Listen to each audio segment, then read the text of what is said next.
Whoa.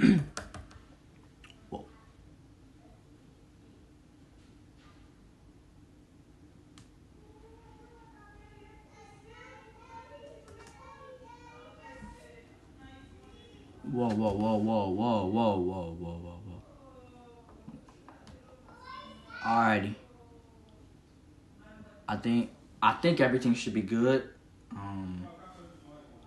I don't know, gang. I think everything should be good.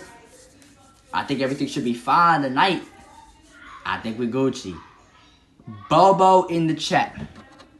Intro song. Yo, Let's make this. Shakaraba Shendelebeshe. Man's been sleeping, innit? Rise from your slumber. I've been sleeping, while the enemy been creeping. I'm back on my walls, so I'm preaching evangelistic teaching. Well, you know about Ephesians 1 teaching. In the heavenly realms, I'm seated. Say anything, come to me, get defeated. Even my sins get deleted. I'm a new man. Tell him again, I'm a new man. Baptism in fire, no suntan. Now I look at my hands and I see fire like Lucan. You man, I don't really know about you, man. I'm trying to be like David, not Santan. I don't want to know Drake, I just want to know about God's plans. Coach me, Lord, coach me like Carter. I've been slacking, I'm trying to go harder. Come distance away from the Father, I need you more like. I'm not gonna lie, chat. How we doing? Chat, please tell me in the chat, how are we doing? I haven't seen y'all on a live stream specifically in a whole week. Chat, I have not seen y'all in a whole week.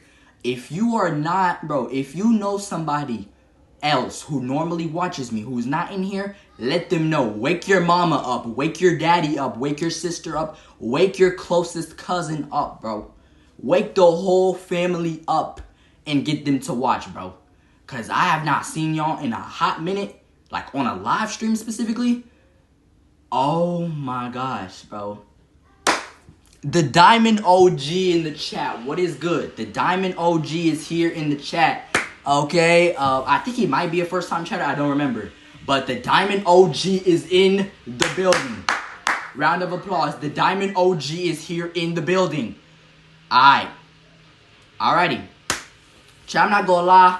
It's kind of crazy, you know. I was gone for a week, okay? I did not live stream for y'all for a whole week. Y'all are probably mad at me, but I can explain. Guys, I can explain.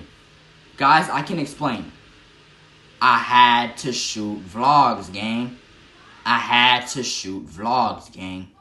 I was shooting a lot of different stuff without releasing them. That's the reason why you look at it and you see it like, damn, Randy was really gone for a long time, though. Why was he gone, though? But that's the reason why I was gone. Like, you just did not peep game yet, you feel me? You just didn't lock in and really peep the game yet. Like, you feel me? Like, I was literally gone for a week, but I ain't finna tell y'all what's been in the works while I've been gone. But let's just say, if y'all didn't get content before, y'all about to get some crazy. Y'all about to get some actual content now. Okay? Let me get my stuff. I'm not gonna lie. Let me get situated. Big dog in the building.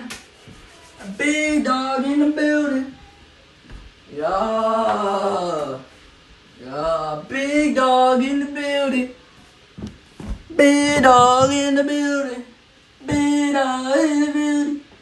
Big dog in the building. Alrighty, let's get situated. I'm not gonna lie, let's get situated. So, I'm not gonna lie, I'm so glad we are here today. 4 minutes into the stream. If you are new here, please subscribe, please sub up. Do what you gotta do. Sub up, turn the notification bells on. You know the drill. Cause that way you'll always be up to date on what's going on. So try to already hit that like button. Please already hit that subscribe button and turn on post notifications. So that way the next time I stream after this, you will definitely be up to date on what's going on. Okay, enough yapping, chat. Enough yapping. I feel like I yapped too much. Let's get into some reading.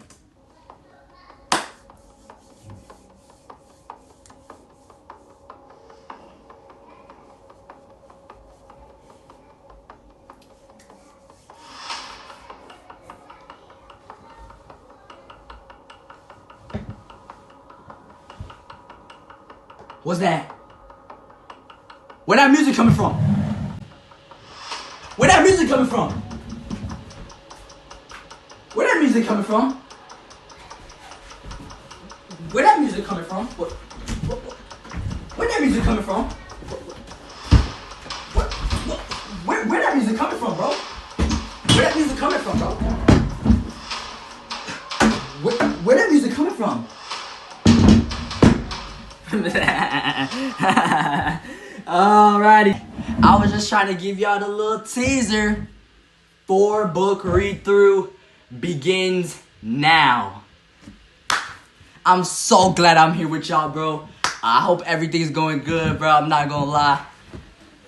Matter of fact, let me get my phone real fast. Let me get my phone. Let me get my phone real fast. Let me get my phone. Goddamn. Let me get that phone real fast. Chat, let me get that phone. Alrighty. So, as we are here, chat, read through is about to begin now. You feel what I'm saying? So, chat, I'm so glad we are here. Let me catch a breather. I feel like I've had too much energy so far. I gotta actually chill out. I haven't been with y'all like on a live stream for a week. Okay? So, y'all barely gotten content from me this week. I feel like very energetic right now. You feel me? Alrighty, gang. Yeah, we're actually really good. We're actually doing really good right now. I'm not gonna cap, we're doing hella good. I guess all we gotta really do now is commence our reading. You feel what I'm saying? So, for those who don't know, it's all in order. The first book we're supposed to tackle first is 1 Samuel. And this book has 31, so we're cooked. 1 Samuel is 31 chapters. That's all I know. So I might be cooked, because I don't even know how long each book specifically is. That's what makes me even more cooked. Because normally before I do the marathon, I already know how long each thing is. So now I'm actually like very cooked, chat. But it's alright though. It's alright though. It's alright, chat. It's alright. Alrighty. About to start reading now. Alrighty. Here's the opening page, chat. Here's the opening page. Okay, we haven't been live in a week, so now let's get started. Here we go. The book of 1 Samuel describes the transition of leadership in Israel from judges to kings. 3 characters are prominent in the book. Samuel, the last judge and first prophet, Saul, the first king of Israel, and David, the king-elect, anointed but not yet recognized as Saul's successor. So, we really got some stuff to read, chat. 9 minutes into the stream, and now we're starting. Chapter 1 of 1 Samuel. You feel what I'm saying? The first chapter of 1 Samuel. So nobody laugh. Nobody say any dumb negative stuff in the chat. This needs to be specifically positive. Our Father in heaven, as we read this book right now, Father God, please allow me to really understand. Allow me in the chat to really understand what is being read. Allow the chat to please not say anything dumb or negative or inappropriate in the chat that they would probably normally say if we were doing a regular, chill, funny stream. I pray to you this in the name of Jesus Christ. Amen. We have to be a little more serious today. If y'all haven't realized, today needs to be a little more serious. So let's not be on that dumb stuff. This is not like your average Randy Similian stream. This is an actual biblical stream today. Chill streams start back up after today. Maybe next stream we could start acting goofy again, but not today. This whole stream, however long this stream ends up being, that's the whole time we have to be serious about it. Chapter. Now there was a certain man of Ramathaim, Zophim, of the mountains of Ephraim. I know, certain names are going to be weird, but we have to go through it. And his name was Elkanah, the son of Jeroham, the son of Elihu, the son of Tohu, the son of Zuph, an Ephraimite. And he had 2 wives. The name of one was Hannah, and the name of the other, Peninnah. Peninnah had children, but Hannah had no children. The man went up from his city yearly to worship and sacrifice to the Lord of hosts in Shiloh. Also, the 2 sons of Eli, Hophni and Phinehas, the priests of the Lord, were there. Alrighty, and whenever the time came for Elkanah to make an offering, he would give portions to Peninnah his wife and to all her sons and daughters. But to Hannah he would give a double portion, for he loved Hannah, although the Lord had closed her womb. And her rival also provoked her severely to make her miserable, because the Lord had closed her womb. So it was year by year when she went up to the house of the Lord that she provoked her. Therefore she wept and did not eat. Then Elkanah, her husband, said to her, Hannah, why do you weep? Why do you not eat? And why is your heart grieved? Am I not better to you than 10 sons? So Hannah arose after they had finished eating and drinking in Shiloh. Now Eli the priest was sitting on the seat by the doorpost of the tabernacle of the Lord. And she was in bitterness of soul, and prayed to the Lord. Wait, no, where was I at? Yes!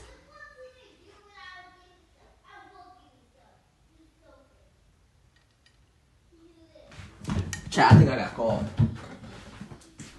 I just realized these weren't even the glasses I was meaning to use. I was using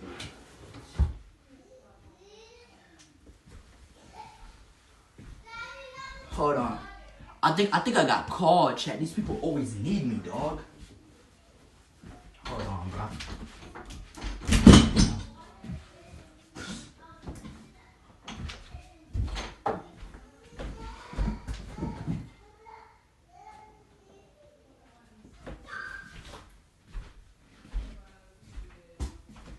I don't think they need me, chat. My fault. I thought wrong. My fault, chat. I thought wrong. My fault. Alrighty. Let's read this. So Hannah arose after they had finished eating and drinking in Shiloh. Now Eli the priest was sitting on the seat by the doorpost of the tabernacle of the Lord. And she was in bitterness of soul, and prayed to the Lord and wept in anguish. Then she made a vow and said, O Lord of hosts, if you will indeed look on the affliction of your maidservant and remember me, and not forget your maidservant, but will give your maidservant a male child, then I will give him to the Lord and all the days of his life, and no razor shall come upon his head. And it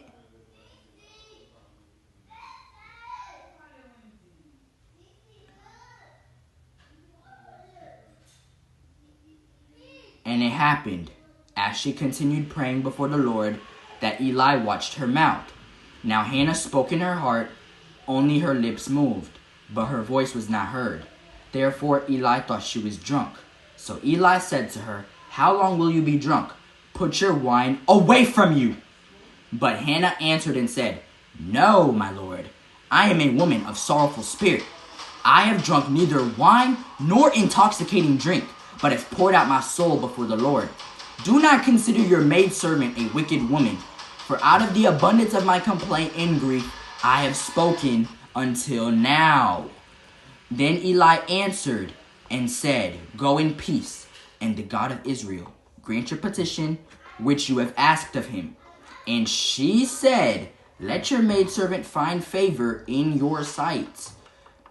So the woman went her way and ate, and her face was no longer sad.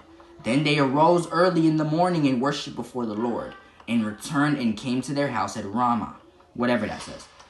And Elkanah knew Hannah his wife, and the Lord remembered her. So it came to pass in the process of time that Hannah conceived and bore a son.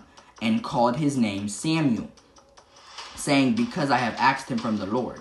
Now the man Elkanah and all his house went up to offer to the Lord the yearly sacrifice and his vow. But Hannah did not go up, for she said to her husband, not until the child is weaned, then I will take him, that he may appear before the Lord and remain there forever. So Elkanah her husband said to her, do what seems best for you. Wait until you have weaned him, only let the Lord establish his word. Then the woman stayed and nursed her son until she had weaned him. Now when she had weaned him, she took him up with her with 3 bulls, one thing of flour and a skin of wine, and brought him to the house of the Lord in Shiloh. And the child was young. Then they slaughtered a bull and brought the child to Eli. And she said, oh, my Lord, as your soul lives, my Lord, I am the woman who stood by you here, praying to the Lord. For this child I prayed, and the Lord has granted me my petition, which I asked of him. Therefore, I also have lent him to the Lord. As long as he lives, he shall be lent to the Lord. So they worship the Lord there.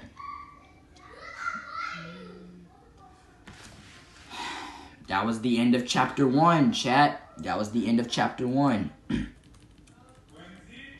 Yes! Coming! I swear, if they give me for something like permanently, I'm gonna be so mad. Yeah.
Damn, what are you putting this shit?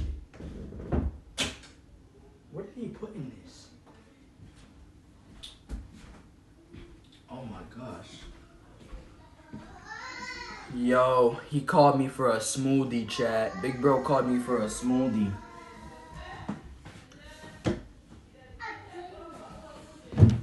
Big bro called me for a smoothie, bruh. Alright, we're gonna continue on with the reading. We'll drink this smoothie every now and then.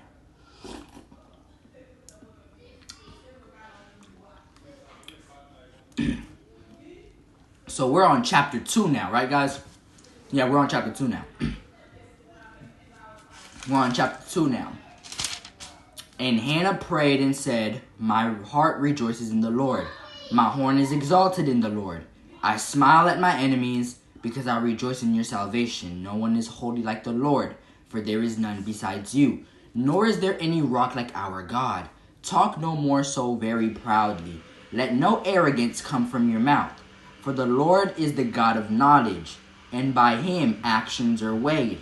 The bows of the mighty men are broken, and those who stumbled are girded with strength. Those who are full have hired themselves out for bread, and the hungry have ceased to hunger. And even the barren has borne 7. And she who has many children has become feeble. The Lord kills and makes alive. He brings down to the grave and brings up. The Lord makes poor and makes rich. He brings low and lifts up. He raises the poor from the dust and lifts the beggar from the ash heap, to set them among princes and make them inherit the throne of glory. For the pillars of the earth are the Lord's, and he has set the world upon them. He will guard the feet of his saints, but the wicked shall be silent in darkness. For by strength no man shall prevail. The adversaries of the Lord shall be broken in pieces. From heaven he will thunder against them.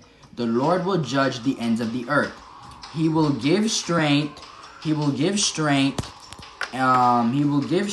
his king, and exalt the horn of his anointed.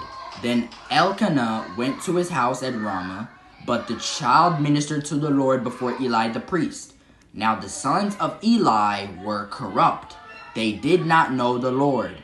And the priest's custom with the people was that when any man offered a sacrifice, the priest's servant would come with a 3-pronged flesh book in his hand while the meat was boiling. Then he would thrust it into the pan or kettle or cauldron or pot, and the priest would take for himself all that the flesh hook brought up. So they did in Shiloh to all the Israelites who came there. Also, before they burned the fat, the priest's servant would come and say to the man who sacrificed, "Give meat for roasting to the priest, for he will not take boiled meat from you, but raw." And if the man said to him, "They should really burn the fat first, then you may take as much as your heart desires," he would then answer him, "No, but you must give it now, and if not, I will take it by force." Therefore the sin of the young men was very great before the Lord, for men abhorred the offering of the Lord. Now Eli was very old, and he heard everything his sons did to all Israel, and how they lay with the women who assembled at the door of the tabernacle of meeting. So he said to them, "Why do you do such things? For I hear of your evil dealings from all the people. No, my sons, for it is not a good report that I hear. You make the Lord's people transgress. If one man sins against another, God will judge him. But if a man sins against the Lord, who will intercede for him?" Nevertheless, they did not heed the voice of their father, because the Lord desired to kill them. As the child Samuel grew in stature and in favor both with the Lord and men, then a man of God came to Eli and said to him, "Thus says the Lord, did I not clearly reveal myself to the house of your father when they were in Egypt in Pharaoh's house? Did I not choose him out of all the tribes of Israel to be my priest, to offer upon my altar, to burn incense, and to wear an ephod before me? And did I not give to the house of your father all the offerings of the children of Israel made by fire? Why do you kick at my sacrifice and my offering, which I have commanded in my dwelling place, and honor your sons more than me, to make yourselves fat with the best of all the offerings of Israel my people? And it shall come to pass that everyone who is left in your house will come and bow down to him for a piece of silver and a morsel of bread, and say, Please put me in one of the priestly positions, that I may eat a piece of bread."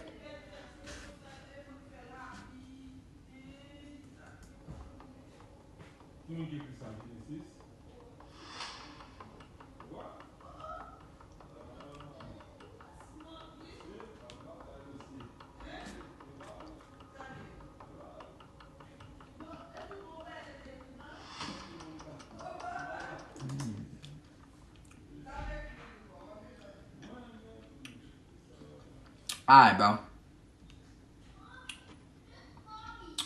Oh, Kinsey Legend in the chat. Yo, what's up? Yo, Kinsey Legend in the chat. W's.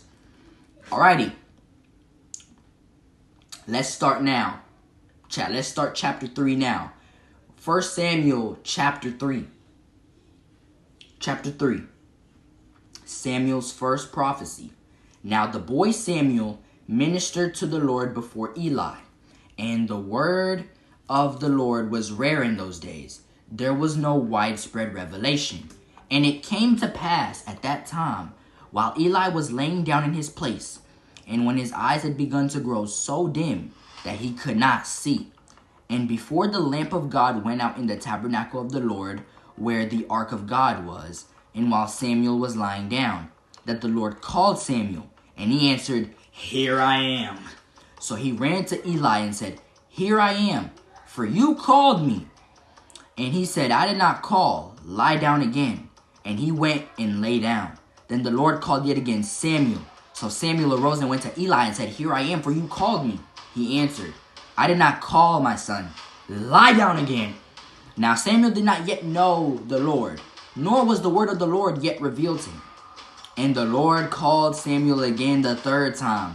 So he arose and went to Eli and said, Here I am, for you did call me. Then Eli perceived that the Lord had called the boy. Eli said to Samuel, Go lie down, and it shall be, if he calls you, that you must say, Speak, Lord, for your servant hears. So Samuel went and lay down in his place. Now the Lord came and stood and called as at other times, Samuel, Samuel. And Samuel answered, Speak, for your servant hears. Then the Lord said to Samuel, Behold, I will do something in Israel, at which both ears of everyone who hears it will tingle. In that day I will perform against Eli all that I have spoken concerning his house, from beginning to end. For I have told him that I will judge his house forever, for the iniquity which he knows, because his sons made themselves vile, and he did not restrain them. And therefore I have sworn to the house of Eli, that the iniquity of Eli's house shall not be atoned for by sacrifice or offering forever. So Samuel lay down until morning, and opened the doors of the house of the Lord. And Samuel was afraid to tell Eli the vision. Then Eli called Samuel and said, Samuel, my son. He answered, Here I am. And he said, What is the word that the Lord spoke to you? Please do not hide it from me. God do so to you, and more also, if you hide anything from me of all the things that he said to you. Then Samuel told him everything, and hid nothing from him. And he said, It is the Lord. Let him do what seems good to him. So Samuel grew, and the Lord was with him, and let none of his words fall to the ground. And all Israel from Dan to Beersheba knew that Samuel had been established as a prophet of the Lord. Then the Lord appeared again in Shiloh by the word of the Lord. And the word of Samuel came to all Israel. Oh, that was the perfect time for that sound to end, bro.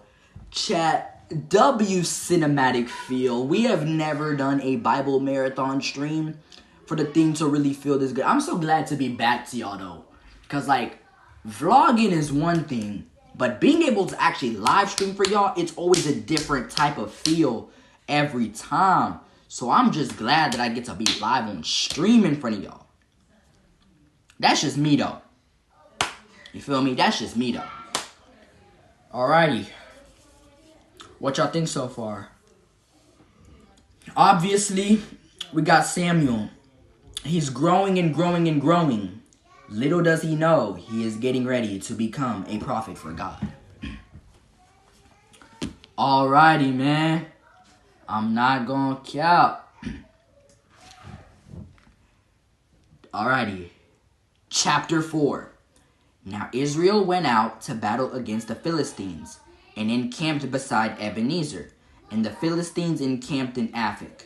Then the Philistines put themselves in battle array against Israel. And when they joined battle, Israel was defeated by the Philistines, who killed about 4,000 men of the army in the field. And when the people had come into the camp, the elders of Israel said, Why has the Lord defeated us today before the Philistines? Let us bring the ark of the covenant of the Lord from Shiloh to us, that when it comes among us, it may save us from the hand of our enemies. So the people sent to Shiloh, that they might bring from there the ark of the covenant of the Lord of hosts, who dwells between the cherubim. And the two sons of Eli, Hophni and Phinehas, were there with the ark of the covenant of God. And when the ark of the covenant of the Lord came into the camp, all Israel shouted so loudly that the earth shook. Now, when the Philistines heard the noise of the shout, they said, "What does the sound of this great shout in the camp of the Hebrews mean?" Then they understood that the ark of the Lord had come into the camp. And they said, "Woe to us, for such a thing has never happened before. Woe to us, who will deliver us from the hand of these mighty gods? These are the gods who struck the Egyptians with all the plagues in the wilderness. Be strong and conduct yourselves like men, you Philistines, that you do not become servants of the Hebrews, as they have been to you. Conduct yourselves like men and fight." So the Philistines fought, and Israel was defeated, and every man fled to his tent. There was a very great slaughter, and there fell of Israel 30,000 foot soldiers. Also the ark of God was captured, and the two sons of Eli, Hophni, and Phinehas died. Then a man of Benjamin ran from the battle line the same day, and came to Shiloh with his clothes torn and dirt on his head. Now when he came, there was Eli, sitting on a seat by the wayside watching. For his heart trembled for the ark of God. And when the man came into the city and told it, all the city cried out. When Eli heard the noise of the outcry, he said, "What does the sound of this tumult mean?" And the man came quickly and told Eli. Eli was 98 years old, and his eyes were so dim that he could not see. Then the man said to Eli, "I am he who came from the battle, and I fled today from the battle line." And he said, "What happened, my son?" So the messenger answered and said, "Israel has fled before the Philistines, and there has been a great slaughter among the people. Also, your two sons, Hophni and Phinehas, are dead, and the ark of God has been captured." Yo, why didn't I do this scene for my trailer? Bro, I did a whole trailer to promote this stream. When I did the little trailer, the little short film trailer to promote this, why didn't I use this scene, bro? I fumbled. This is actually cinematic. Yo, and the ark of God has been captured. Then it happened when he made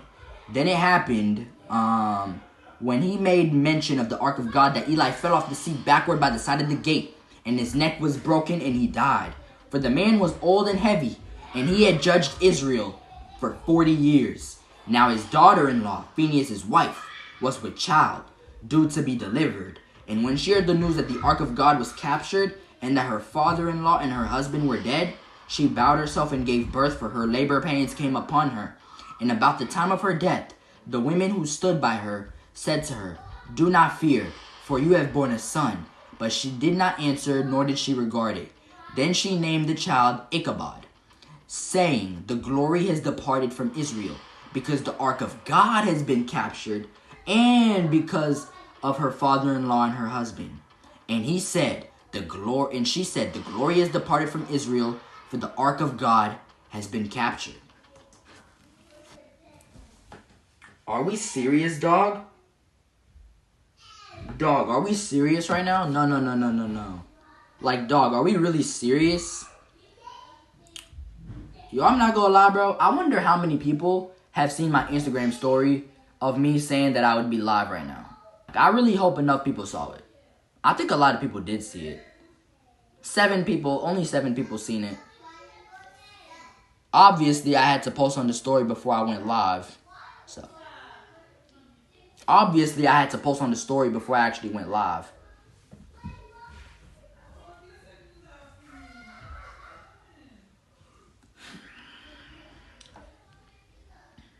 Alrighty. No slacking off. It's time to get to chapter 5 now. I'm not gonna lie. It's time to get to chapter 5 now.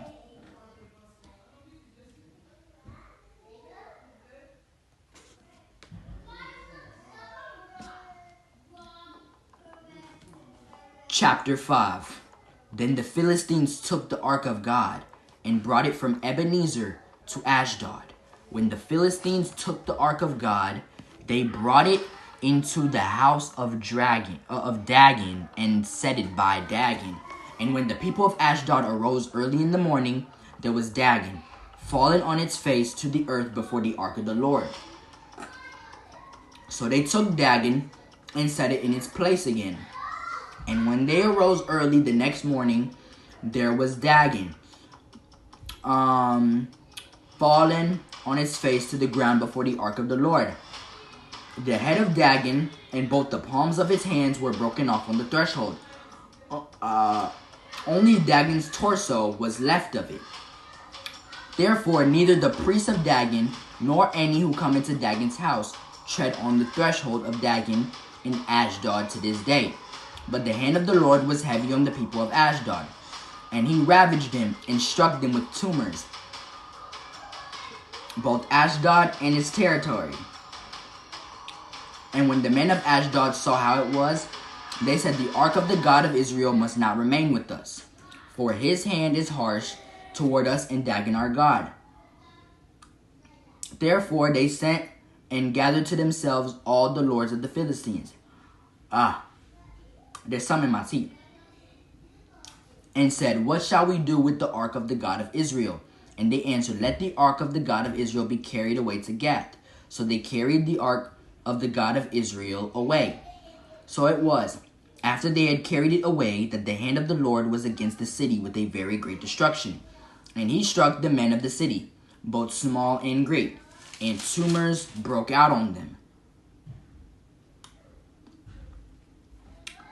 And the men who did not die were stricken with the tumors, and the cry of the city went up to heaven.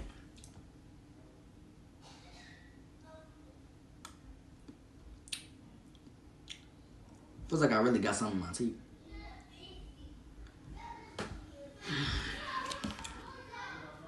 Okay, so we are about to begin chapter 6 now, chat. We are about to begin chapter 6 now, chat. Let's start chapter 6. 1 Samuel chapter 6. Don't you think that's kind of crazy that we're attempting to do 4 books in one whole stream? Like, does that concept not feel weird? 4 books? Normally we pick 1 book and we just do it. But now we're sitting here really wanting to do 4 books in one shot. Like, does that even sound like, do I not like look crazy for trying to do this? 4 books in one thing? 1 Samuel chapter 6. Now the ark of the Lord was in the country of the Philistines 7 months.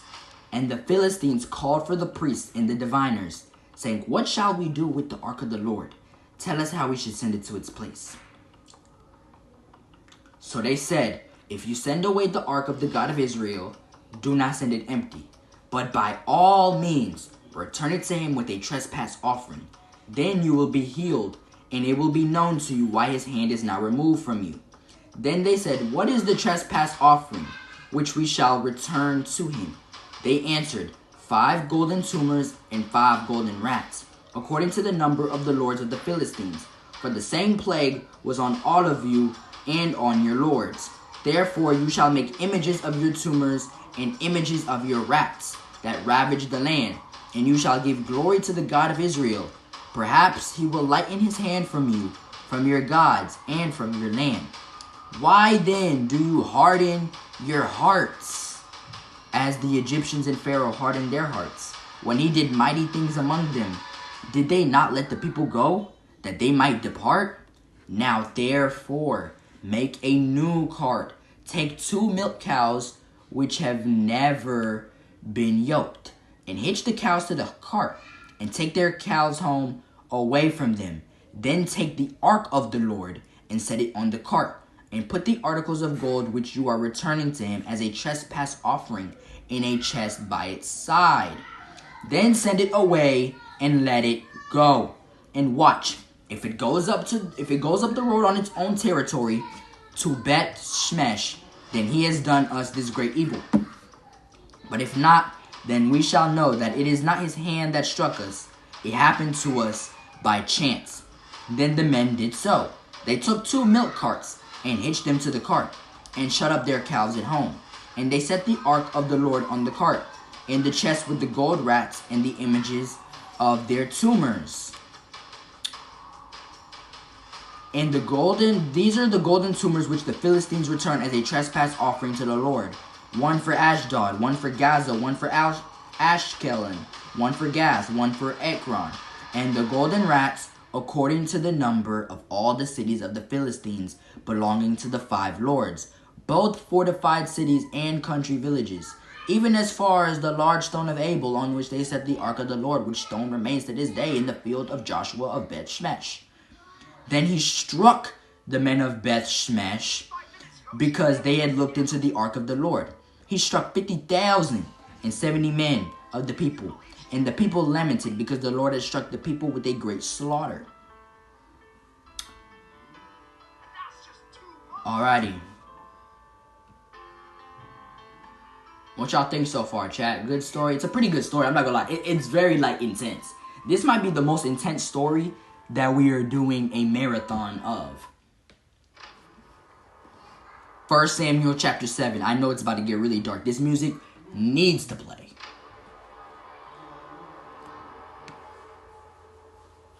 Then the men of Kirjath Jearim came and took the ark of the Lord and brought it into the house of Abinadab on the hill, and consecrated Eleazar his son to keep the ark of the Lord. So it was that the ark remained in Kirjath Jearim a long time. It was there 20 years. And all the house of Israel lamented after the Lord. Then Samuel spoke to all the house of Israel, saying, If you return to the Lord with all your hearts, then put away the foreign gods of the Ashtoreths from among you, and prepare your hearts for the Lord, and serve him only, and he will deliver you from the hand of the Philistines. So the children of Israel put away the Baals and the Ashtoreths, and served the Lord only. And Samuel said, Gather all Israel to Mizpah, and I will pray to the Lord for you. So they gathered together at Mizpah, drew water, and poured it out before the Lord. And they fasted that day, and said there, We have sinned against the Lord. And Samuel judged the children of Israel at Mizpah. Now when the Philistines heard that the children of Israel had gathered together at Mizpah, the lords of the Philistines went up against Israel. And when the children of Israel heard of it, they were afraid of the Philistines. And Samuel took a suckling lamb and offered it as a whole burnt offering to the Lord. Then Samuel cried out to the Lord of Israel, and the Lord answered him. Now as Samuel was offering up the burnt offering, the Philistines drew near to battle against Israel. But the Lord thundered with a loud thunder upon the Philistines that day, and so confused them that they were overcome before Israel. And the men of Israel went out of Mizpah and pursued the Philistines, and drove them back as far as below Beth-kar. Then Samuel took a stone and set it up between Mizpah and Shen, and called its name Ebenezer, saying, Thus far the Lord has helped us. So the Philistines were subdued, and they did not come anymore into the territory of Israel. And the hand of the Lord was against the Philistines all the days of Samuel. Then the cities which the Philistines had taken from Israel were restored to Israel, from Ekron to Gath, and Israel recovered its territory from the hands of the Philistines. Also, there was peace between Israel and the Amorites. And Samuel judged Israel all the days of his life. He went from year to year on a circuit to Bethel, Gilgal, and Mizpah, and judged Israel in all those places. But he always returned to Ramah, for his home was there. There he judged Israel, and there he built an altar to the Lord.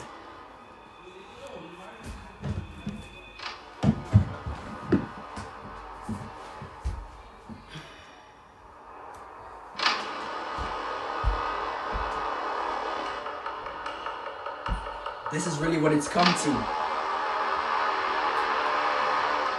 We're at war.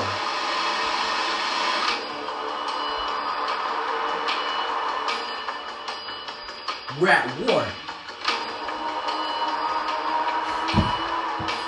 Philistines, we're coming for you.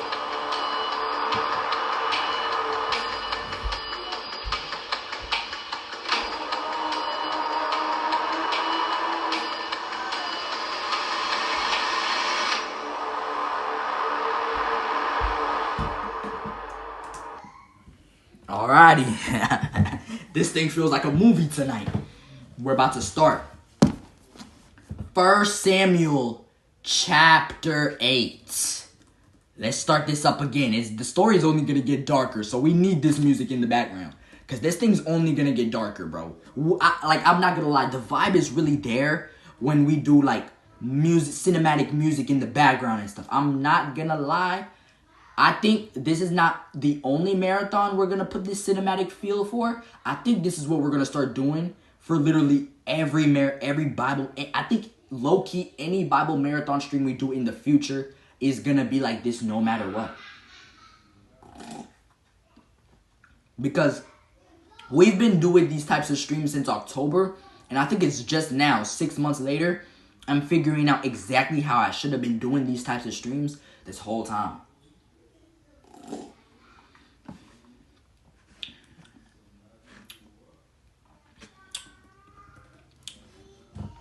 Now it came, so it's 1 Samuel chapter 8.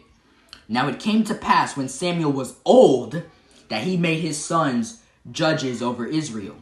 The name of his firstborn was Joel, and the name of his second Abijah. They were judges in Beersheba. But his sons did not walk in his ways. They turned aside after dishonest gain, took bribes and perverted justice. Then all the elders of Israel gathered together and came to Samuel at Ramah and said to him, "Look, you are old, and your sons do not walk in your ways. Now make us a king to judge us like all the nations." But the thing displeased Samuel when they said, "Give us a king to judge us." So Samuel prayed to the Lord, and the Lord said to Samuel, "Heed the voice of the people in all that they say to you. For they have not rejected you, but they have rejected me, the big man above, that I should not reign over them, according to all the works which they have done since the day that I brought them out of Egypt, even to this day, with which they have forsaken me and served other gods. So they are doing to you also. Now therefore heed their voice. However, you shall solemnly forewarn them and show them the behavior of the king who will reign over them." So Samuel told all the words of the Lord to the people who asked him for a king. And he said, "This will be the behavior of the king who will reign over you. He will take your sons and appoint them for his own chariots and to be his horsemen, and some will run before his chariots. He will appoint captains over his thousands and captains over his 50s. Will set some to plow his ground and reap his harvest, and some to make his weapons of war and equipment for his chariots. He will take your daughters to be perfumers, cooks, and bakers, and he will take the best of your fields, your vineyards, and your olive groves, and will give them to his servants, and give them to his servants. He will take a tenth of your grain and your vintage, and give it to his officers and servants. And he will take your male servants, your female servants, your finest young men, and your donkeys, and put them to his work. He will take a tenth of your sheep, and you will be his servants. And you will cry out in that day because of your king whom you have chosen for yourselves, and the Lord will not hear you in that day." Nevertheless, the people refused to obey the voice of Samuel, and they said, "No, but we will have a king over us, that we also may be like all the nations, that our king may judge us and go out before us and fight our battles." And Samuel heard all the words of the people, and he repeated them in the hearing of the Lord. So the Lord said to Samuel, "Heed their voice and make them a king." And Samuel said to the men of Israel, "Every man go to his city."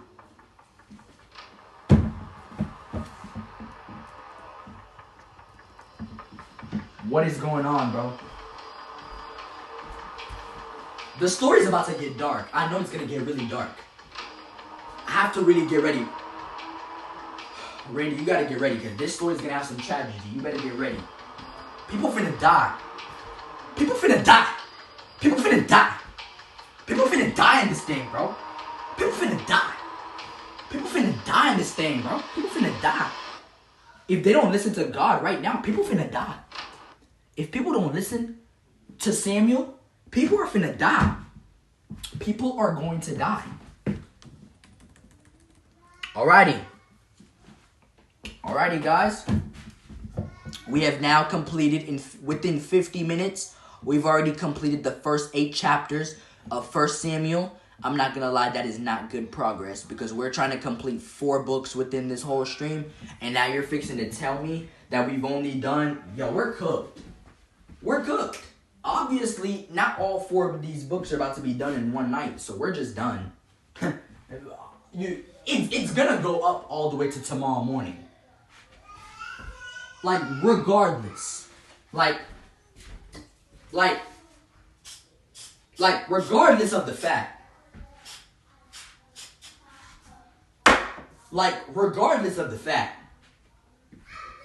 You feel me?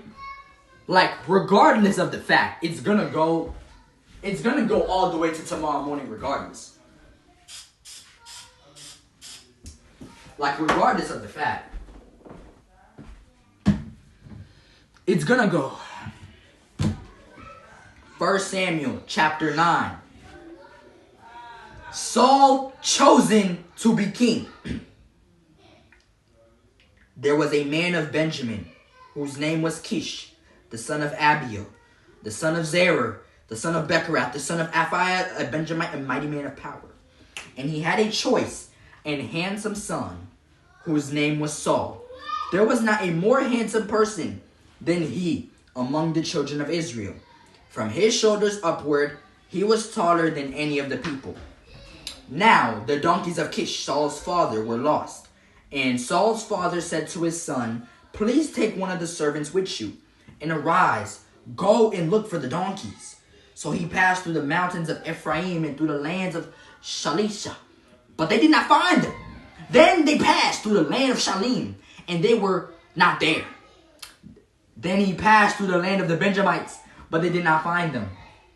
When they had come to the land of Zuph, Saul said to his servant who was with him, "Come, let us return, lest my father stop caring about the donkeys and become worried about us." And he said to him, "Look now, there is in this city a man of God, and he is an honorable man. All that he says surely comes to pass. So let us go there. Perhaps he can show us the way that we should go." Alrighty. Then Saul said to his servant, "But look, if we go, what shall we bring the man? For the bread in our vessels is all gone, and there is no present to bring to the man of God. What do we have?" And the servant answered Saul again and said, "Look, I have here at hand 1/4 of silver. I will give that to the man of God to tell us our way. Formerly in Israel, when a man went to inquire of God, he spoke thus, 'Come, let us go to the seer.' For he who is now called a prophet was formerly called a seer." Then Saul said to his servant, "Well said, come, let us go." So they went to the city where the man of God was. As they went up the hill to the city, they met some young women going out to draw water, and said to them, "Is the seer here?" And they answered them and said, "Yes, there he is, just ahead of you. Hurry now, for today he came to this city, because there is a sacrifice of the people today on the high place. As soon as you come into the city, you will surely find him before he goes up to the high place to eat. For the people will not eat until he comes, because he must bless the sacrifice. Afterward, those who are invited will eat. Now therefore go up. About this time you will find him." So they went up to the city. As they were coming into the city, there was Samuel coming out toward them on his way up to the high place. Now the Lord had told Samuel in his ear the day before Saul came, saying, Tomorrow about this time, I will send you a man from the land of Benjamin, and you shall anoint him commander over my people Israel, that he may save my people from the hand of the Philistines. For I have looked upon my people, because their cry has come to me." So when Samuel saw Saul, the Lord said to him, "There he is, the man of whom I spoke to you. This one shall reign over my people." Then Saul drew near to Samuel in the gate and said, "Please tell me, where is the seer's house?" Samuel answered Saul and said, "I am the seer. Go up before me to the high place, for you shall eat with me today, and tomorrow I will let you go and will tell you all that is in your heart. But as for your donkeys that were lost 3 days ago, do not be anxious about them, for they have been found. And on whom is all the desire of Israel? Is it not on you and on all your father's house?" And Saul answered and said, "Am I not a Benjamite, of the smallest of the tribes of Israel, and my family the least of all the families of the tribe of Benjamin? Why then do you speak like this to me?" Now Samuel took Saul and his servant and brought them into the hall, and had them sit in the place of honor among those who were invited. There were about 30 people. And Samuel said to the cook, "Bring the portion which I gave you, of which I said to you, set it apart." So the cook took up the thigh with its upper part and set it before Saul. And Samuel said, "Here it is, what was kept back. It was set apart for you. Eat, for until this time it has been kept for you. Since I said I invited the people." So Saul ate with Samuel that day. When they had come down from the high place into the city, Samuel spoke with Saul on the top of the house. They arose early, and it was about the dawning of the day that Samuel called to Saul on the top of the house, saying, "Get up, that I may send you on your way." And Saul arose, and both of them went outside, he and Samuel. As they were going down to the outskirts of the city, Samuel said to Saul, "Tell the servant to go on ahead of us." And he went on, "But you stand here a while, that I may announce to you the word of God."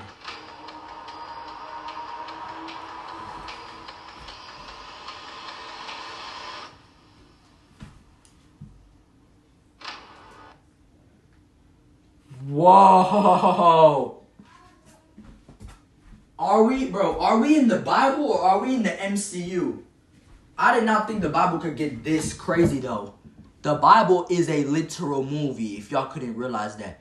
You just have to peep game and really imagine it in your head. If you don't visualize it in your head as it's happening, you will think the Bible is boring. But if you really visualize it in your head, the Bible really has like the Bible is bigger than Marvel. Like the Bible really is like Marvel movies 2.0 if you really think about it. Why do you think most of the Bible stories that get adapted into television and movies are normally very fire? I mean, when do you see a Bible story like on that type of level get adapted into a movie or a TV show and it's not fire? That's the reason why. Because from the scriptures, it was already like a literal movie. W cinema, bro. W cinema, bro. We are already officially on chapter 10 out of 31. Chapter 10 out of 31. 1 Samuel chapter 10. Then Samuel took a flask of oil and poured it on his head and kissed him and said, "Is it not because the Lord has anointed you commander over his inheritance? When you have departed from me today, you will find 2 men by Rachel's tomb in the territory of Benjamin at Zelzah. And they will say to you, 'The donkeys which you went to look for have been found.' And now your father is ceased caring about the donkeys and is worrying about you, saying, 'What shall I do about my son?' Then you shall go on forward from there and come to the terebinth tree of labor, of Tabor. There 3 men going up to God at Bethel will meet you, one carrying 3 young goats, and another carrying 3 loaves of bread, and another carrying a skin of wine. And they will greet you and give you 2 loaves of bread, which you shall receive from their hands. After that you shall come to the hill of God, where the Philistine garrison is. And it will happen, when you have come there to the city, that you will meet a group of prophets coming down from the high place with a stringed instrument a tambourine, and a flute, and a harp before them, and they will be prophesying. Then the Spirit of the Lord will come upon you, and you will prophesy with them, and be turned into another man.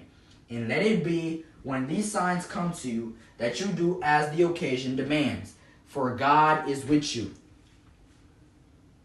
You feel what I'm saying? I'm not gonna lie.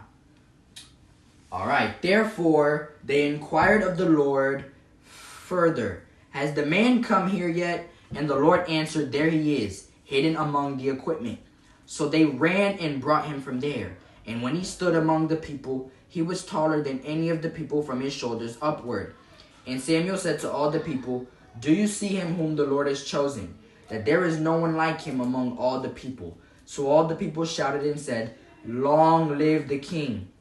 Then Samuel explained to the people the behavior of royalty, and wrote it in a book and laid it up before the Lord. And Samuel sent all the people away, every man to his house. And Saul also went home to Gibeah, and valiant men went with him, whose hearts God had touched. But some rebels said, how can this man save us? So they despised him, and brought him no presents, but he held his peace.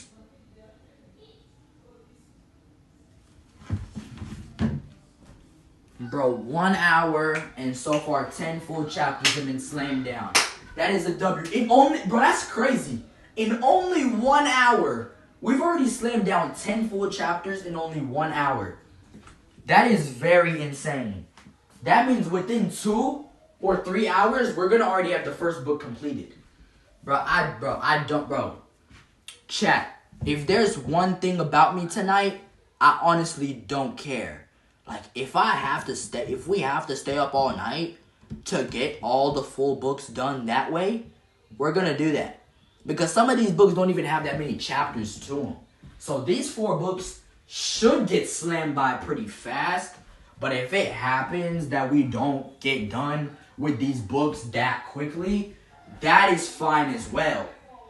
But our goal is that we should get done with these books whenever we can. We're going to just take our time with it. It's meant to be a marathon stream specifically anyways. So however long it lasts, that's just how long it lasts. So everybody better get up in here right now. Matter of fact,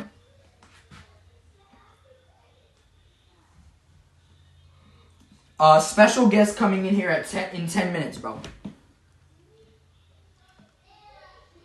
Just a reminder, special guest coming into the stream in 10 minutes. So pull up to the stream now. Everybody's pulling up to the live now. Alrighty, gang. I gotta make sure, bro. I gotta make sure everybody knows. I gotta make sure the word goes out that everybody knows, chat. We got our first special guest. Well, actually, no. Don't take my word. Don't take my word. I'm not gonna confirm it. But potentially, we have our very first special guest coming in here within the next 10 minutes or so. We actually have our first special guest to pull up in this marathon coming in here, dog. So we're going to see how that goes. You feel what I'm saying? I don't know. I really don't know. So don't take my word for it yet. But I'm going to still post it on all my stories just in case. That way everybody pulls up type stuff. You know what I mean?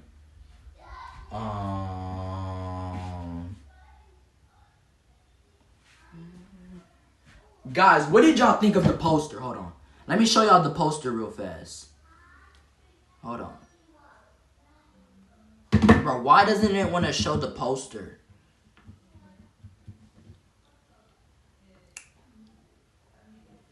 Yeah, bro. Why doesn't it want to show the poster, dog?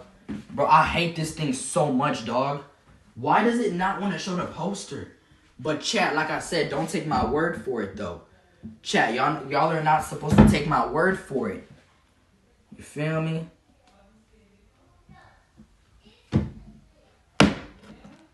Well, no. Now I have to let the thing hit the story first. Alrighty, it's on the story.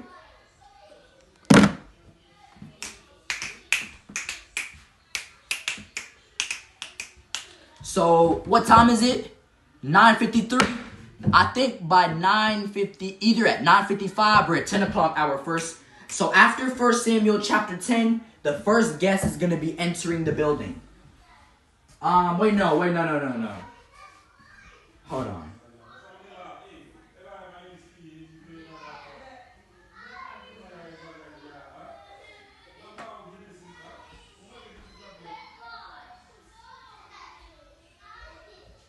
Wait, we're on chapter 11. Yeah.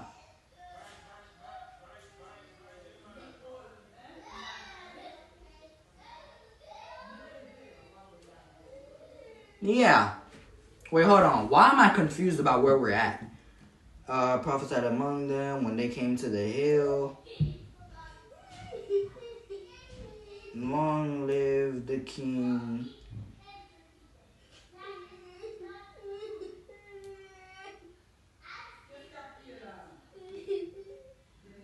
Yeah, we literally just did this.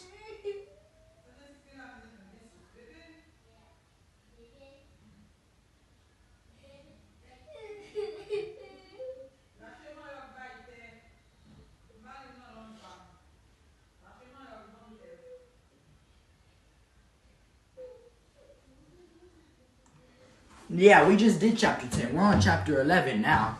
That's what I was trying to make sure. So, Chad, do we just read chapter 11 and then get the guest in here? Well, we might as well just do chapter 11 straight up, too. Because the more that we read to it, the further we're going to get. And that means the faster that this marathon could be over with. So, we might as well just do the second thing. We might as well just do chapter 11 right now, too. But, alright, we're going to do it. 1 Samuel chapter 11. Then Nahash the Ammonite came up and encamped against Jabesh Gilead. And all the men of Jabesh said to Nahash, "Make a covenant with us, and we will serve you." And Nahash the Ammonite answered them, "On this condition I will make a covenant with you, that I may put out all your right eyes, and reproach on all Israel." Then the elders of Jabesh said to him, "Hold off for 7 days, that we may send messengers to all the territory of Israel. And then, if there is no one to save us, we will come out to you." So the messengers came to Gibeah of Saul and told the news in the hearing of the people. And all the people lifted up their voices and wept. Now there was Saul coming behind the herd of the field. And Saul said, "What troubles the people that they weep?" And they told him the words of the men of Jabesh. Then the Spirit of God came upon Saul when he heard this news, and his anger was greatly aroused. So he took a yoke of oxen and cut them in pieces and sent them throughout the territory of Israel by the hands of messengers, saying, "Whoever does not go out with Saul and Samuel to battle, so it shall be done to his oxen." And the fear of the Lord fell on the people, and they came out with one consent. When he numbered them in Bezek, the children of Israel were 300,000, and the men of Judah 30,000. And they said to the messengers who came, "Thus you all say to the men of Jabesh Gilead, tomorrow by the time the sun is hot, you shall have help." Then the messengers came and reported it to the men of Jabesh, and they were glad. Therefore the men of Jabesh said, "Tomorrow we will come out to you, and you may do with us whatever seems good to you." So it was on the next day that Saul put the people in three companies, chat, and they came into the midst of the camp in the morning watch and killed Ammonites until the heat of the day. And it happened that those who survived were scattered, so that no two of them were left together. Then the people said to Samuel, "Who is he who said, 'Shall Saul reign over us?' Bring the men that we may put them to death." But Saul said, "Not a man shall be put to death this day, for today the Lord has accomplished salvation in Israel." Then Samuel said to the people, "Come, let us go to Gilgal and renew the kingdom there." So all the people went to Gilgal, and there they made Saul king before the Lord in Gilgal. There they made sacrifices of peace offerings before the Lord. And there Saul and all the men of Israel rejoiced greatly.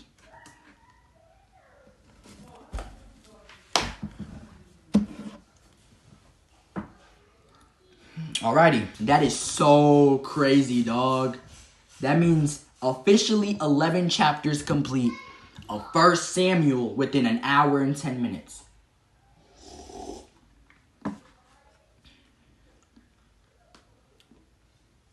Bro, I bet you if we were really trying to get through this, we would be completing one every single hour, bro.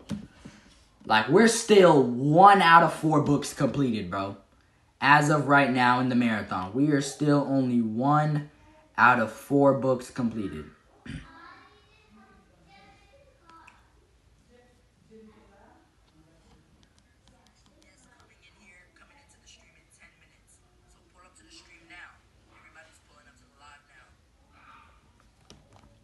Alrighty, gang. So we are going to call a very special guest. And I know that y'all know exactly who I'm talking about.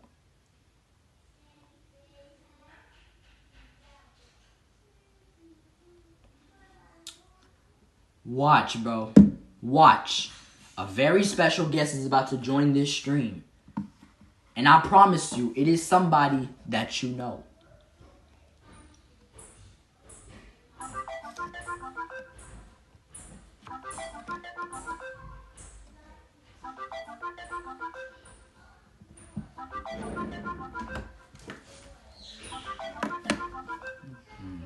What the hell? Something to hold the phone up. Why am I trying to use my AirPod case to get the phone held up? Our guest might not answer.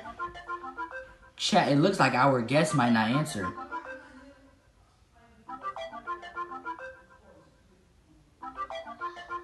Chat, it really looks like our guest might not answer.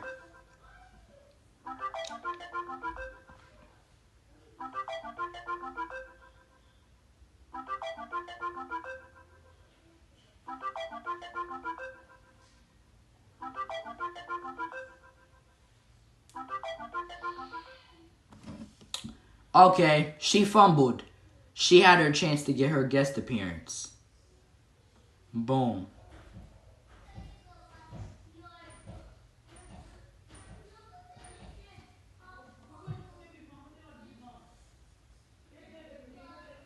Hold on, let me call. Let's call Zay from Indiana. We haven't spoken in... Y'all haven't had him on stream in months. Y'all remember Zay from Indiana? From the subathon?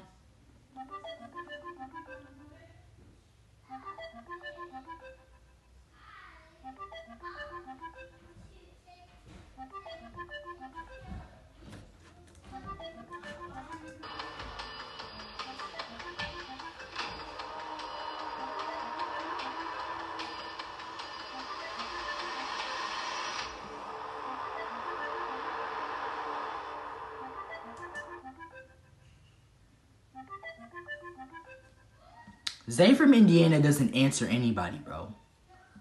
Like, bro, people from Indiana, bro, I swear they don't answer, bro. I swear to you.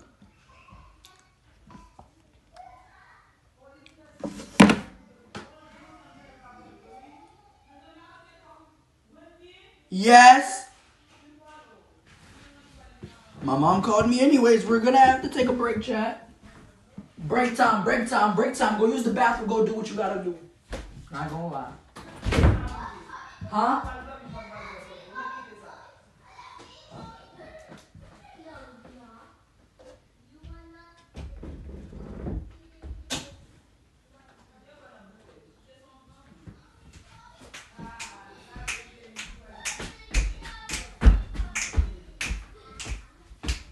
What am I doing, bro? What am I doing, bro?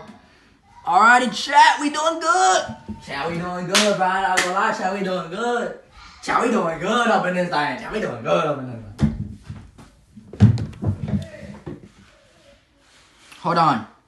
At 10:10, we have to get back into the marathon. For now, we can have a little break. I'm not gonna lie, chat. we've already completed, like, literally 11 whole chapters. We've already completed, like, 11 whole chapters. So, I think we've earned it. I'm not gonna lie, I think we've earned this break, so.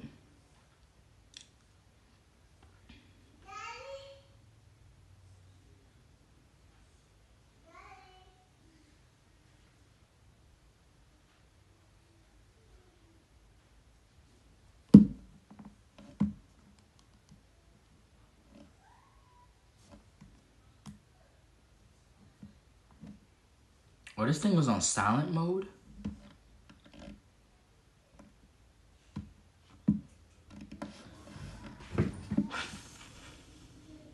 Answer the damn phone. Nip.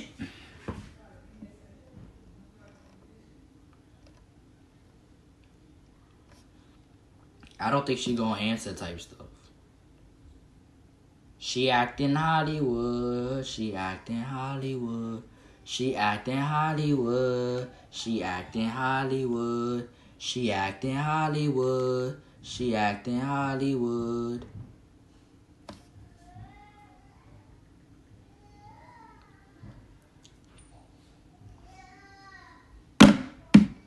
Had to let the fam know that I was streaming.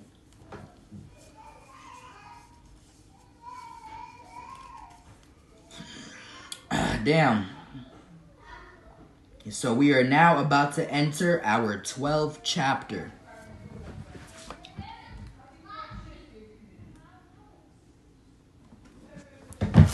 We are officially about to enter the 12th chapter of this thing, bro. Now Samuel said to all Israel, I have heeded your voice in all that you said to me, and have made a king over you. And now here is the king, walking before you, and I am old and gray-headed. And look, my sons are with you. I have walked before you from my childhood to this day.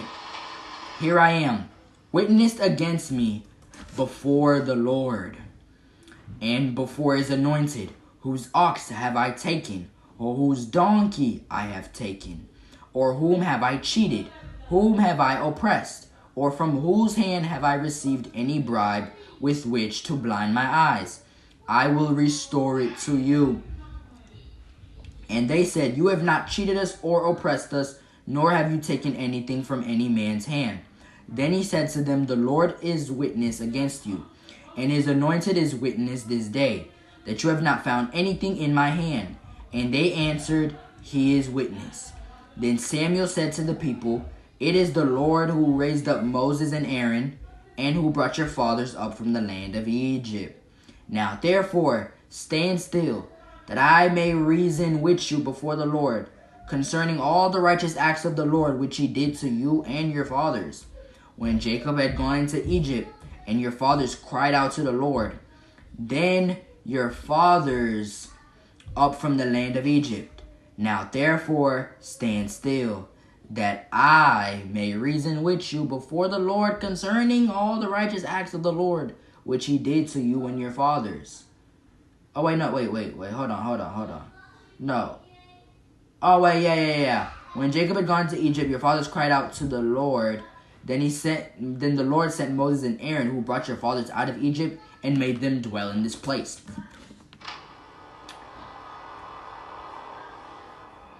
And when they forgot the Lord, their God, he sold them into the hand of Sisera, commander of the army of Hazor, into the hand of the Philistines, and into the hand of the king of Moab.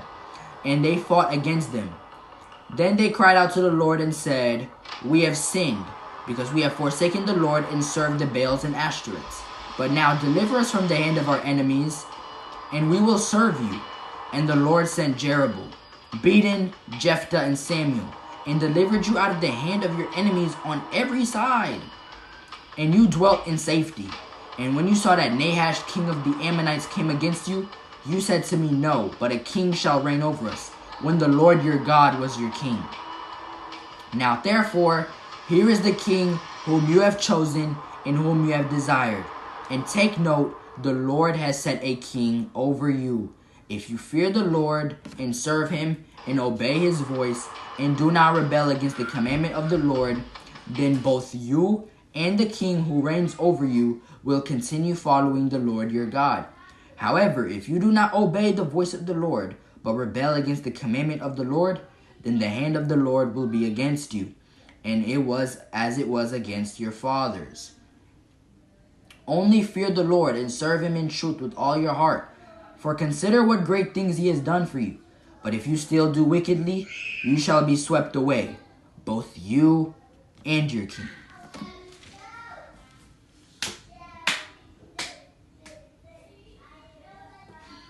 Oh my gosh.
I'm literally looking at Snapchat stories right now.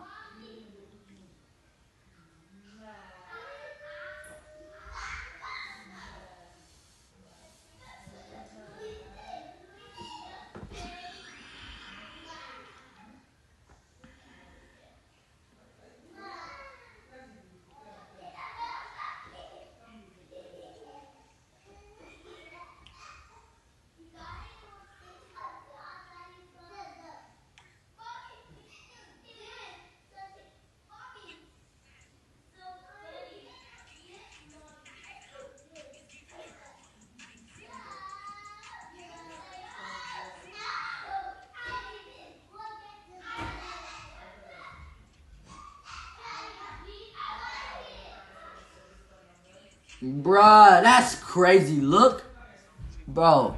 And don't bring your slow homeboy. And that Nairi posted it. Y'all remember Nairi from the stream that we did a month ago. 2 months ago, actually. Nairi put that and then tagged Harlan. Nairi and Harlan, bro, are so, like, bro, Nairi and Harlan, I can't take them serious, bro. Like, I actually can't take them serious, bro. Harlan especially. But Harlan's a pretty funny dude, I ain't gonna cap. We were actually talking yesterday about a future project we might be doing soon, so all I can really say is I don't really feel like leaking anything yet, but as of right now, I think we definitely got our next big project already in motion, but I can't exactly leak to you guys yet what it's gonna be. You get what I'm saying? Like, it's under wraps for a reason. So I'm gonna just let y'all know that we could possibly be having something on the way. I'm gonna admit it. We could possibly, the next big project with us could be right around the corner. The next big thing with us could be right around the corner. But I'm not, as of right now, it shall not be leaked what it is yet. You feel me? Maybe later on, over as time goes on, y'all could probably start getting more hints and maybe more updates as to what it could be. But, you know, as of right now, I ain't finna say nothing. I ain't finna confirm. I ain't gonna say anything official yet. You feel me? I feel like as of right now, I can't really say anything official yet. You feel me? I can't really say anything official yet.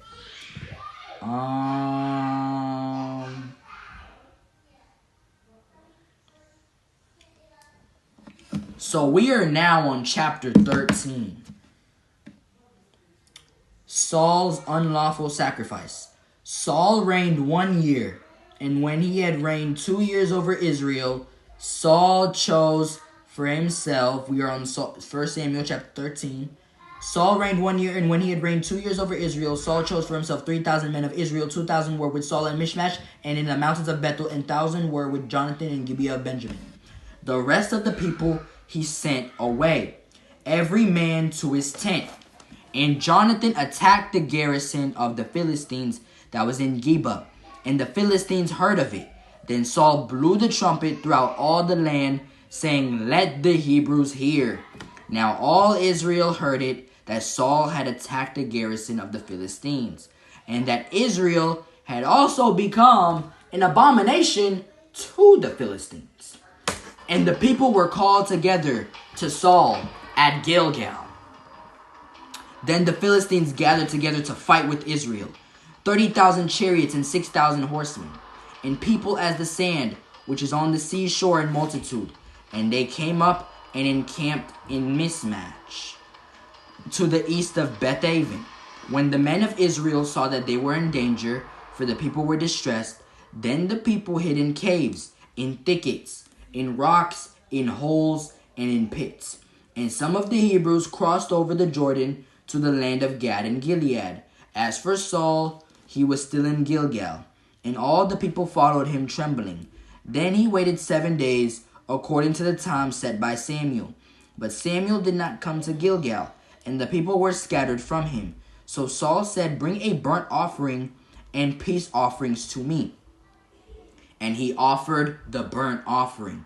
Now it happened, as soon as he had finished presenting the burnt offering, that Samuel came. And Saul went out to meet him, that he might greet him. And Samuel said, "What have you done?" Saul said, "When I saw that the people were scattered from me, and that you did not come within the days appointed, and that the Philistines gathered together at Michmash, then I said, the Philistines will now come down on me at Gilgal, and I have not made supplication to the Lord. Therefore I felt compelled, and offered a burnt offering." And Samuel said to Saul, "You have done foolishly. You have not kept the commandment of the Lord your God, which he commanded you. For now the Lord would have established your kingdom over Israel forever. But now your kingdom shall not continue. The Lord has sought for himself a man after his own heart, and the Lord has commanded him to be commander over his people, because you have not kept what the Lord commanded you." Then Samuel arose and went from Gilgal to Gibeah of Benjamin, and Saul numbered the people present with him. Alrighty? About 600 men. So it came about. Okay, no, wait, wrong thing. But all the Israelites would go down to the Philistines to sharpen each man's plowshare, his mattock, his axe, and his sickle. And the charge for his sharpening was a pim for the plowshares, the mattocks, the forks, and the axes, and to set the points of the goads. So it came about on the day of battle that the hand of any of the people who were with Saul and Jonathan, but they were found with Saul and Jonathan, his son. And the garrison of the Philistines went out to the pass of Michmash. We on some crazy time, and this story's on some crazy timing. I'm not gonna lie, this story is really on that crazy timing. I'm not gonna lie, chat. Let's make a challenge. Let's try to bet whether I can actually finish completely the book of 1 Samuel by the time this stream hits the 2-hour mark. What if we made a bet as to whether I can actually... So what if we were to make a bet...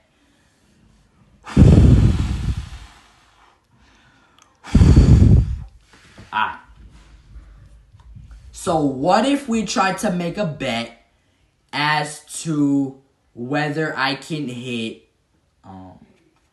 what is it?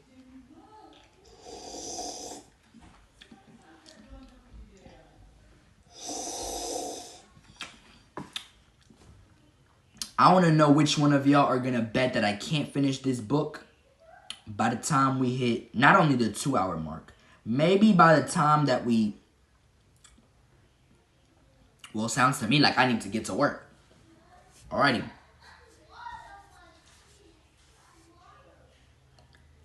First Samuel chapter 14. Jonathan defeats the Philistines. Now it happened one day that Jonathan the son of Saul said to the young man who bore his armor, "Come, let us go over to the Philistines' garrison that is on the other side." But he did not tell his father. And Saul was sitting in the outskirts of Gibeah under a pomegranate tree, which is in Migron. The people who were with him were about 600 men. Ahijah, the son of Ahitub, Ichabod's brother, the son of Phinehas, the son of Eli, the Lord's priest in Shiloh, was wearing an ephod. But the people did not know that Jonathan had gone between the passes by which Jonathan sought to go over to the Philistines' garrison. There was a sharp rock on one side and a sharp rock on the other side, and the name of one was Bozez, and the name of the other was Seneh. The front of one faced northward opposite Michmash, and the other southward opposite Gibeah. Then Jonathan said to the young man who bore his armor, "Come, let us go over to the garrison. It may be that the Lord will work for us, for nothing restrains the Lord from saving by many or by few." So his armor-bearer said to him, "Do all that is in your heart. Go then, here I am with you according to your heart." Then Jonathan said, "Very well, let us cross over to these men, and we will show ourselves to them. If they say thus to us, 'Wait until we come to you,' then we will stand still in our place and not go up to them.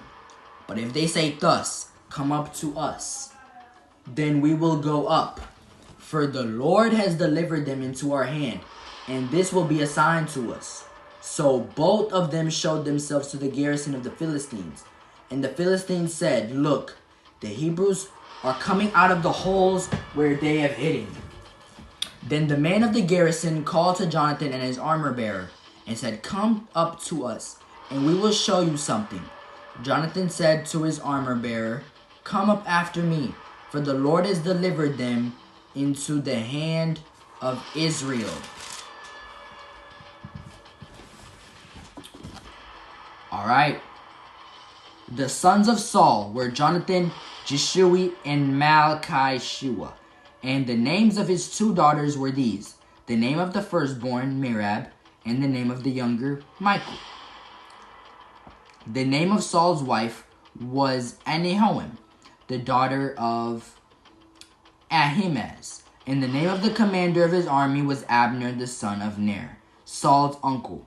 Kish was the father of Saul, and Ner, the father of Abner, was the son of Abiel. Now there was fierce war with the Philistines all the days of Saul. And when Saul saw any strong man or valiant man, he took him for himself.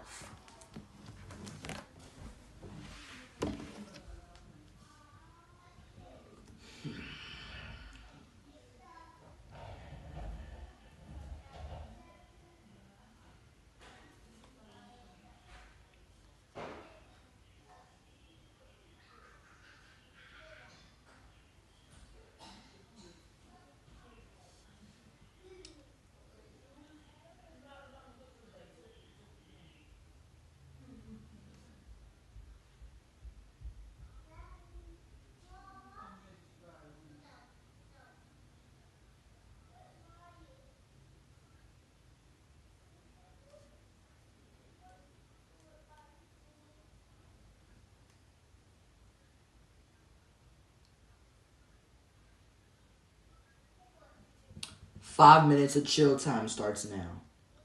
Matter of fact, not 5 minutes. I'm going to give myself 2 minutes.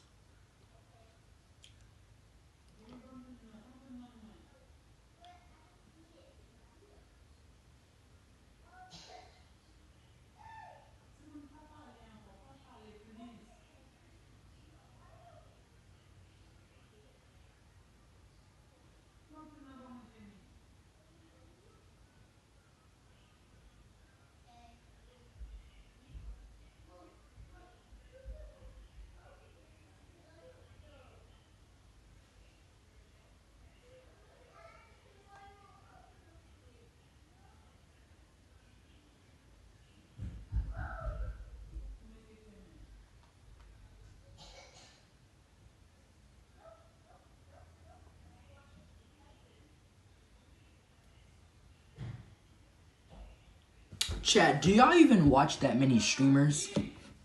Chat, what streamers do y'all watch?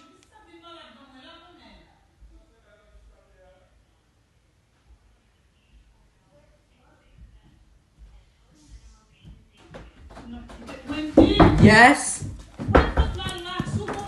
Oh, what happened, Ma? Open the door. Yeah, what happened, Ma? Okay, I'll leave it open, Ma. I didn't realize the thing was open. For real, for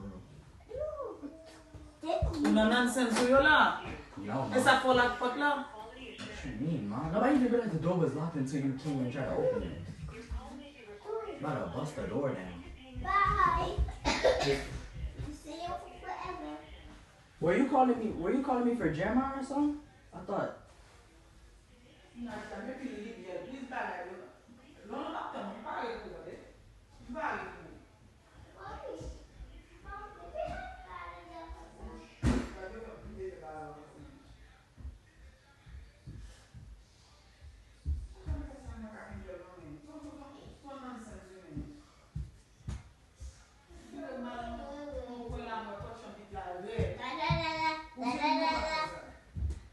No, no. What are you looking at? Don't stop until you have everything in the GMC series audio tool. We are professional grade.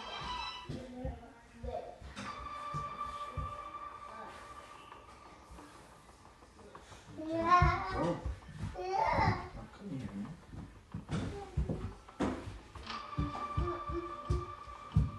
Guess that he's still like this.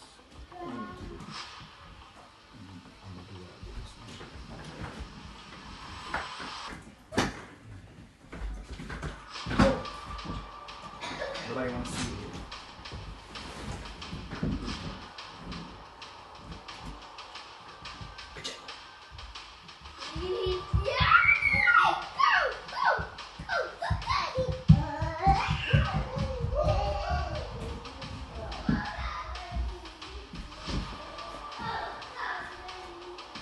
Wait, why is the thing still, well, my fault. Wait, who's that in the chat? Yo, my mom is bugging for no reason, dog.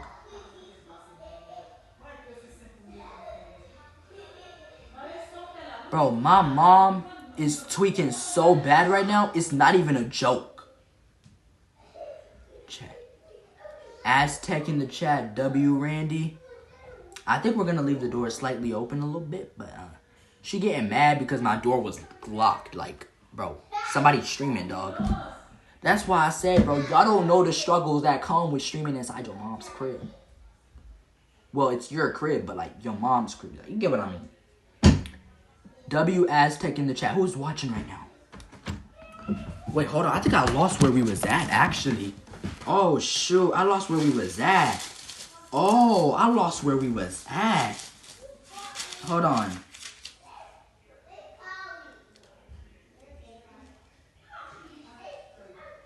We were on chapter 14. Yeah, we were on chapter 14. Hold on. Yeah, we were on chapter 14.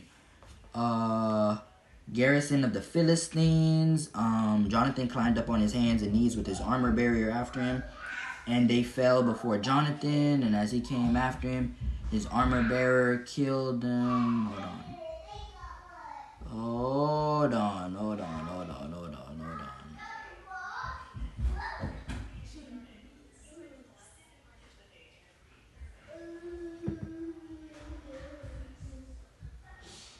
Yo, I actually don't remember where we was at, gang. Chat, run back the clip. Tell me.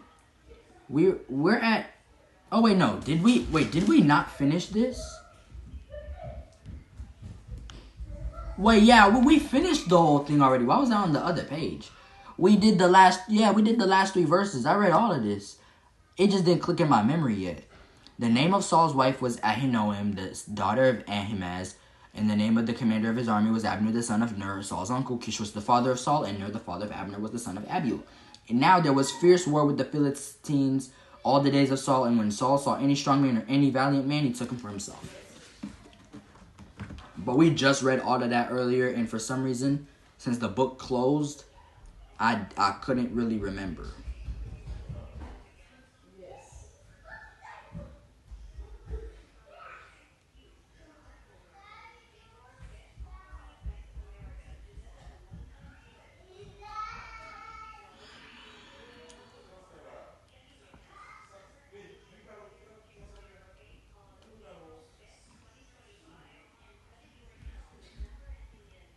So we have 2 people watching. So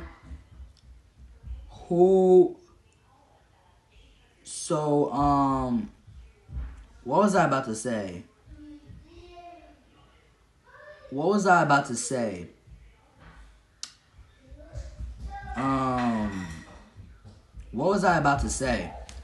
So, who's watching right now? Who is watching the stream right now?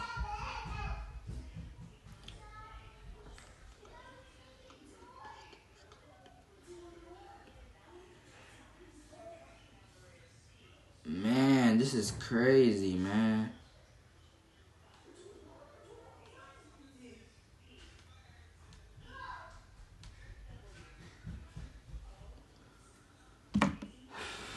Okay, so we have 2 people in the stream right now. God. Bro, it's like 10:30 on God. Chat, it's like 10:30 on God.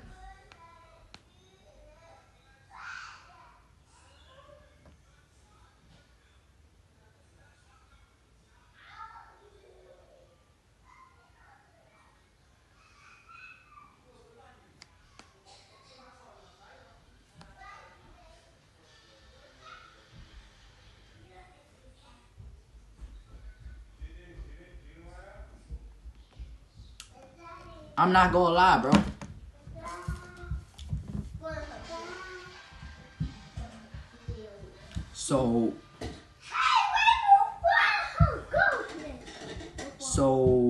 Chat, we are officially on chapter 13. Not chapter 13. What? Why am I getting the chapters wrong? This should not be happening. Chapter 15. Alrighty, let's get to it though. Chapter 15. Samuel also said to Saul, "The Lord sent me to anoint you king over his people, over Israel. Now therefore, heed the voice of the words of the Lord. Thus says the Lord of hosts, I will punish Amalek for what he did to Israel, how he ambushed him on the way when he came up from Egypt. Now go and attack Amalek and utterly destroy all that they have, and do not spare them, but kill both man and woman, infant and nursing child, ox and sheep, camel and donkey." So Saul gathered the people together and numbered them in Telaim, 200,000 foot soldiers and 10,000 men of Judah. And Saul came to a city of Amalek, and lay in wait in the valley. Then Saul said to the Kenites, "Go, depart, and get down from among the Amalekites, lest I destroy you with them. For you showed kindness to all the children of Israel when they came up out of Egypt." So the Kenites departed from among the Amalekites. And Saul attacked the Amalekites from Havilah all the way to Shur, which is east of Egypt.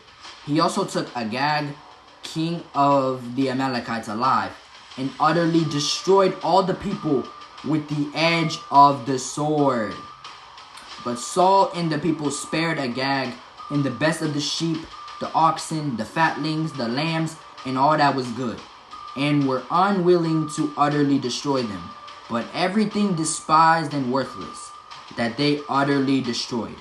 Now the word of the Lord came to Samuel, saying, "I greatly regret that I have set up Saul as king, for he has turned back from following me, and has not performed my commandments." And it grieved Samuel, and he cried out to the Lord all night.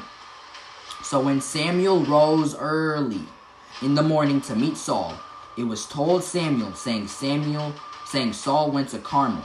And indeed, he set up a monument for himself, and he has gone on around, passed by, and gone down to Gilgal.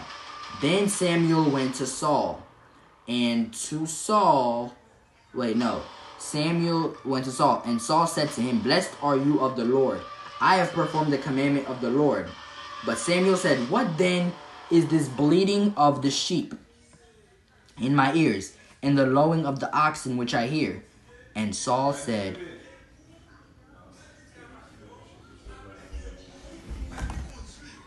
Is he really about to bust?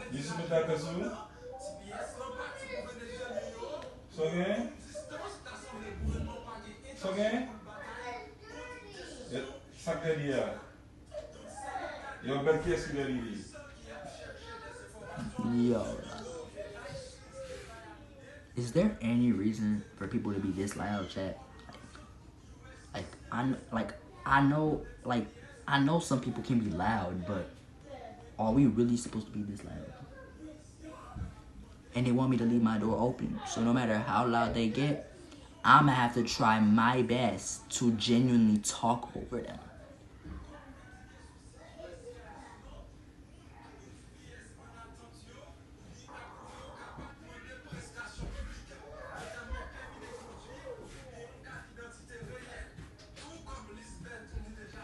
Okay.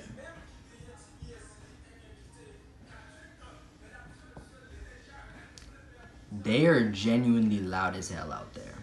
I'm not gonna care. They are genuinely loud as hell out there. I'm not gonna care.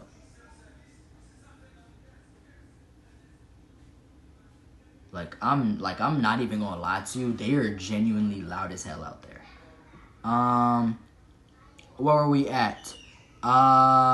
What then is this bleating of the sheep in my ears and the lowing of the oxen which I hear? And Saul said, They have brought them from the Amalekites, for the people spared the best of the sheep and the oxen, to sacrifice to the Lord your God, and the rest we have utterly destroyed. Then Samuel said to Saul, Be quiet, and I will tell you what the Lord said to me last night. And he said to him, Speak on. So Samuel said, When you were little in your own eyes, were you not head of the tribes of Israel? And did not the Lord anoint you king over Israel? Now the Lord sent you on a mission and said, Go and destroy the sinners, the Amalekites, and fight against them until they are consumed. Why then did you not obey the voice of the Lord?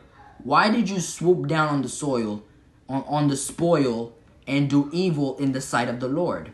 And Saul said to Samuel, But I have obeyed the voice of the Lord and gone on the mission on which the Lord sent me, and brought back Agag, king of Amalek. I have utterly destroyed the Amalekites. But the people took of the plunder, sheep and oxen, the best of the things which should have been utterly destroyed, to sacrifice to the Lord your God in Gilgal. So Samuel said, Has the Lord as great delight in burnt offerings and sacrifices, as in obeying the voice of the Lord? Behold, to obey is better than sacrifice, and to heed than the fat of rams. For rebellion is as the sin of witchcraft, and stubbornness is as iniquity and idolatry. Because you have rejected the word of the Lord, he also has rejected you from being king. Then Saul said to Samuel, For I have sinned, for I have transgressed the commandment of the Lord and your words, because I feared the people and obeyed their voice. Now, therefore, please pardon my sin and return with me, that I may worship the Lord. But Samuel said to Saul, I will not return with you, for you have rejected the word of the Lord, and the Lord has rejected you from being king over Israel. And as Samuel turned around to go away, Saul seized the edge of his robe, and it tore.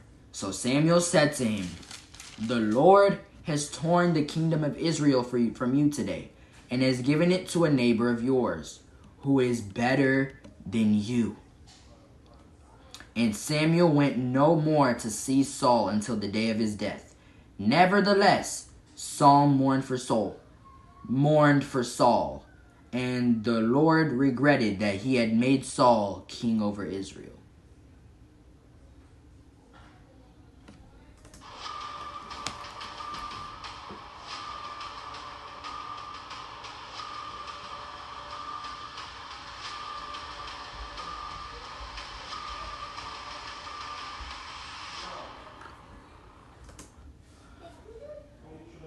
That is so crazy, chat. So we're now on chapter 16. We're cooked. Because we're closing in on 11 p.m. And you're telling me we still ain't done with this first book? I don't think y'all realize the marathon we just got ourselves into.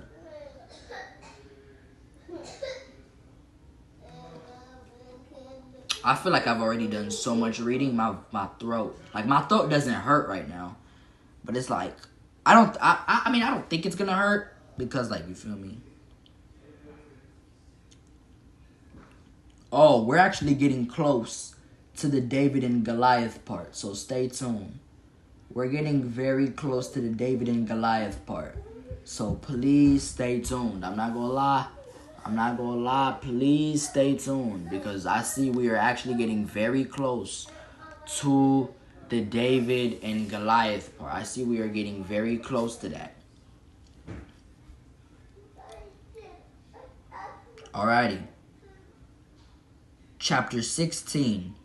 Now the Lord said to Samuel, "How long will you mourn for Saul, seeing I have rejected him from reigning over Israel? Fill your horn with oil and go.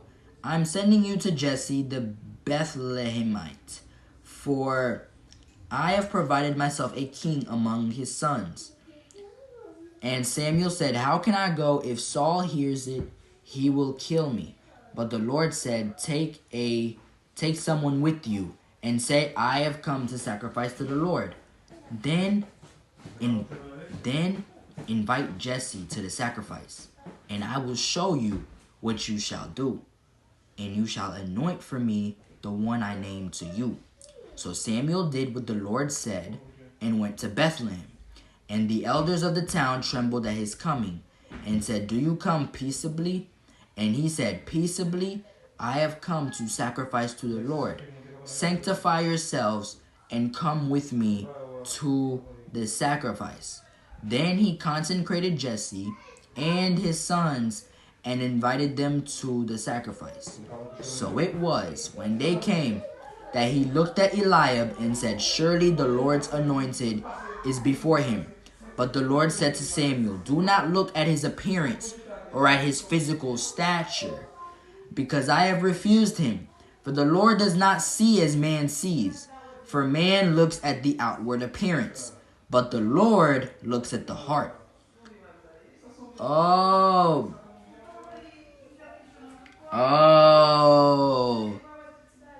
Never mind. I was about to say something that really proves the point. So Jesse called Abinadab and made him pass before Samuel. And he said, Neither has the Lord chosen this one. Then Jesse made Shammah pass by. And he said, Neither has the Lord chosen this one. Thus Jesse made 7 of his sons pass before Samuel. And Samuel said to Jesse, Has the Lord not chosen these? And Samuel said to Jesse, Are all the young men here? Then he said, There remains yet the youngest, and there he is, keeping the sheep. And Samuel said to Jesse, Send and bring him, for we will not sit down till he comes here. And so it was, whenever the Spirit from God was upon Saul, that David would take a harp and play it with his hand. Then Saul would become refreshed and well, and the distressing spirit would depart from him.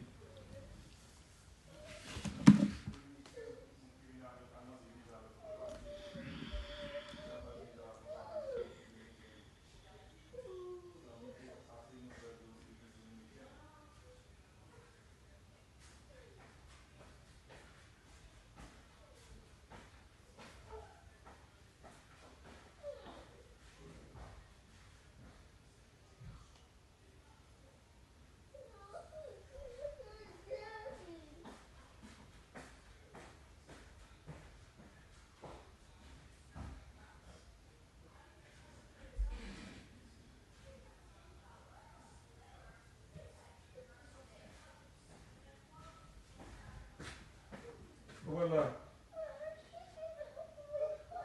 Soleil.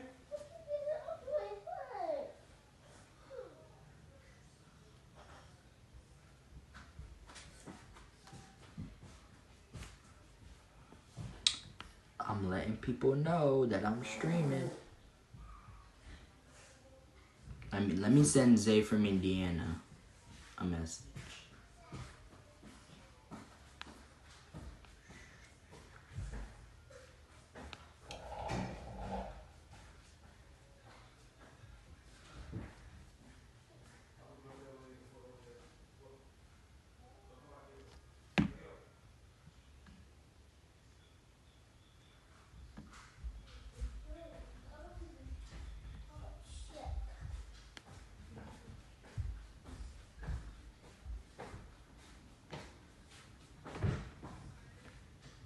Where we going?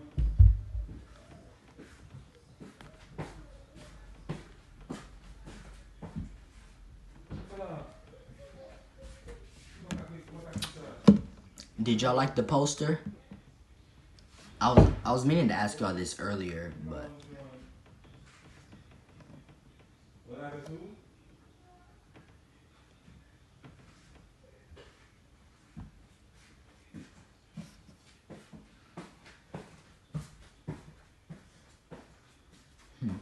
W poster, I'm not gonna lie.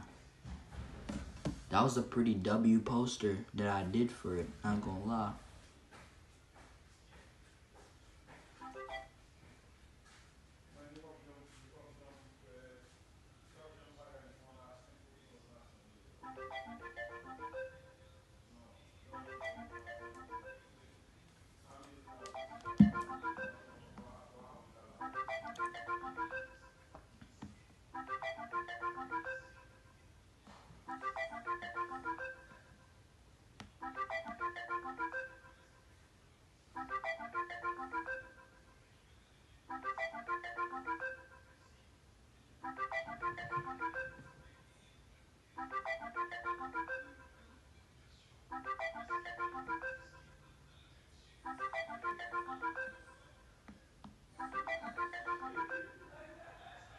She's probably not gonna answer, chat.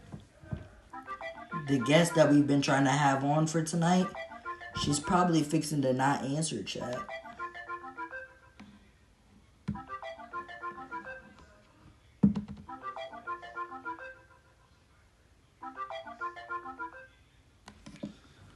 Damn.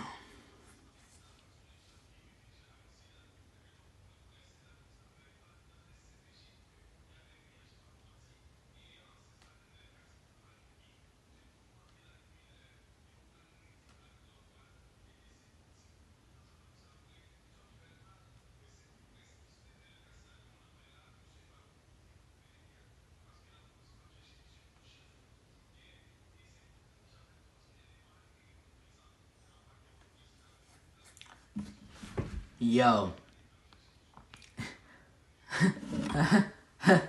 Chat, you wanna know something funny? Chat, you wanna know something funny? People on Snapchat just wanna block you like mad crazy. Like, I'm talking like on some real stuff, like not even to joke around and be goofy.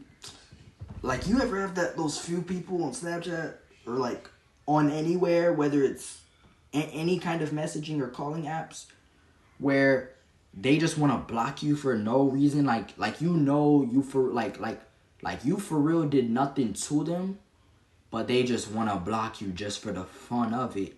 Y'all don't understand how the real world works. Y'all don't know the world like I do. People will block you just for the fun of it, bro. They will block you just because their dad's not around. Like, they will for real block you just because they're going through some stuff in life. So they're going to be like, oh, let me block them just for the fun of it. Situation don't even got to be that serious. They will block you just for the fun of it, bro. Like, they will block you like it is a professional sport, dog. And it's like, bro, this is not a professional sport. You're not going to win LeBron James MVP for doing this. No glaze to LeBron, but he is a GOAT. Not me. Matter of fact, not him. Jesus. Double check. I had to correct myself. Bro, 2 hours into the... I don't know if y'all could tell. This is probably the longest stream we've had in a minute. I can't even remember the last time that a stream of mine hit 2 hours long. I'm really trying to think. Hold on, chat. Which chapter are we on currently? Chapter 17, right? When is the last time that... Hold on, I'm gonna look it up real fast. Hold on. When is the last time that we had a stream that hit 2 hours? When is the last time we had a 2-hour stream? What?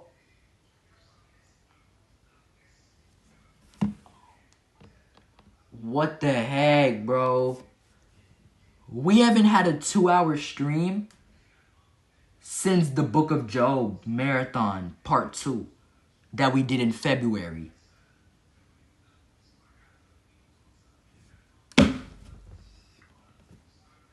What have we been doing? Yo, the streams really are just getting nothing but shorter now. What the heck? I didn't even realize our streams were actually that much shorter now. I honestly did not think we were making our streams that much shorter now. This is our first time in a month and a half actually hitting 2 hours with a stream. We haven't done that since February 27th, dog. Now it's April 5th.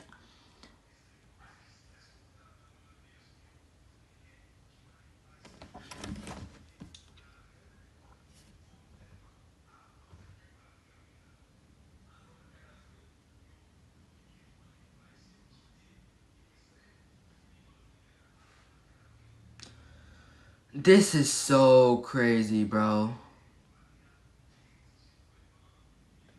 That is so crazy, gang. I'm not gonna lie. That's just crazy, bro. That's just crazy.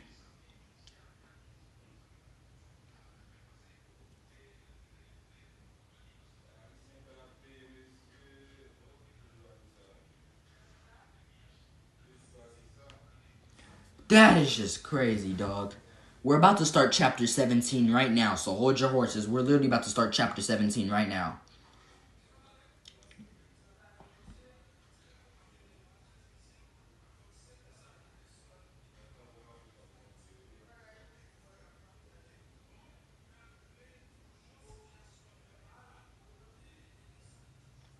Okay. Alright, you know what? Let's not care. Oh, alrighty, bro. You know what? So we're sitting at 2 hours in our stream. That is so crazy. The last time that we did a stream and it actually went up to 2 hours long, we haven't done that since the Book of Job Marathon Part 2 stream.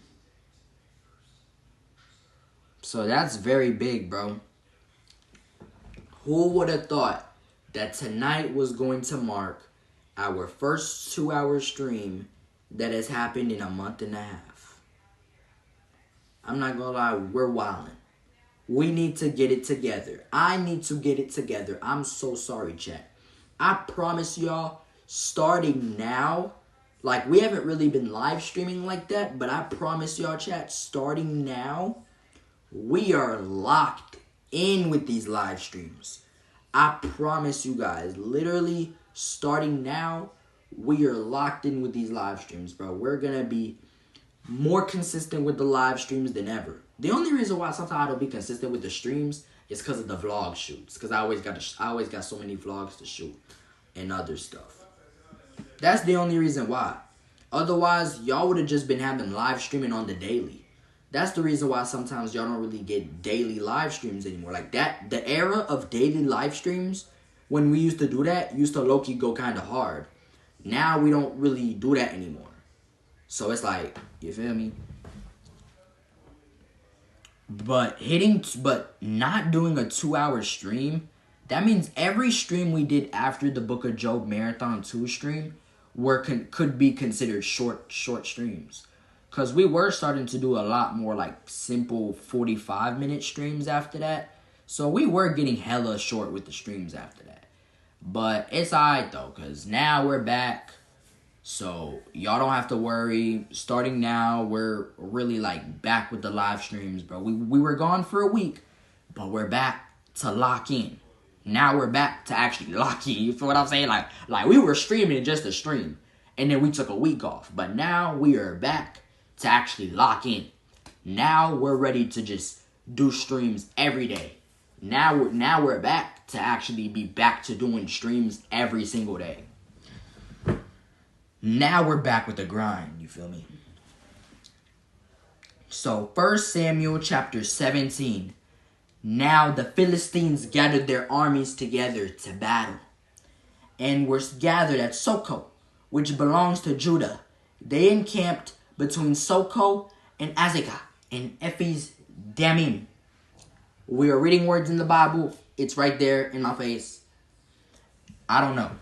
And Saul and the men of Israel were gathered together, and they encamped in the valley of of Elah, and drew up in battle array against the Philistines. The Philistines stood on a mountain on one side, and Israel stood on a mountain on the other side, with a valley between them. And a champion went out from the camp of the Philistines, named Goliath, from Gath, whose height was 6 cubits and a span. He had a bronze helmet on his head, and he was armed with a coat of mail, and the weight of the coat was 5,000 shekels of bronze. And he had bronze armor on his legs, and a bronze javelin between his shoulders. Now the staff of his spear was like a weaver's beam. And his iron spearhead weighed 600 shekels, and a shield bearer went before him. Then he stood and cried out to the armies of Israel and said to them, Why have you come out to line up for battle? Am I not a Philistine, and you the servants of Saul? Choose a man for yourselves and let him come down to me. If he is able to fight with me and kill me, then we will be your servants. But if I prevail against him and kill him, then you shall be our servants and serve us. And the Philistines said, I defy the armies of Israel this day. Give me a man that we may fight together. When Saul and all Israel heard these words of the Philistine, they were dismayed and greatly afraid. Now David was the son of that Ephraite of Bethlehem, Judah, whose name was Jesse, and who had 8 sons, and the man was old, advanced in years, in the days of Saul. The 3 oldest sons of Jesse had gone to follow Saul to the battle. The names of his 3 sons who went to the battle were Eliab the firstborn, next to him Abinadab, and the third Shammah. David was the youngest, and the 3 oldest followed Saul. You feel me? So David rose early in the morning, left the sheep with a keeper, and took the things and went as Jesse has commanded him. So the men of Israel said, Have you seen this man who has come up? Surely he has come up to defy Israel. And it shall be that the man who kills him, the king will enrich with great riches, will give him his daughter, and give his father's house exemption from taxes in Israel. Then David spoke to the men who stood by him, saying, What shall be done for the man who kills this Philistine, that he should defy the armies of the living God? And the people answered him in this manner, saying, So shall it be done for the man who kills him. Then David said to Saul, Let no man's heart fail because of him. Your servant will go and fight with this Philistine. And Saul said to David, You are not able to go against this Philistine to fight with him, for you are a youth, and he a man of war from his youth. But David said to Saul, Your servant used to keep his father's sheep, and when a lion or a bear came and took a lamb out the flock, I went out after it and struck it, and delivered the lamb from its mouth. And when it arose against me, I caught it by its beard and struck and killed it. Then he took the staff in his hand, and he chose for himself 5 smooth stones from the brook, and put them in a shepherd's bag in a pouch which he had. And his sling was in his hand. And he drew near to the Philistine. So the Philistine came and began drawing near to David. And the man who bore the shield went before him. And when the Philistine looked about and saw David, he disdained him, for he was only a youth, ruddy and good-looking. So the Philistine said to David, Am I a dog, that you come to me with sticks? And the Philistine cursed David by his gods. And the Philistine said to David, Come to me, and I will give your flesh to the birds of the air and the beasts of the field. Then David said to the Philistine, You come to me with a sword, with a spear, and with a javelin, but I come to you in the name of the Lord of hosts, the God of the armies of Israel, whom you have defied. This day the Lord will deliver you into my hand, and I will strike you and take your head from you. And this day I will take the carcasses of the camp and of the Philistines to the birds of the air and the wild beasts of the earth, that all the earth may know that there is a God in Israel. So then David put his hand in his bag and took out a stone, and he slung it and struck the Philistine Goliath in his forehead,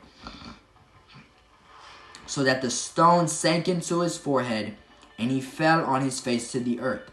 So David prevailed over the Philistine with a sling and a stone, and struck the Philistine and killed him. But there was no sword in the hand of David. Therefore David ran and stood over the Philistine, took his sword and drew it out of its sheath and killed him, and cut off his head with it. And when the Philistines saw that their champion was dead, they were out of here. They fled. And now the men of Israel and Judah arose and shouted, and pursued the Philistines as far as the entrance of the valley, into the gates of Ekron. And the wounded of the Philistines fell along the road of Sharim, even as far as Gath and Ekron.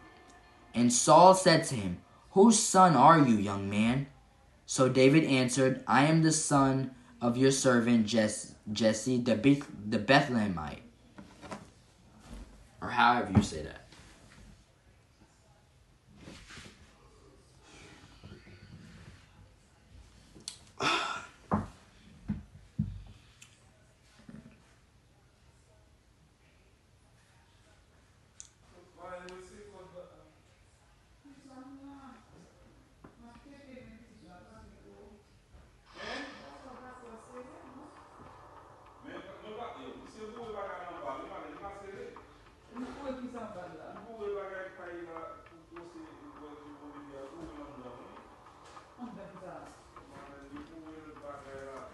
Yeah, bro.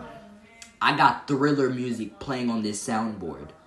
We got everything around us right now. We literally got everything around us right now to really make this stream feel as cinematic as possible, as good as possible, and as banger as possible.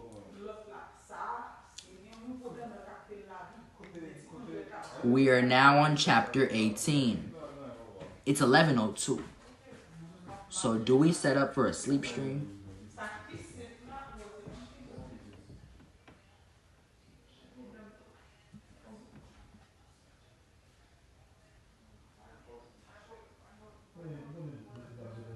Alrighty.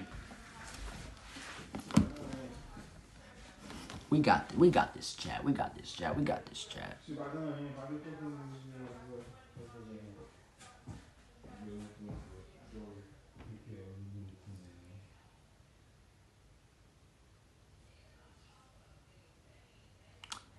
The fact that we've already made it to 18 chapters in 2 hours is crazy. Like, that's why I low-key want to stay up long enough to already finish the first book and for us to already start out 2 Samuel. I'm not gonna cap. I low-key want to just stay up. I don't know, chat. I low-key want to just stay up on stream until we have at least 1 Samuel knocked down. So then tomorrow, all we have to do is 2 Samuel, 1 Kings, and 2 Kings.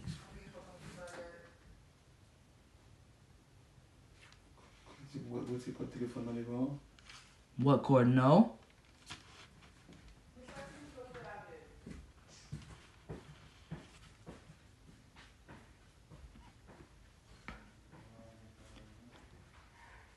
Randy, it's okay. Don't laugh. Big bro came, like asking me for a charge.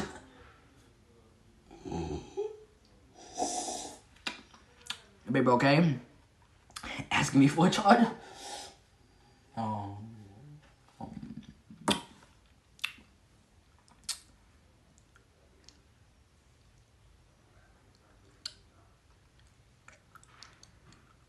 Okay.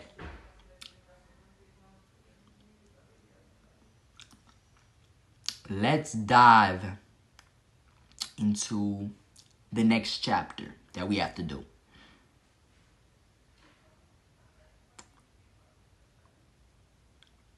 It is 11:05.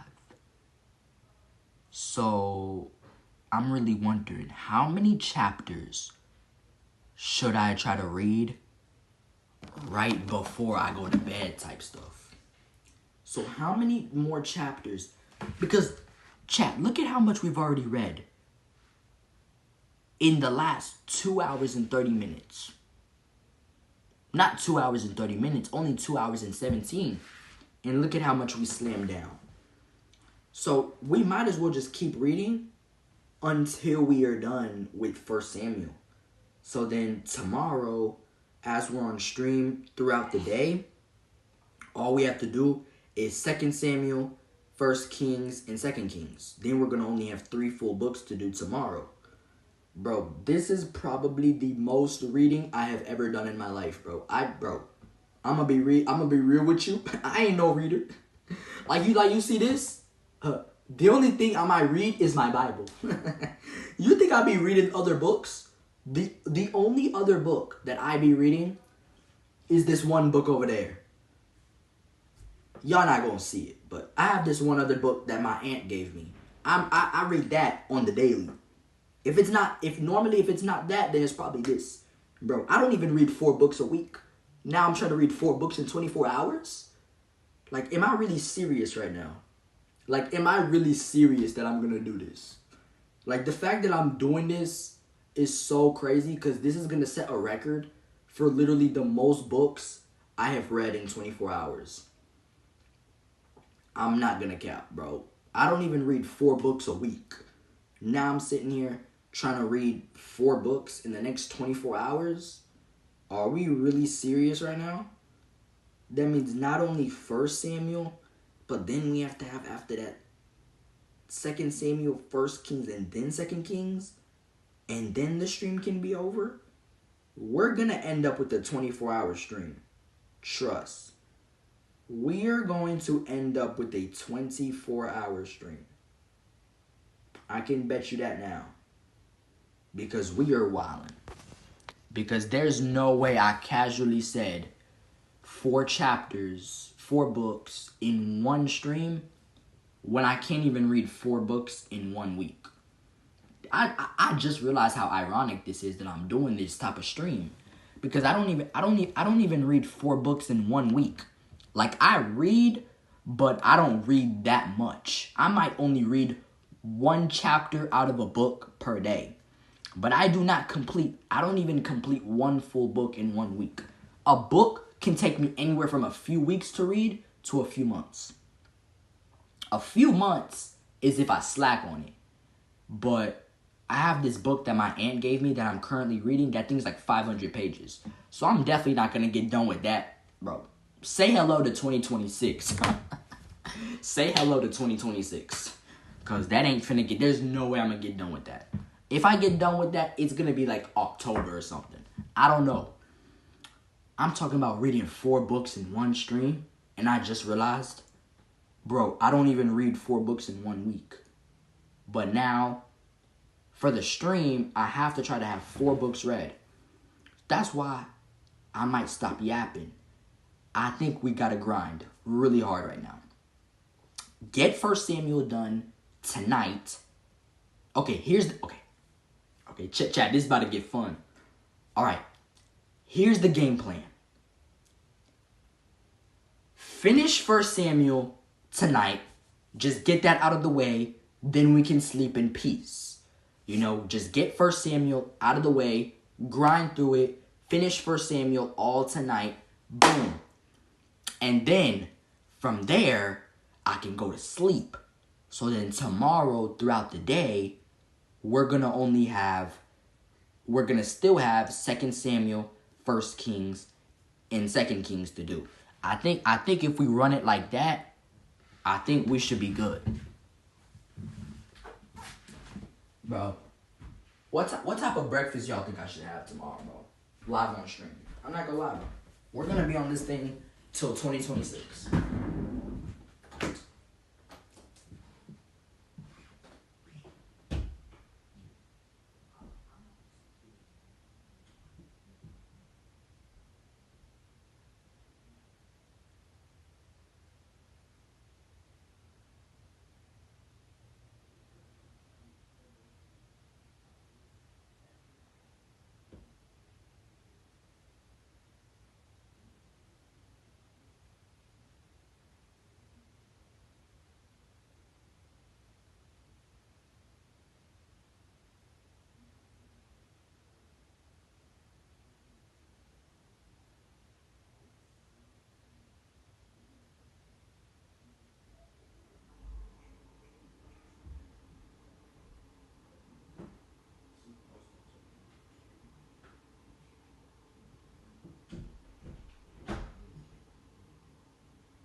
Alright, bro. So here's the game plan. Alright? Chat. Here's the new game plan. We are gonna run through this. Alright? We're gonna grind. We're gonna stay up. As of right now, I am declaring, Ready Similian, am declaring that we cannot sleep until 1 Samuel and at least the first 5 chapters of 2 Samuel are completed. That way tomorrow morning, hold on. How? Nah. Because how many chapters is 2 Samuel? That way I know exactly what type of game plan we need to set up for how we're going to get through this marathon.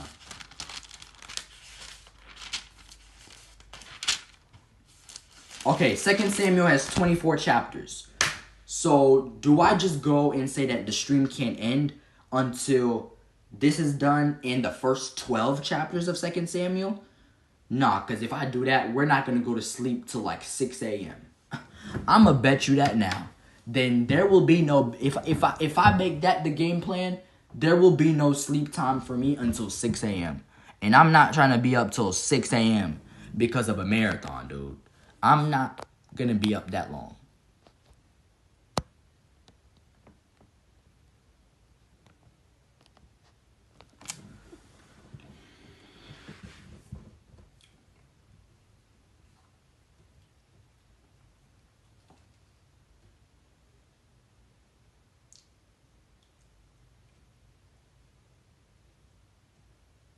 Alrighty.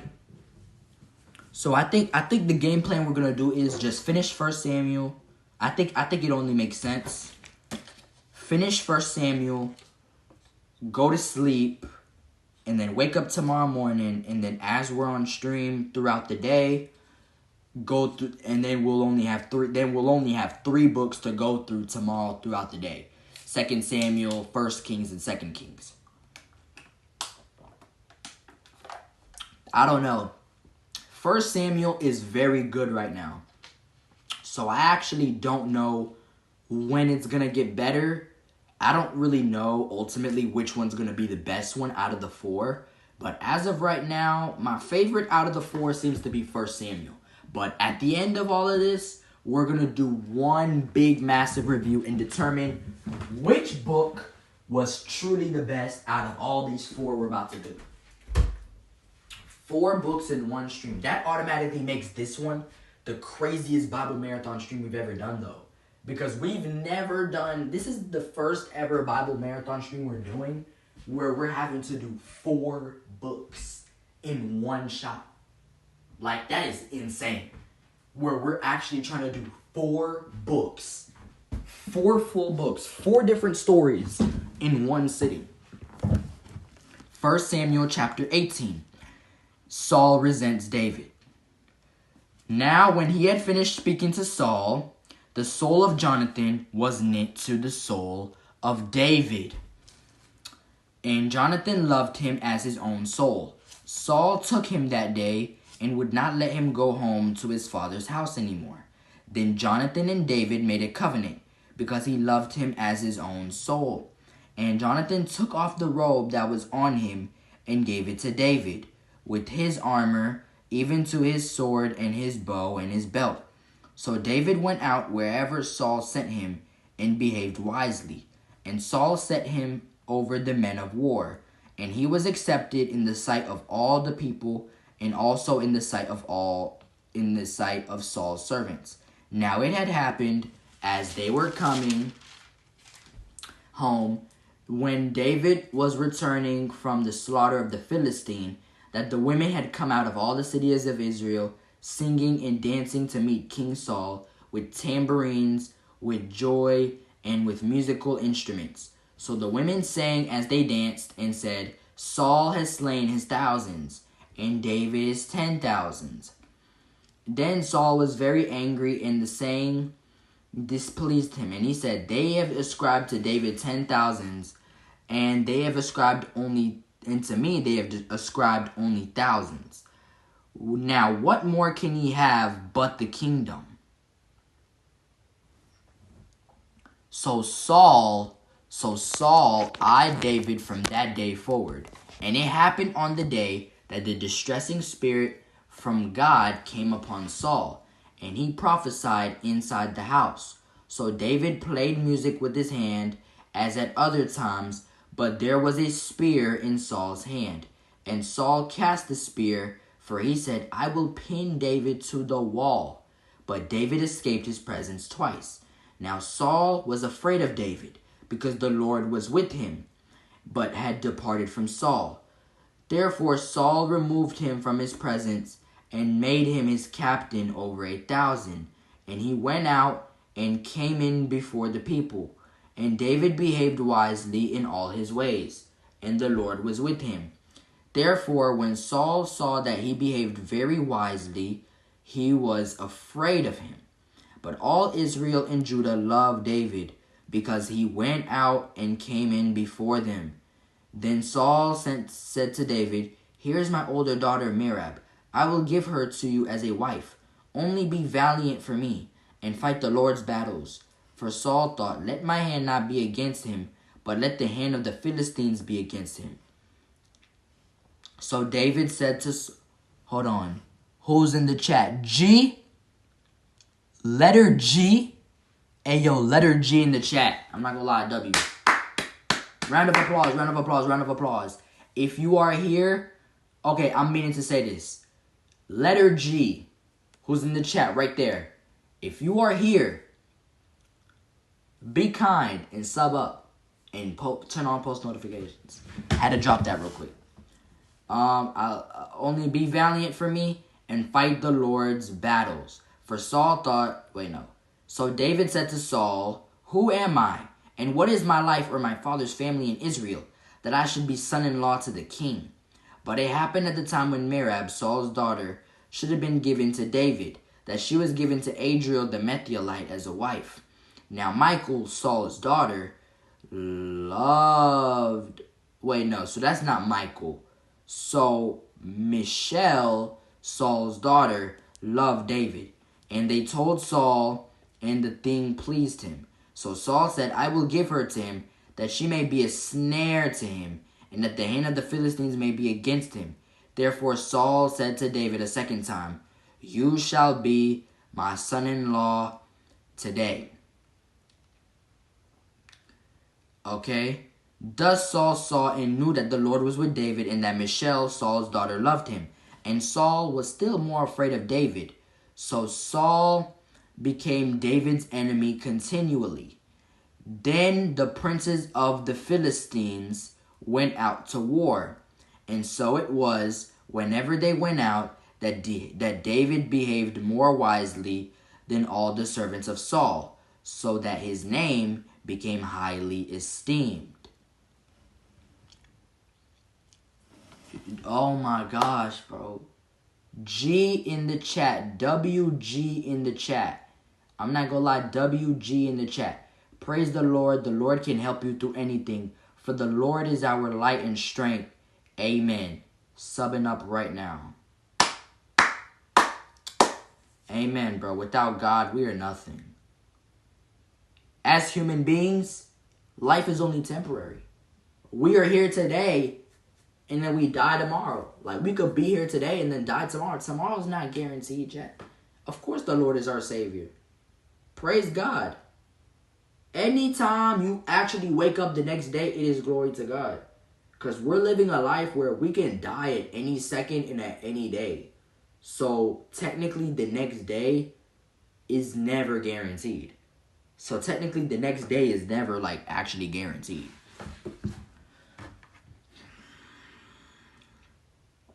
I'm not gonna lie, bro. I know for a fact this marathon is pulling literally all of the late night viewers right now.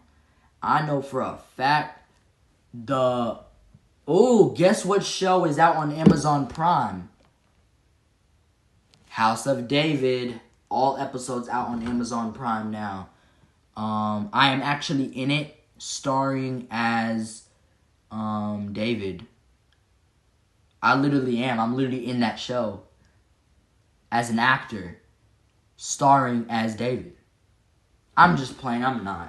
Who am I, bro? Who is this kid, bro? Bro, who is this kid? Bro, who am I, bro? Why would I act like I'm actually in that show? But I'm not gonna lie. You never know what could happen. What if a season 2 were to happen and then they let me slide on for season 2? You never know. Anything could happen, bro. They could end up doing season 2 and then they end up wanting me to slide on for season 2. And then they might end up wanting me to slide on. You never know. Alrighty. So 1 Samuel chapter 19. Now Saul spoke to Jonathan his son and to all his servants that they should kill David. Hold on, bro.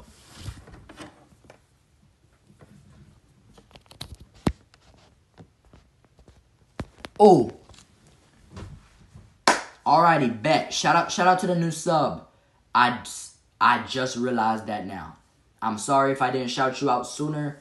It's because it just changed on my end, so I realized. So I'm gonna just say it right now. Shout out to the new sub that just came in. Sometimes if I don't shout out the subs immediately when you sub, it could be because like I go like sometimes my eyes might be away from the camera, so like I might not really see it on time when I'm supposed to. You feel me? And normally I try my best to like shout out specifically every new person who subscribes and drops their sub. It normally just leads to me like, you feel me? Like, normally every sub that comes in, I shout them out. Normally every subscriber gets shouted out. So if you're new here, I'm guessing you are new here if this was your first time subscribing. But yeah, man. Welcome to the community. I'm not gonna lie. Every new person who pulls up to the community is always welcome. So literally welcome. Alrighty. Let's continue going with this thing, you heard. 1 Samuel chapter 19. Now Saul spoke to Jonathan his son and to all his servants that they should kill David. But Jonathan, Saul's son, delighted greatly in David. So Jonathan told David, saying, My father Saul seeks to kill you.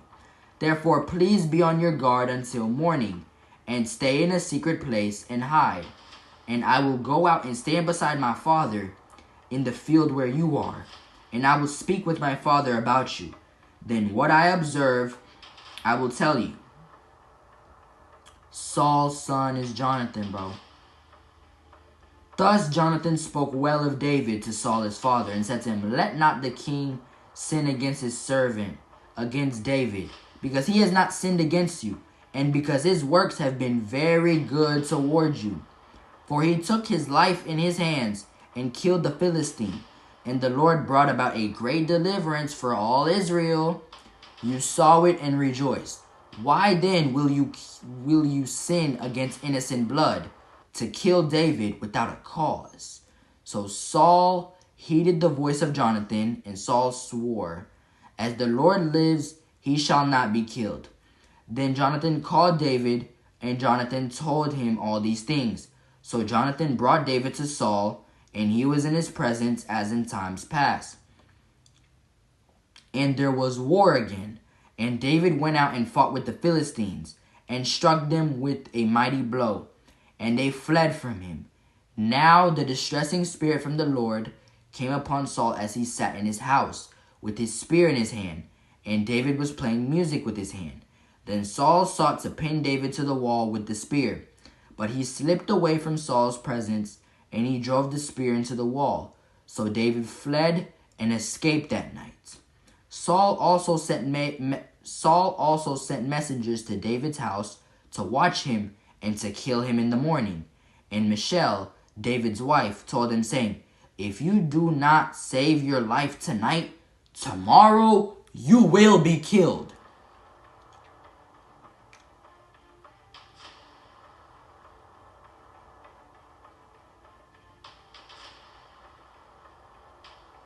So Michal led David down through a window, and he went and fled and escaped.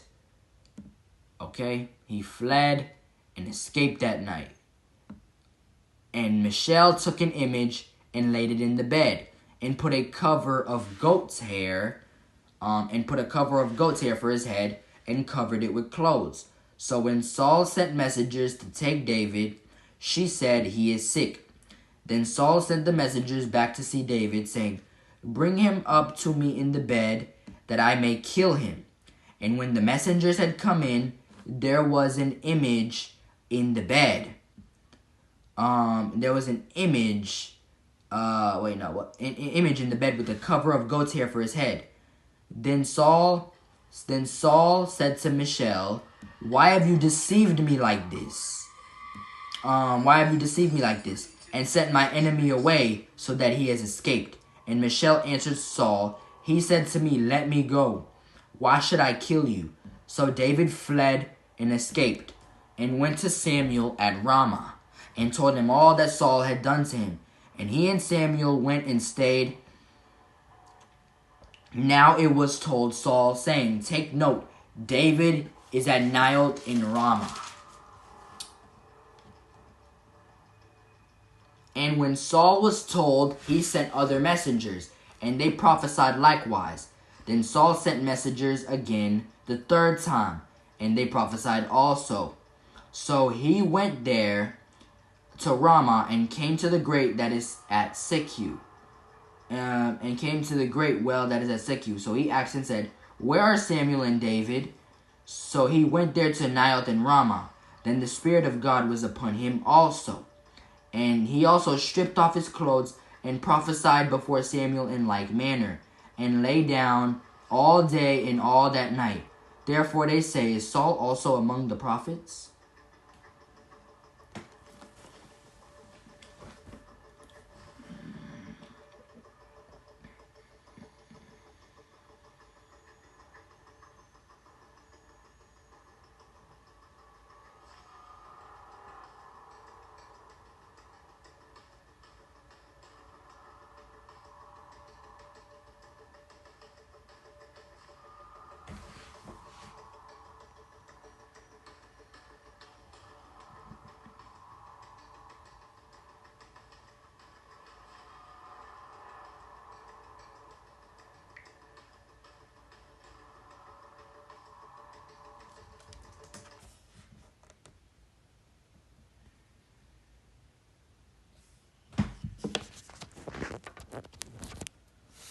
Okay.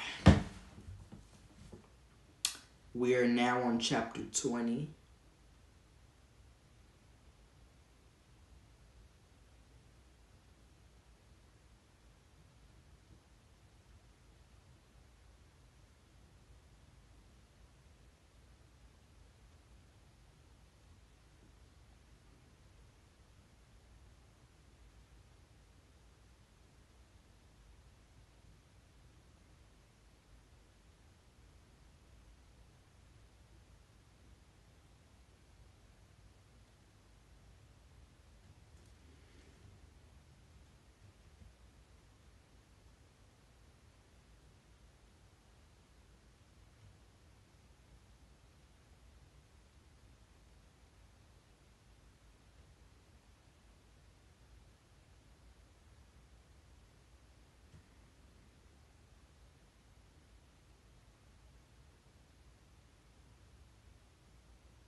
Gotta go live, dude. Shout out to that new sub that just dropped, gang. Whoa. Skip alert.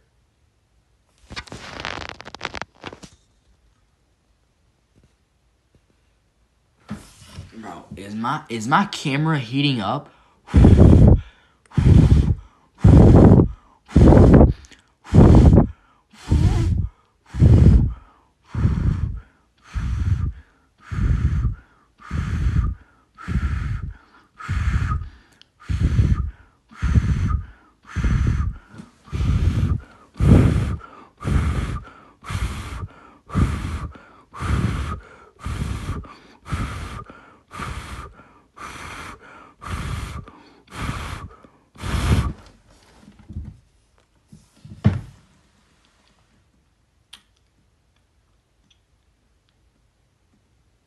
Marks with the sub. Bean with the sub. Italian Stallion with the sub. I was looking through my thing and it was showing me like literally everybody who has subscribed to my channel in the past and stuff.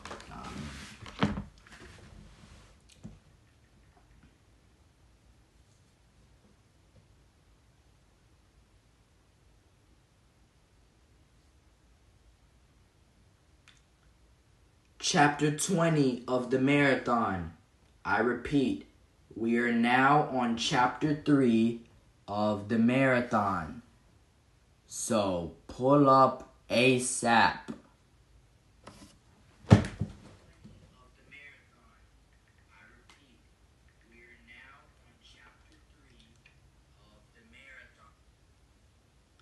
Did I say chapter 3? No. Chapter 20 of the marathon live now. I repeat, we are on chapter 20 of the marathon. Shout out to the new sub, by the way.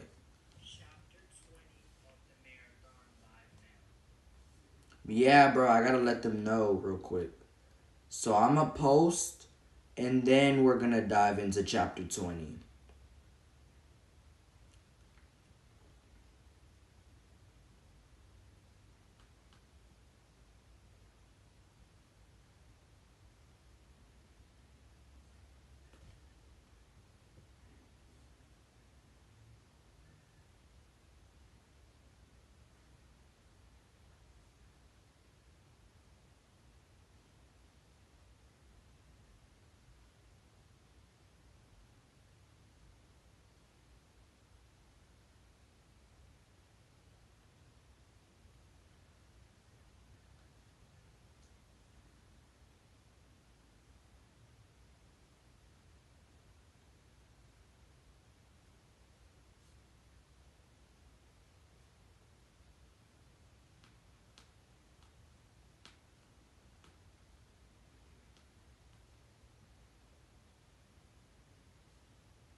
What's up, Randy? I'm live right now.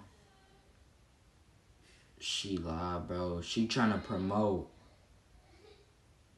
She trying to promote. On gang, she trying to promote. On gang, she trying to promote.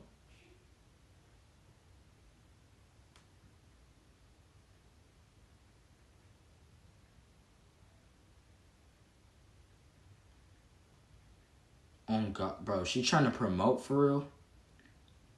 She came into my chat straight up trying to promote for real.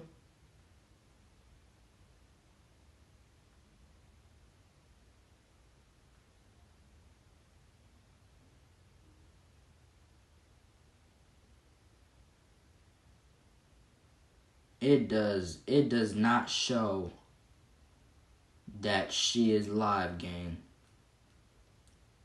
Buddy is not live, gang.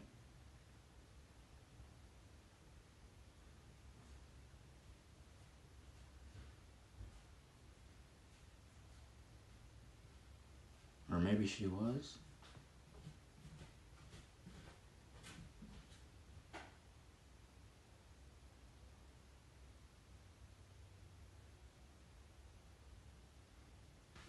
Or maybe she was live and she ended.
Wait, he said, I wasn't trying to promote, I'm just saying, but long time no talk.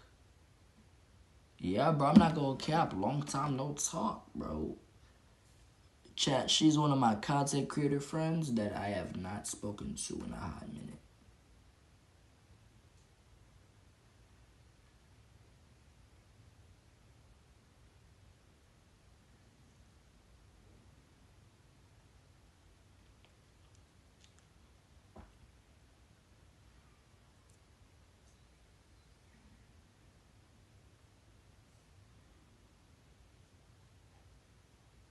I low-key want to go to sleep, but then at the same time, I want to keep grinding. I'm not gonna lie. I low-key want to keep grinding. I feel that temptation to just say screw it and go to sleep. But then at that same time, I got that fuel in me to want to grind instead. You get what I'm saying? It's like, let's make sure the camera doesn't heat.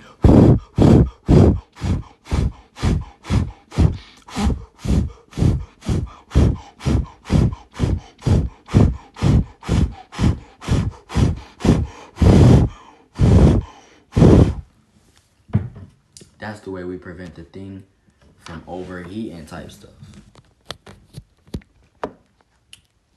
Why do I always feel so lightheaded every time I do some dumb stuff like that? I don't know if y'all can tell by the look of my... I'm genuinely tired already.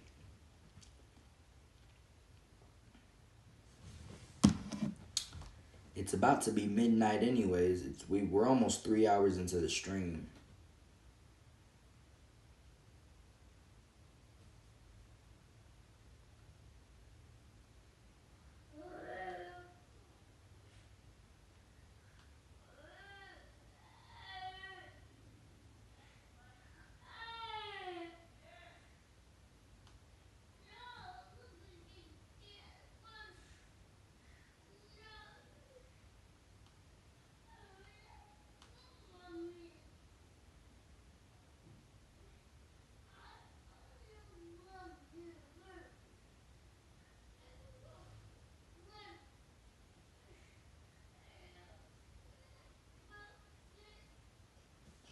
Keep grinding.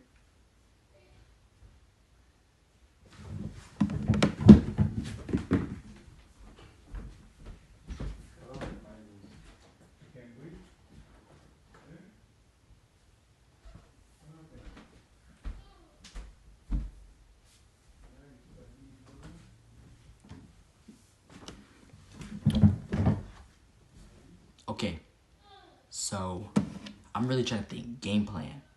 I low-key want to go to sleep right now on stream, but do I just keep grinding to finish the book of 1 Samuel first? That way tomorrow we could already grind, like really, like that way tomorrow we could really grind on 2 Samuel, 1 Kings, and 2 Kings.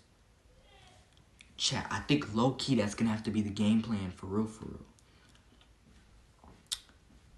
And then once this whole marathon's over, I'm only taking 1 day off. And y'all are gonna get a full week of just nothing but mad streams.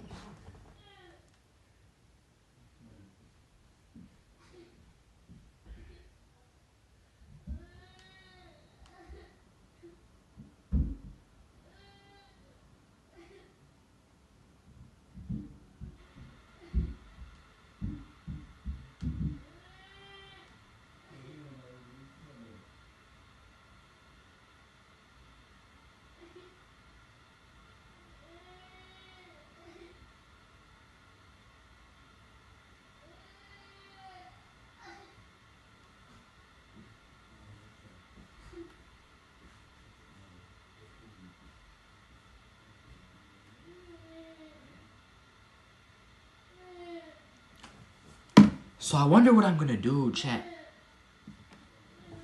I got it right here. 1 Samuel chapter 20. That's the next thing we're supposed to start.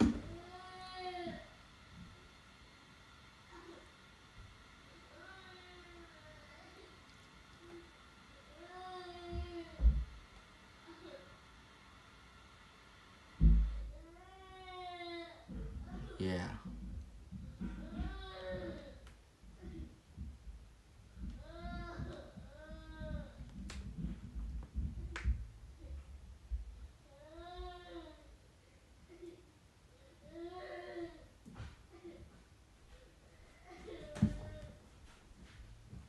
Okay. I know what we're gonna do.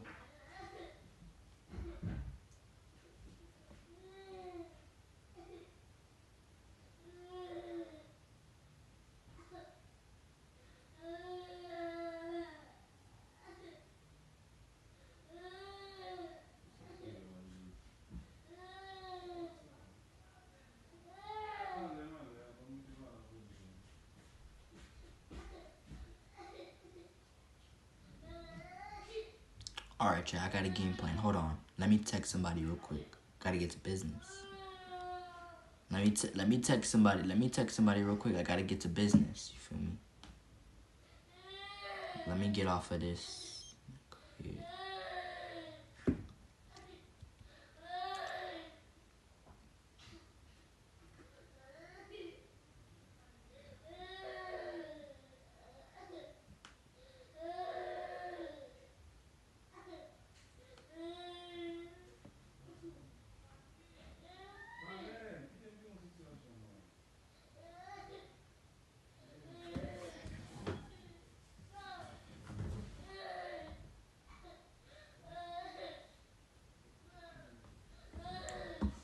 We're about to hit 3 hours on stream. This is crazy.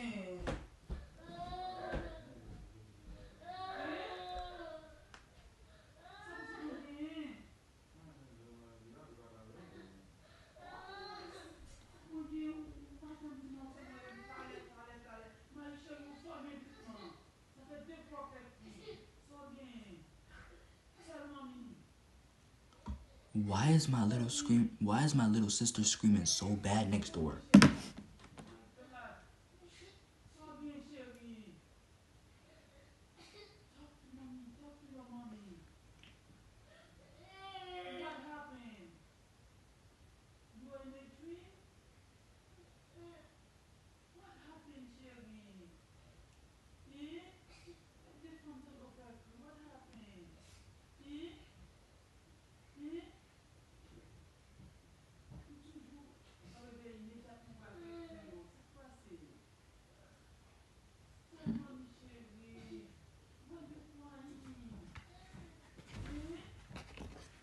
Alrighty.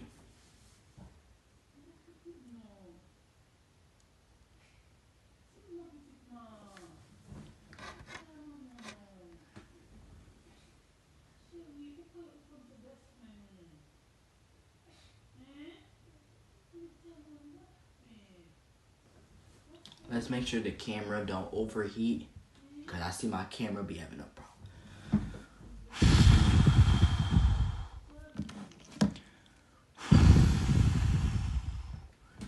Yeah, I gotta like, you feel me? 5, 4, 3, 2, 1, 3 hours.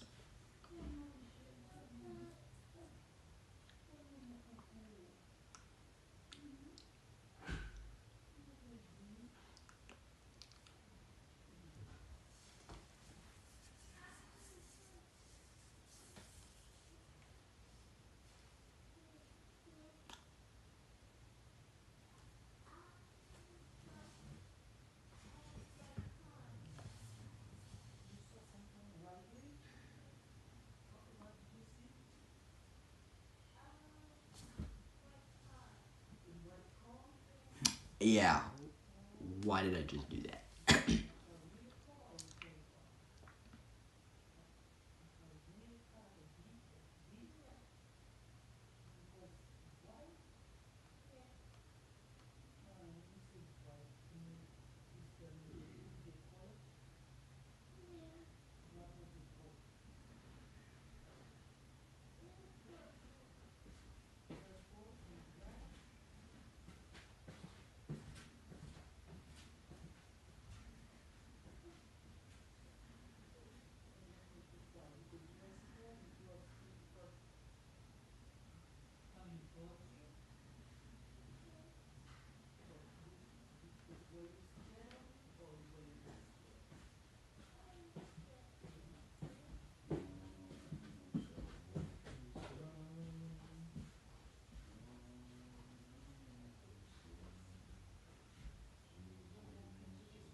We're going to sleep. Screw it.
We're going to sleep, chat. Trust me.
Yeah, chat. I'm tired. We're gonna complete this in the morning. Literally in the morning.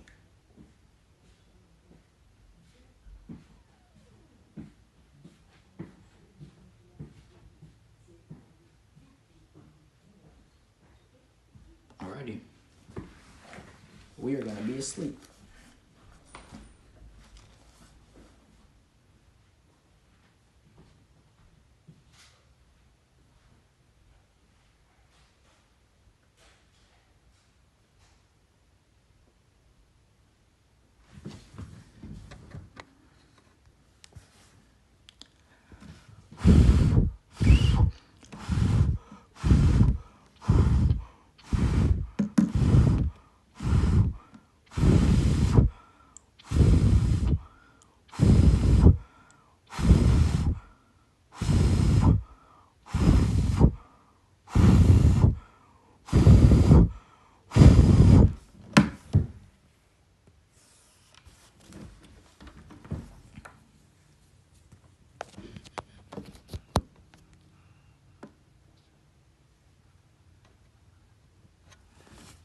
Alrighty.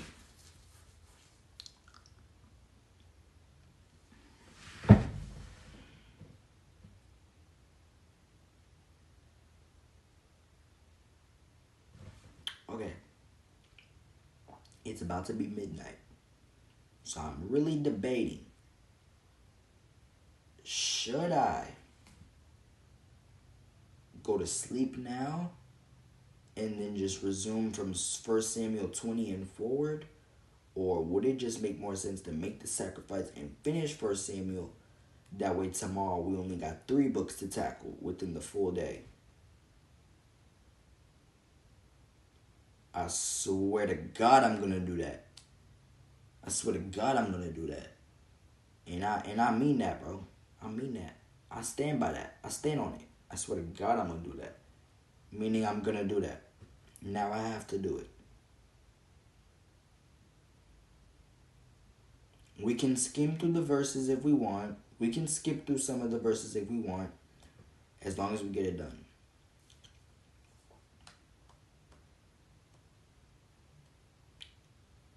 No, because think about it, chat. It's dead at, bro. It's literally about to be midnight, dog. It's literally going to be midnight. Hold on, let's blow the camera again so we don't overheat.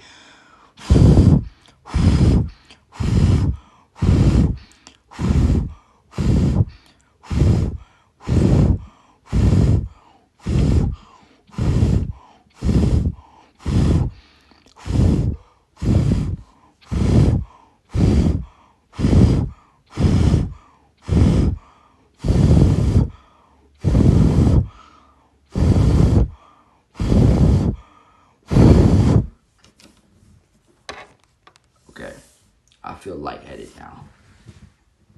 And my laptop's decharged.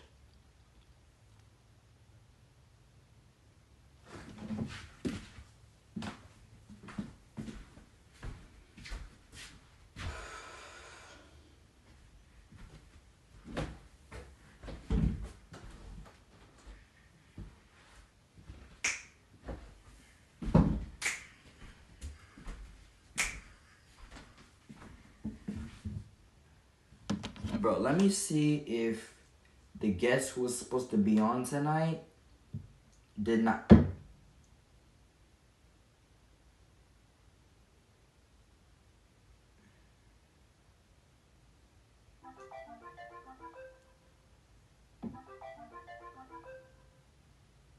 Yo. Hey, man. Yo, what's up? I'm so sorry. I had to go to my mom because something happened, and then I walked past by, and I was like, oh my gosh, I was supposed to go already. And then I was like, oh my gosh, my phone's almost dead. Because my phone's at like 4% right now. Yeah, it's a 5%. Yeah. Oh, shoot. Yeah, I feel you. Yeah. W. Leona, bro. What? I said W. Leona. Like, I couldn't hear you say that again. I said W. Leona, because you showed up. I don't know. What happened to the basketball?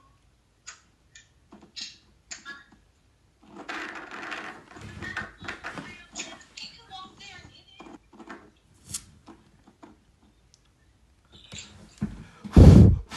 it. We gotta make sure the camera know over here.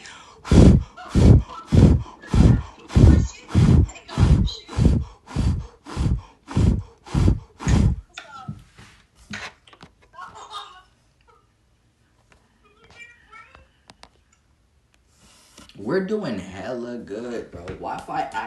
I don't even think the Wi-Fi is doing too bad tonight. That means we're doing hella good with the stream tonight. I'm not gonna lie. I told you to leave. Leona, where you at?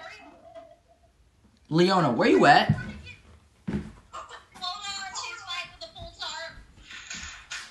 Trying to get my basketball out of the pool. And it's like, every time I step on it, the water like comes towards my toes. And I'm like, Oh. ugh.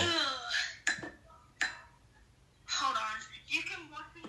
You can watch me. Now watch me whip. Watch me nay. Okay, now watch me whip. Watch me nay. Okay. My nigga. Yeah, but What? you want me to get the ball? Yeah.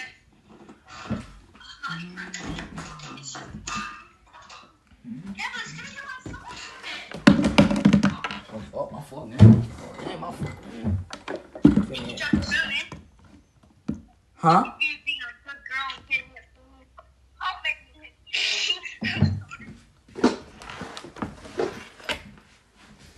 But they got- I'm ready to go to bed. You can go to bed. They got my muddy chart. They got my muddy chart. They got my laptop chart. They got my Chromebook chart. They got my muddy chart. They got my muddy chart. Finna mess these mother up. They got that muddy chart. They got that muddy chart. That muddy. Oh damn. Damn.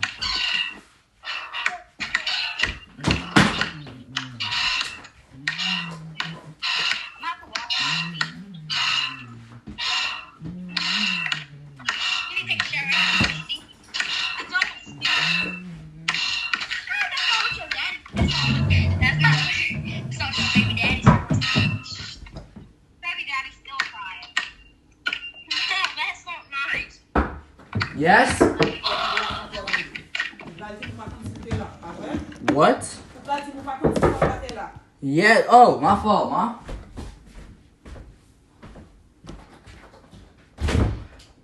Keep bedtime, Wendy. It's midnight. Somebody just called me real quick and I told them I'm about to go to sleep. Wendy, it's midnight. I know I'm about to go to sleep and then somebody just called me. I'm getting ready to go to bed. Last time. I'm about to go to bed. As Somebody. long as you live under my roof, your bedtime is 10 p.m. Okay, Mom. I was about to go to sleep and somebody called me. I just told them I'm about to go to sleep. Midnight is the time for you to be on the phone with somebody? I said they called me and I told them I'm about to go to sleep. I was just getting ready to go to bed. Then they Don't called. let that happen again, boy. And don't lock the door, please. You don't need to be this mad right now, Ma. It's not that deep. What happened to you normally being the chill mom, huh? I thought you were chill now. Good night, Mom. I'm about to go to bed. God is with you, Ma. No good night? I bet. That's what I thought, Gango.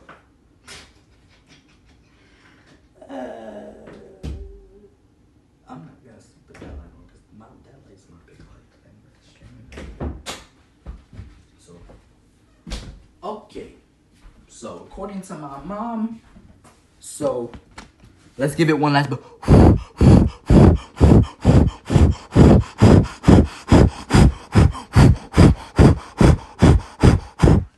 I don't know why I'm doing this, but it's alright, gang. It keeps the thing going. It keeps momentum. Oh, my fault, gang.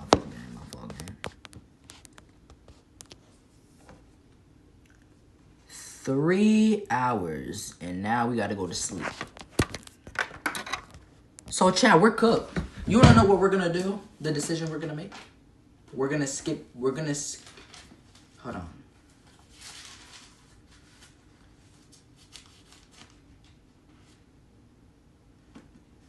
We're gonna get 1 Samuel chapter 25 and then we're gonna get 1 Samuel chapter, not 25. We're gonna go straight to the last chapter. That's what we're gonna do. The 1 Samuel chapter 31, the tragic end of Saul and his sons. After David and Saul, the Philistines and Israel.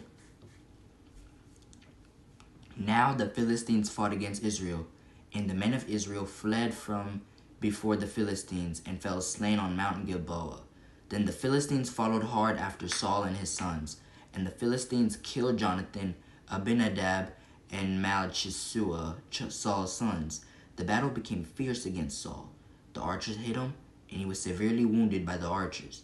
Then Saul said to his armor-bearer, "Draw your sword, and thrust me through with it, lest these uncircumcised men come and thrust me through and abuse me." But his armor-bearer would not, for he was greatly afraid. Therefore Saul took a sword and fell on it. And when his armor-bearer saw that Saul was dead, he also fell on his sword and died with him. So Saul, his 3 sons, and all his men died together that same day. And when the men of Israel who were on the other side of the valley and those who were on the other side of the Jordan saw that the men of Israel had fled and that Saul and his sons were dead, they forsook the cities. And fled. And the Philistines came and dwelt with them. So it happened the next day when the Philistines came to strip the slain that they found Saul and his 3 sons fallen on Mount Gilboa. And they cut off his head and stripped off his armor, and sent word throughout the land of the Philistines to proclaim it in the temple of their idols and among the people. Then they put his armor in the temple of the Ashtoreths, and they fastened his body to the wall of Bethshan. Now when the inhabitants of Jabesh Gilead heard what the Philistines had done to Saul, all the valiant men arose and traveled all night, and took the body of Saul and the bodies of his sons from the wall of Bethshan, and they came to Jabesh and burned them there. Then they took their bones and buried them under the tamarisk tree at Jabesh, and fasted 7 days.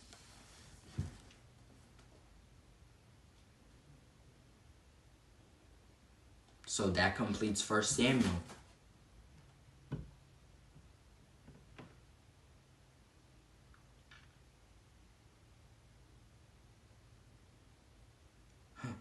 we had to skip straight to the final chapter.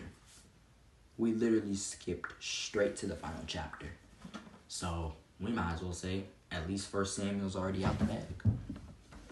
Now we only got 3 books left. 2 Samuel, 1 Kings, and then 2 Kings.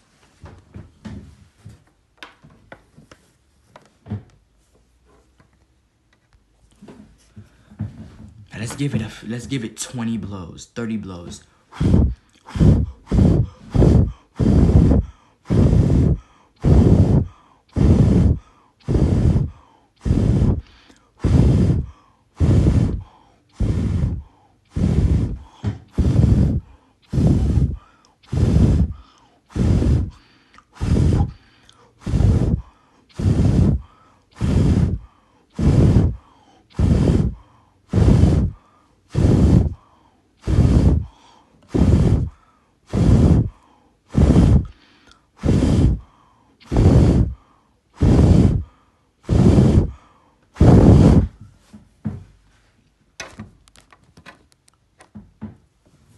I feel so lightheaded, but I'm blowing that much just so my camera doesn't overheat. Because I'm about to go to sleep, so I wouldn't want to have anything happen to the stream.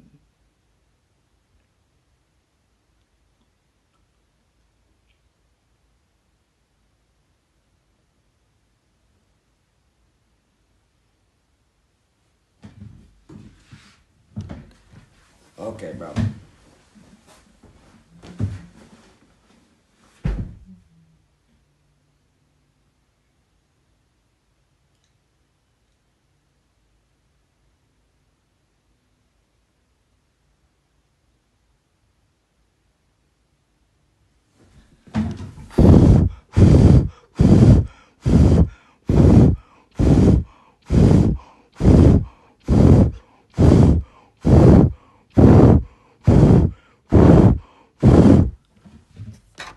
It's actually good when we're doing it like that. It keeps the camera, like, preventing it from overheating. But it makes you so lightheaded when you're doing it. So, chat, how does it feel that we were able to complete 1 Samuel? Even though we had to skip it a little bit, but we were finally able to get 1 Samuel out the way. We were finally able to skip 1 Samuel and just get 1 Samuel out the way. So tomorrow,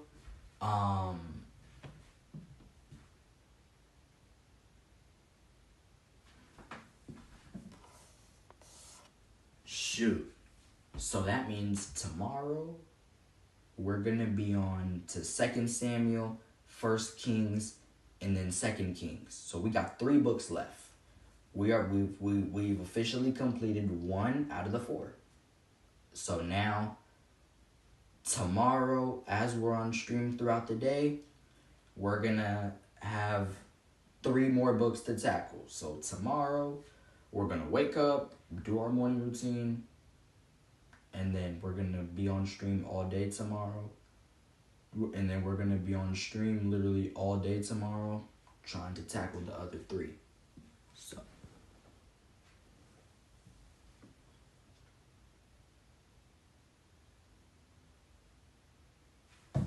What time is it? It's already 12:10. Bro, it's already 12:10, my boy. It's midnight, bro.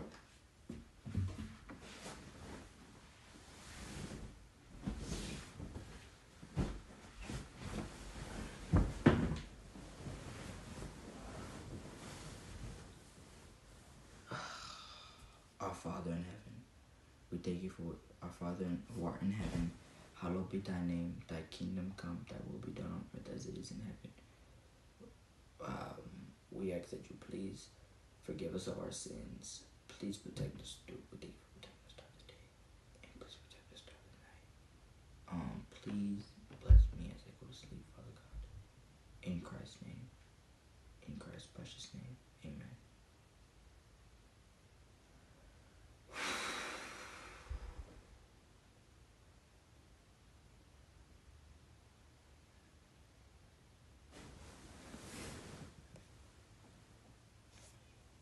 Oh, damn.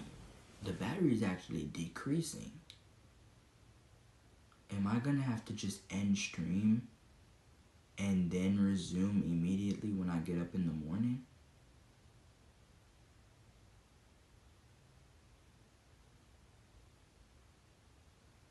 What is going on? It's like you would say it's taking charge out of the thing. Whoa, let me feel it. Is it really that hot? Bro, it is not that hot, gang. If I blow it a couple of times.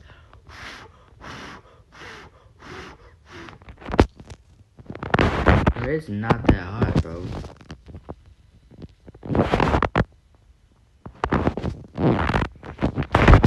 Nah, bro, because you have to understand, this is a marathon stream. This stream has to keep going. Like, this is supposed to be one single stream that doesn't end until all 4 books we have to do are literally done. You have to understand this.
what's going on.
Okay, so who's watching the stream right now? I'ma just talk loud because I don't give a damn. Who's watching the stream right now? It is 4 in the morning. I just got up real quick, so who's watching? Now that makes me mad curious. Who would actually be watching me at 4 in the morning right now, gang?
9 hours, dog? Are we serious? We're sitting at 9 hours and 42 minutes, dog. We're cooked. Bro, I would might as well just get everything situated right now.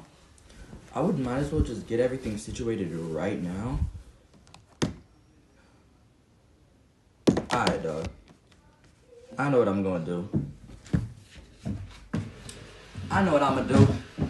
I'm gonna be out, chat, and then we're gonna come back in and do our stuff. Like, you feel what I'm saying? Like, I might as well be gone right now. You feel me? Like, I might as well get gone right now so we can do what we gotta do. You feel me? Matter of fact, this light is what's about to need some charge in the meantime. Alrighty. So I think I'm gonna be gone for a little bit, and then we about to do what we gotta do, okay, chat? I don't know who's gonna pull up to the stream this early in the morning though. That's what like scares me. I don't know who in the world is about to pull up this morning, bro. It's morning hours, bro. These are gonna be the worst hours of the marathon. If you really think about it, these are about to be the worst hours of the marathon. Because it's early in the morning and no one ever really watches my streams if I'm live at this time of morning. So these are definitely going to be the worst hours of the thing. Because nobody's going to be watching it. Nobody's going to be watching it right now.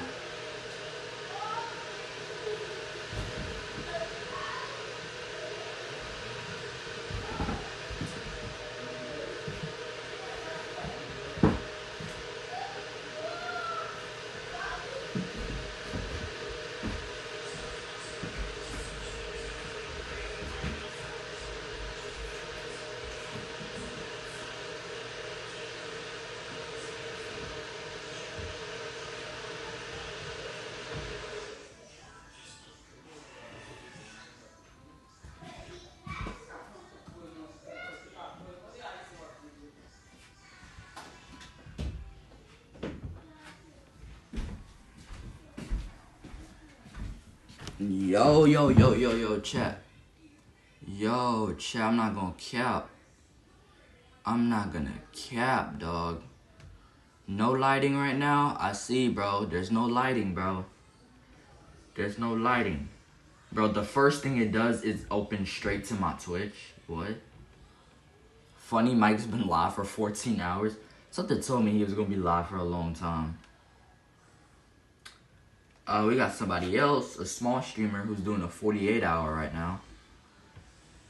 I get it, bro. We might as well say damn near the whole streamer community, including me, are trying to pull long hours tonight. We've been live for officially the last 9 hours straight. We have been live for officially the last 9 hours straight, almost 10 hours.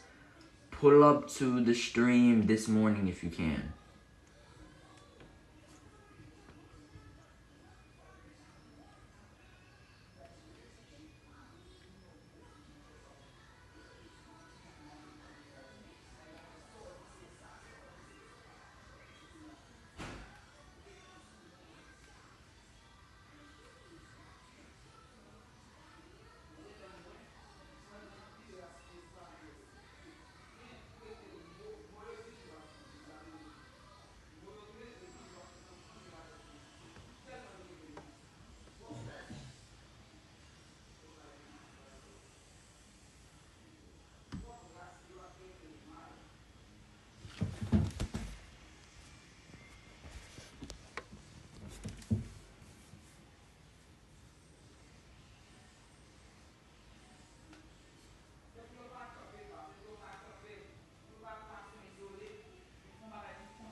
Oh, Jacob actually hit me up last night.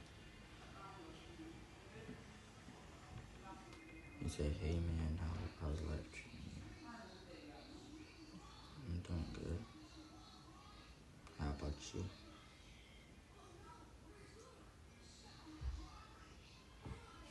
Bro, I gotta go on Instagram and let them know the message.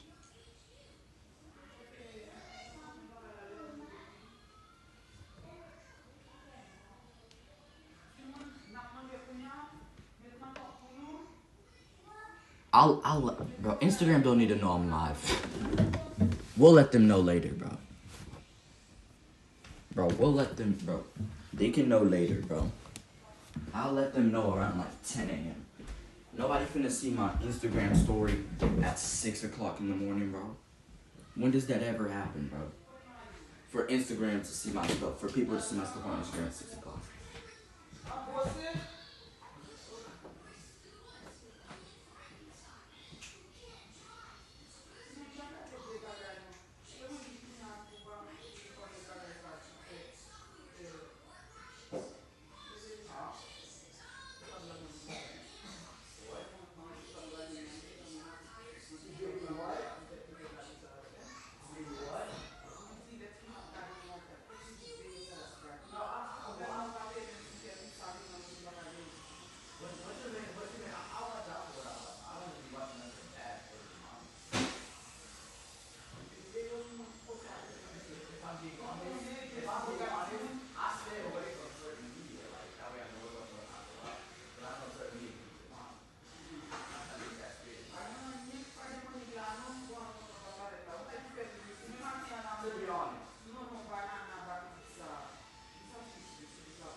left their cup right here. Oh, I was gonna say. That sounds like who left their cup there. Yeah, you can check. Yeah, you can look at the sound. 10 hours into the stream, we going strong, chat. 10 hours into the stream, still going strong, chat. Still going strong, chat. Still going strong. Does the light keep charging? Oh, the light can actually keep charging. But I'm not gonna leave it on while it's charging because I need this light to charge. And that's what we use all the time for like the lighting during the streams and stuff like that. But I see we're doing pretty good. I see right now we're sitting at a 10-hour stream. So at least as of right now, it doesn't look like the VOD's gonna have to be reset. It doesn't look like I'm gonna have to reset the stream to avoid lags. Right now, it looks like... Okay. My 12 pack. My 12 pack started. Is that even possible? My 12 pack. Oh. You 6, but I got 12. Yeah. My 12 pack started. Oh. That's crazy. Big bro talking about a 12-pack gang. Nah, bro. Bro, chat, I promise you that was not clip farming, bro. I promise you that wasn't even clip farming, gang. He low-key just came in here and said that, gang. I swear to you, bro, that looks so much like I was clip farming with that. But I did not know, bro. I promise you, bro. That wasn't even, like, part of the plan, bro. Like, you can tell when I'm trying to clip farm, and you can tell if certain stuff on my stream just naturally happen. Like, he said, oh, you got 6-pack. But look at my 12-pack. Hold on. Let's do a fitness examination. Hold on. We need better lighting. Hold on. We need better lighting. You feel me? So far, we got that little 6-pack coming in. I'm not gonna lie, I've been working out a little bit. Some days, outside of streaming, I be having to hit the lab type stuff. I see I got that little 6-pack starting to come in. You feel what I'm saying? I knew it. I knew I had that 6-pack starting to come in. You feel what I'm saying? I knew I had that 6-pack starting to come in. But I'm not gonna lie, chat. How are y'all doing this morning?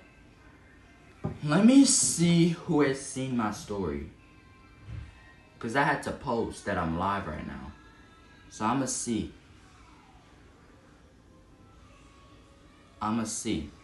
Because literally no one's watching the thing right now.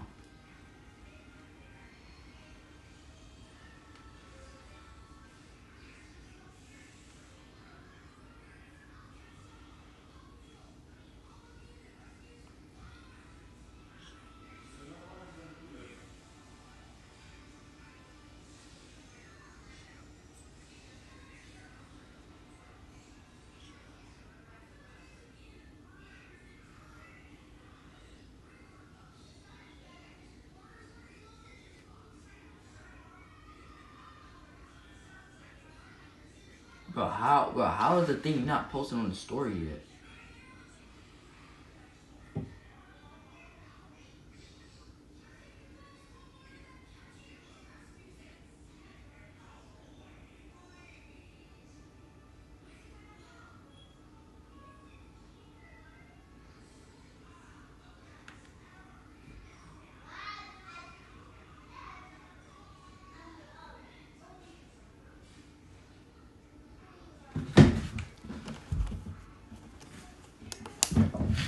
Not gonna lie, chat, we're doing so good, bro. So good. 755 subs in the flesh, bro. 755 subs is crazy. I'm not gonna lie, having 755 subs is crazy right now. I did not think even this point we would get to that fast. I'm honestly surprised, honestly. But I think it really just shows the more consistent you are and the more you actually grind, then the faster your gains are going to be. I think that's just how it is. That's just what I believe personally. The more you the more you grind, the faster your gains are supposed to be. That's just what I believe though. The more you grind, the faster your gains are gonna be at the end of the day. The faster your gains are going to be. You feel me? The faster your gains are going to be. The faster your gains are gonna be. About to have this thing in charge real quick. Now, shall I hit y'all with this light flash before I get back?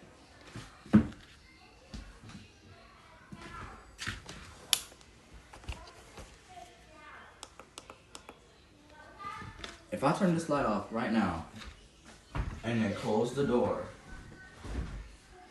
would the thing start tweaking?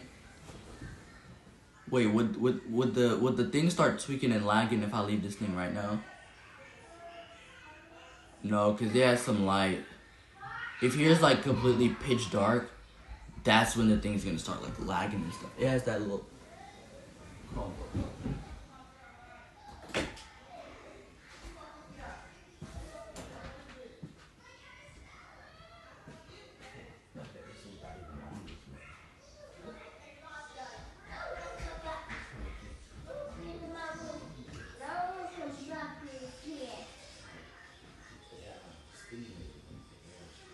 What's wrong with you? What happened? Tell me what's going on. Huh?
right back, chat. Be right back.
Mais téléphone branché là, mon téléphone noir, il disparaît.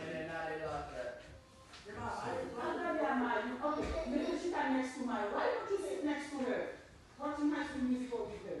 It's kindergarten. Kindergarten in the high school. Yeah. No, they got it.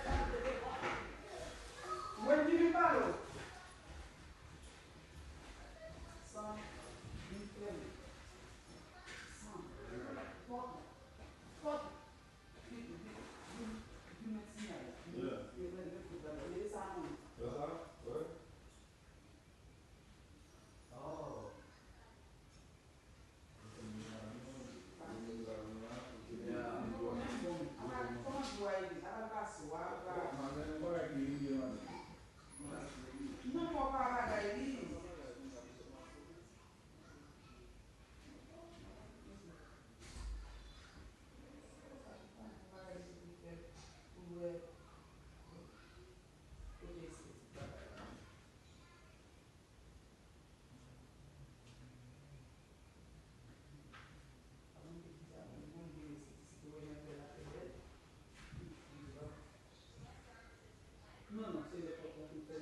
All right.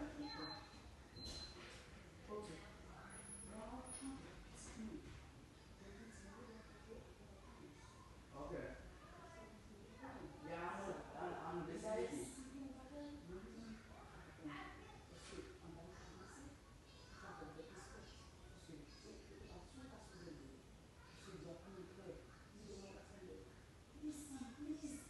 I will give just confess my sister. I'm I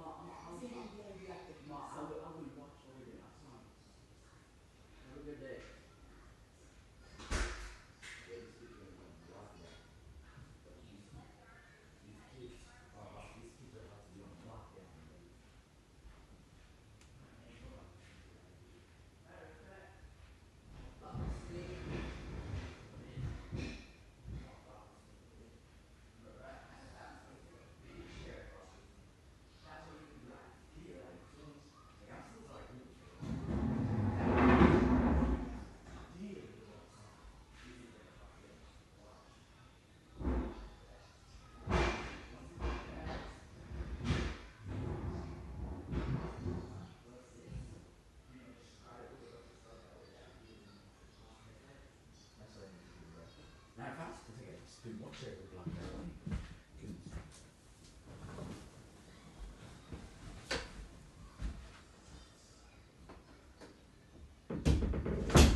Always show.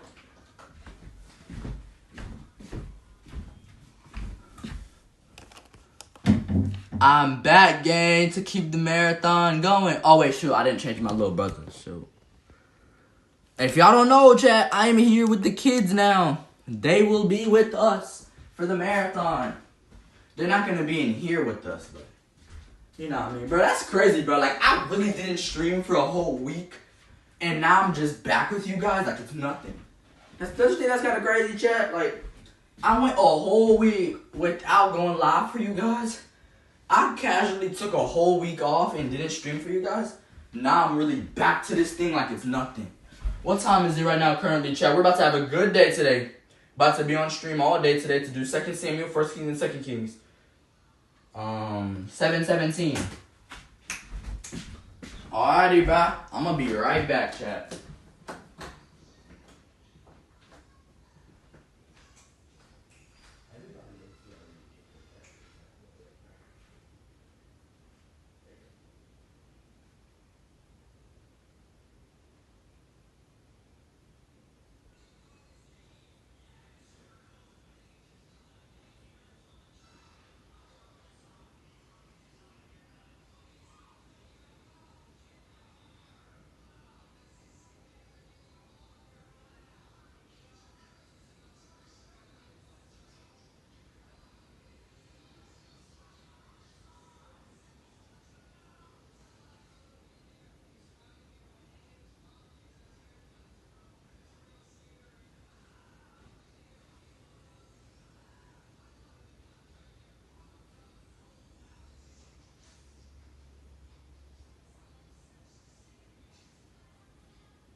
Alrighty. Chat. I'm not gonna lie. Welcome me back. It is 10 hours, bro. We're pushing through, bro. 10 hours. It is currently 7:24, and we're still pushing strong, bro. Bro, that's crazy, dog. Think about that. No, 10 hours and 36, yeah. Chat, think about that. That is crazy. I can actually say I've been live literally since 8 p.m. last night. And then look at it being 7, about to be 8 a.m. Wait, no. Wait, that wouldn't make sense, though. 10 hours in. I think it was like 8:50 something when I started. It low-key might have been 9 something. Because how the heck, bro, wouldn't that mean I've been on stream for like damn near 12 hours already? So shouldn't it show that I'm closing in on 12 hours? But it's alrighty, chat. Let's see. Nah, bro. I'm not gonna lie, like, do you ever feel like sometimes the time goes by so fast? Like, you really, like, forget, like, you can't even keep up with it? Bro, I'm not gonna lie, bro, my little brother, bro, he's supposed to turn a certain age this year, but I thought he was gonna turn the age he already turned since last year instead, bro. I'm not gonna lie, like, in my head, I'm really thinking, like, yo, did I really almost think that this year was 2024 and last year was 2023? Like, did we really just go, did time really just go that fast that we low-key skipped 2024 and we just went from 2023 to 2025 straight? Like, I'm not gonna lie, like, chat, catch me up. Is there a season of the TV show called Earth that I missed? Like, I think I might have missed the whole season of Earth, so, like, I need to, like, really, like, catch up on it. So, like, chat, catch me up. Like, what happened in season 9,000? Because we are now on season 9,001. So, can y'all catch me up on what happened in the last season, gang? I'm just playing, gang. I'm just playing. But what we are about to do right now, I'm gonna take y'all with me for me to go do my morning routine. Oh my gosh, bro, y'all are really gonna get a dive into my life this morning. That feels so weird, though. Like, y'all are really about to get a whole dive in on my life, gang. That is so weird. Y'all are literally about to get a whole dive in on my life. How crazy is that? Y'all are literally about to get a whole dive in on my life. Justin, what are some of your favorite things outside of these videos?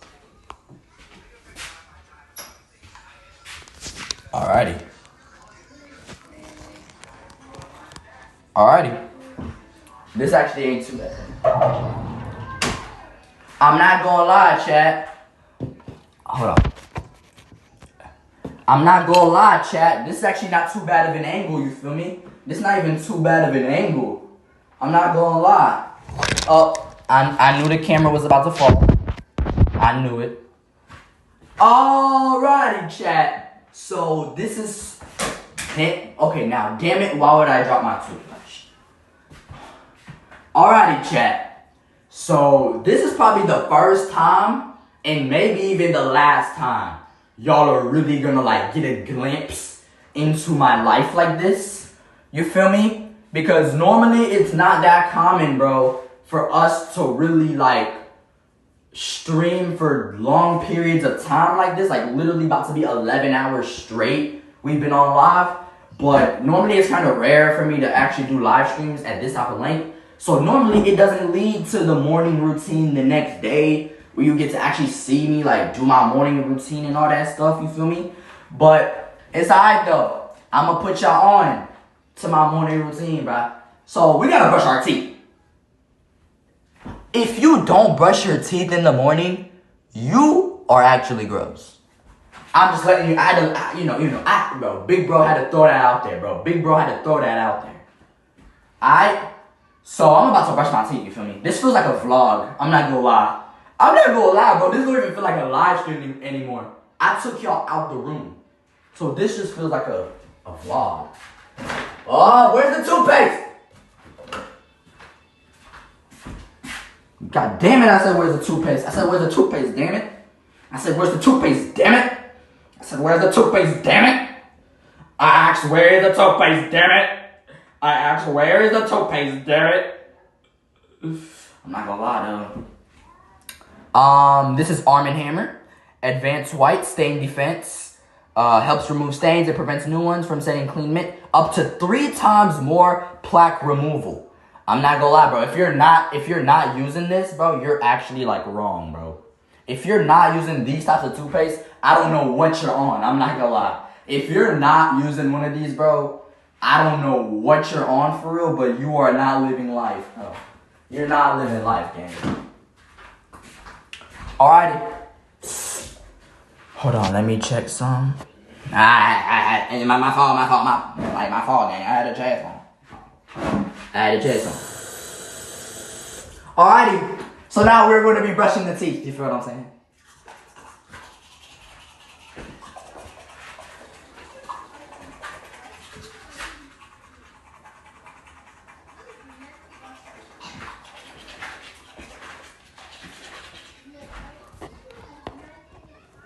Oh Lord, I'm trying to reflect the Father. Baptism in fire, no lava. Oh Lord, you know I'm back like Carla. I was hiding like Osama. Now I'm back in the back like Obama. Man so sleek like a farmer. I'm really back round the word, no karma. Devil don't want no drama. Mold me into an evangelist. Lord, can I really handle this? I need a plan for this. Generations ran for this, so I gotta take a stand for this. I've been sleeping. Why the enemy been creeping? Now I'm back on my walls, so I'm preaching evangelistic teaching. Well, you know about Ephesians 1 teaching. In the heavenly realms, I'm seated. So anything come to me get defeated. Even my sins get deleted. I'm a new man. Tell them again I'm a new man. Baptism in fire, no suntan. Now I look at my hands and I see fire like Luke can. You man, I don't really know about you man. I'm trying to be like David, not Santan. I don't wanna know Drake, I just wanna know about God's plan. Make sure you don't leave me. Give me the sermon so the enemy can't deceive me. The Lord freed me. He paid the ransom and gave it to me for a freebie. That's cheeky. Sometimes I wonder like Stevie. If I inspire the youth and they see Christ in me and they say they wanna be me. Just be yourself, not nobody else. If you walking with God, then it's easy. Be yourself, man.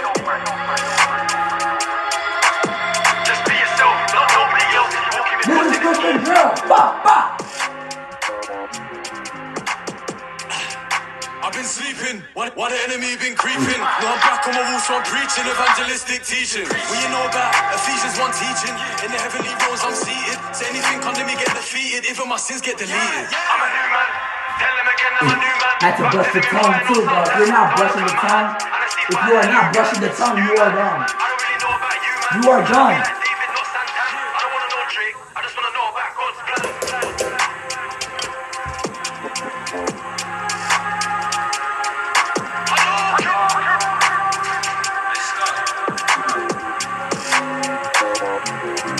I'm back. Double it, so sick. Wake up.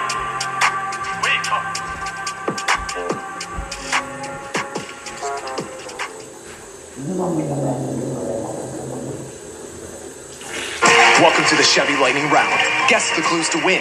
First team, you're up. Powerful, commanding, unstoppable. Silverado. Did I ask for a damn ad, SoundCloud? I'm going to whoop your ass. Tracks. Innovative, electric. Blazer EV. Lightning Round champions. You've guessed all the right Chevy clues. Wherever the year takes you, explore it together in the Chevy of your choice. Click to learn more. Chevrolet. Together, let's drive.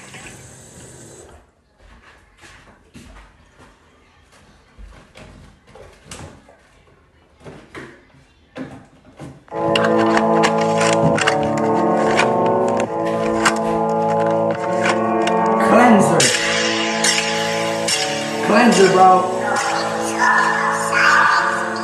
Cleanser. Jesus. I know the devil defeated. Ay. Yeah. I know the devil defeated. Ay. Jesus. I know the devil defeated. I gotta use the cleanser, bro. Skincare routine, bro. Let's go. Ay. Jesus. You the reason that I'm breathing. Ay. Jesus. I know you with me and you never leaving. Ay. Jesus. I know the devil defeated. Ay. Jesus. I know the devil defeated. I know he's God cause he really died and he came alive again. And I know he's God cause he really died and he came alive again. And the devil, he's under our feet. so you know we on top of him. And I know the enemy watching. Like, I'm tired of them, but you know that we gon' slide again. All of my brothers outside again. We live our life for Jesus, Jesus. We put our life on the line for him. Pop out. Yeah, we do this for the king and not for the clout. You don't wanna be in hell, there's no way out. No way out. Life is more than the money, you know what we bout. They want their bands up, we got our hands up. We gon' keep praising his name. Jesus came out of what? Yeah, he came out the grave. Turn up, turn up, turn up. If you know that you saved. Turn up, turn up, turn up.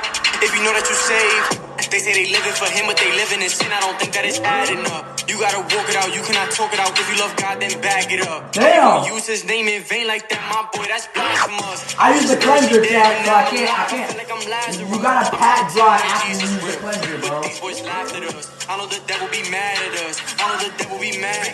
Yeah, I didn't think I would live for God. This wasn't part of my plan. I almost lost my life in the crash. I was just high from Zen. I gave my life to my dad, and he gave me one more chance. Jesus, Jesus, you the reason that I'm breathing. Jesus, Jesus, I know you with me and you never leave. First step, cleanser. Jesus, Jesus, I know the devil defeated. Jesus, Jesus, I know the devil defeated. I know he's God cause he really died and he came alive again. And I know he's God cause he really died and he came alive again. And the devil, he's under our feet, so you know we on top of him. And I know the enemy watching. Like, I'm tired of them, but you know that we gon' slide again. All of my brothers outside again. We live our life for Jesus, Jesus. We put our life on the line for him.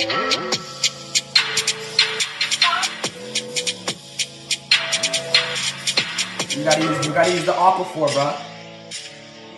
You gotta pass just a little bit. Pass a little bit up here. No, that's too much. Like that. That's what's gonna give you that clear skin. So like, and I think that's enough. And then pass that mo. You pass that mo. You know. Therefore, I do not run like someone running aimlessly. I do not fight like a boxer beating the air. No, I strike a blow to my body and make it my slave, so that after I have preached to others, I myself will not be disqualified for the price. I've been trying to do right, but I keep doing wrong. If you wanna win this fight, keep your armor on. Trying to be like Christ, and this is what I'm on. If you want eternal life, man, just hold on. And this is not a sprint, it's a marathon. And God is always there, you got someone to lean on. The Holy Spirit with me got me feeling too strong. The Holy Spirit with me got me feeling too strong. But let me tell you something, hold up. I was just a smoker, but now I'm sober. My sin was getting worse as I got older. My heart was so cold, it was getting colder. So deep in my sin, thought it was over. You can't say this ain't real, cause you seen the older. Ever since I met Jesus, I got closer. Ever since I met Jesus, I got closer. The devil want a stronghold, he can't hold us. Now, gotta wet the hair, Jane. Got a new identity now, I'm a soldier. And I know that God is gonna make a way for all of my family to be saved. And I know that God is gonna make a way for all of my family to be saved. I've been trying to do right, but I keep doing wrong. If you wanna win this fight, keep your armor on. Trying to be like Christ, and this is what I'm on. If you want eternal life, man, just hold on. And this is not a sprint, yeah, it's a marathon. And God is always there, you got someone to lean on. The Holy Spirit with me got me feeling too strong. The Holy Spirit with me got me feeling too strong. Who would've ever thought I'd be like this? Tell me who knew. Living life for the kingdom, spreading good news. And he changed my life, but this ain't nothing new. I ain't gotta lie, yeah, Jesus is the truth. It ain't about what you do, it's about what he did. And he went on that cross so we could be with him. You ain't never seen a love better than this. Running to his presence, feeling like a little kid. I've been trying to do right, but I keep doing wrong. If you wanna win this fight, keep your armor on. Trying to be like Christ, and this is what I'm on. If you want eternal life, man, just hold on. And this is not a sprint, yeah, it's a marathon. And God is always there, you got someone to lean on. The Holy Spirit with me got me feeling too strong. The Holy Spirit with me got me feeling too strong.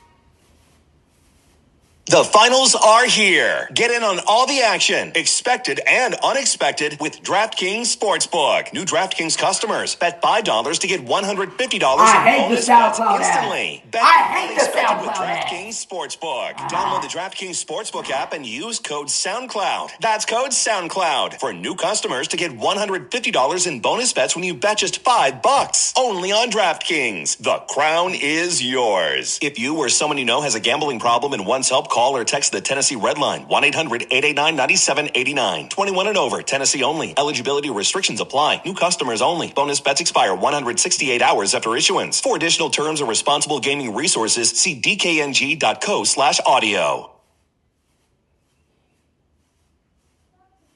Wouldn't it be nice if we were always in control of the when and where in our lives? Yes, I'll get you those figures today. Mom, check it out. I learned a new song. When and where you choose to do something can make all the difference. At University of Phoenix, we make it easy to balance work, family, and school. Plus, with online classes 24/7, you get the freedom to learn when and where you want. Start your degree in tech, healthcare, or business today at phoenix.edu.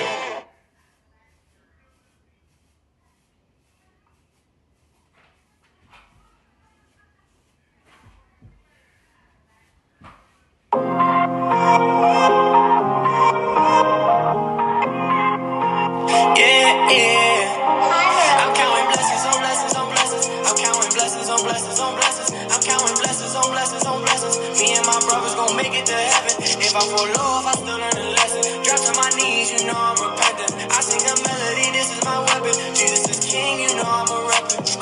Yeah, I fell in love with the king, yeah, I got an obsession. Yeah, the drugs, the money, the sex, boy, you know that I left it. I gave my life to God, I'm counting blessings on blessings. Life is more than the money, boy, stop all the stressing. He really wants to save you, you just gotta accept it.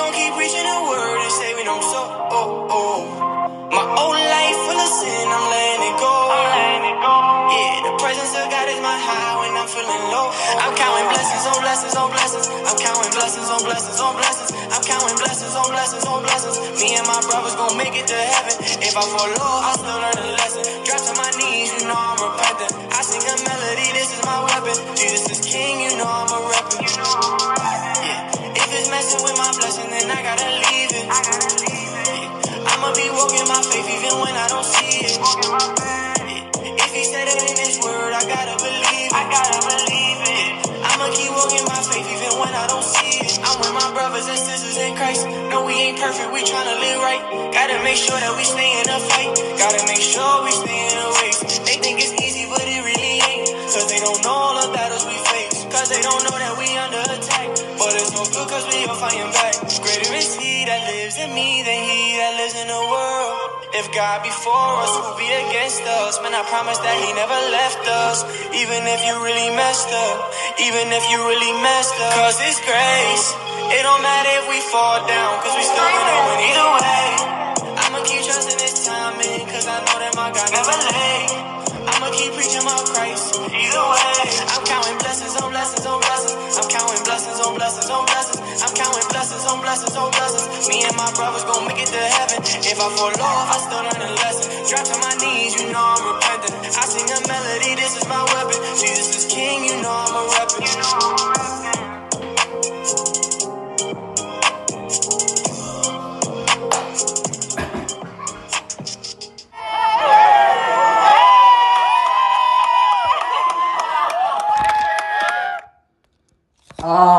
Shoot. Ah, shoot. Hold on, who's in here? Somebody said, where you from? What the heck? Yo, who's trying to ask me for my private information? Who just came into my chat and asked me for my private information?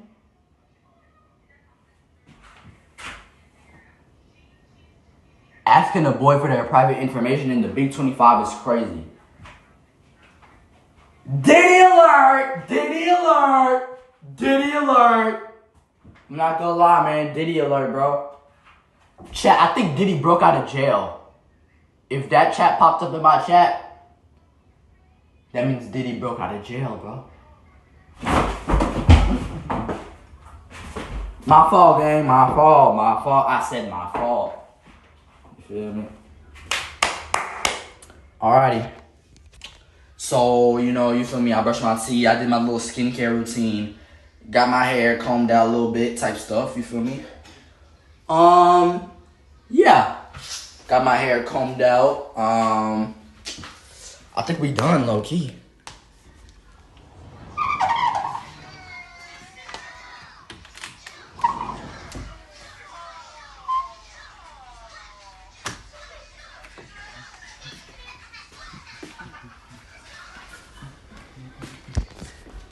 Bro, how are we closing in on 11 hours of streaming? Do you not realize how insane this is? It's fixing to be 11 hours we've been on stream now. Like, do I just need to have y'all out here bro, I just realized we still have 3 full books we gotta do today. 1 Samuel was last night.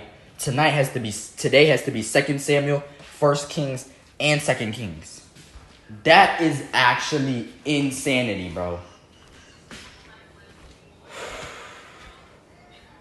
Mad insane, bro. Matter of fact, you know what? I'ma just set the camera in the room. And then y'all gonna have to just wait for me to get back. Alright, chat? Alright. This would be the best time to just set the camera in here. And then y'all gonna have to wait for me to get back, alright? I took y'all outside the room for a little bit. That way y'all can get a glimpse of my morning routine and stuff. So I'ma just leave y'all in here. And then I'ma be right back, okay? I'ma be right back. Alright?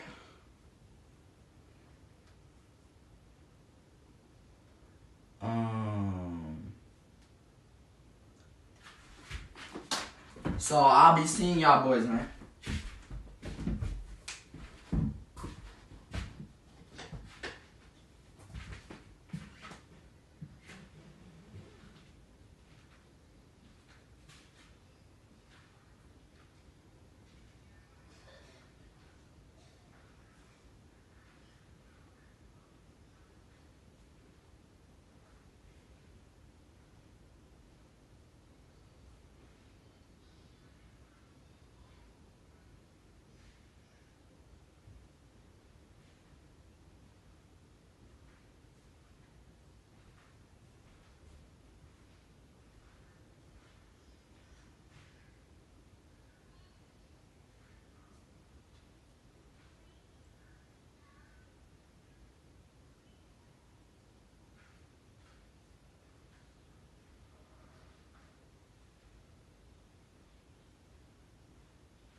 Okay.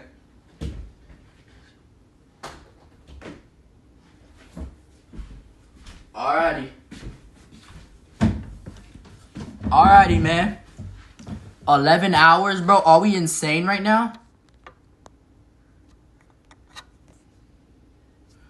Let's give the camera some blows.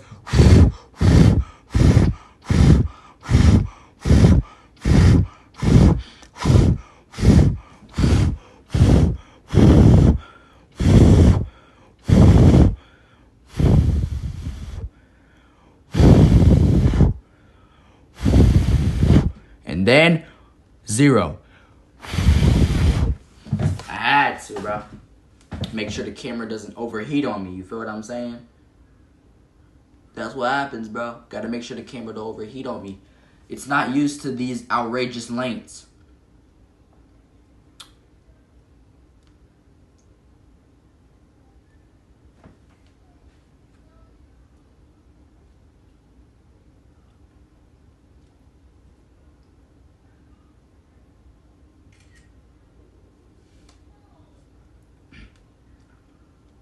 Bro, that's crazy, bro. Think about that. 11, I can actually say I've been on stream for the last 11 hours straight. Bro, I think we need to start having longer streams like this.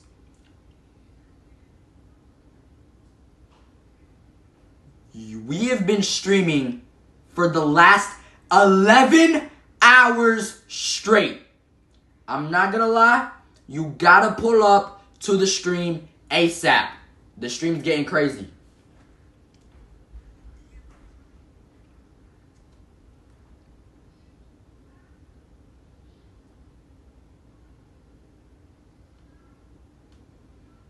That's crazy, bruh. And normally, I don't even do morning streams like that. If we're being honest, I don't normally do morning streams like that.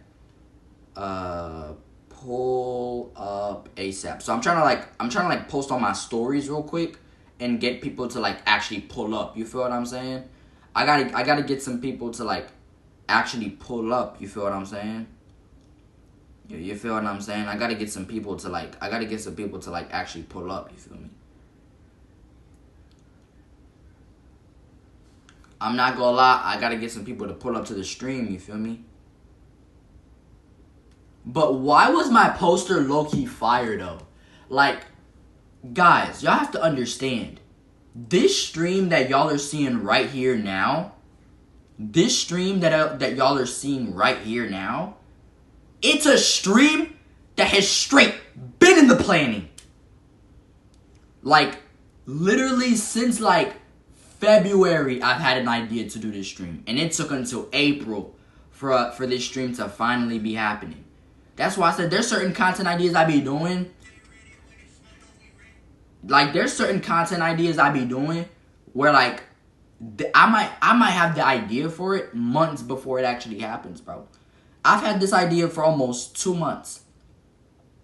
When was the first time I came up with it?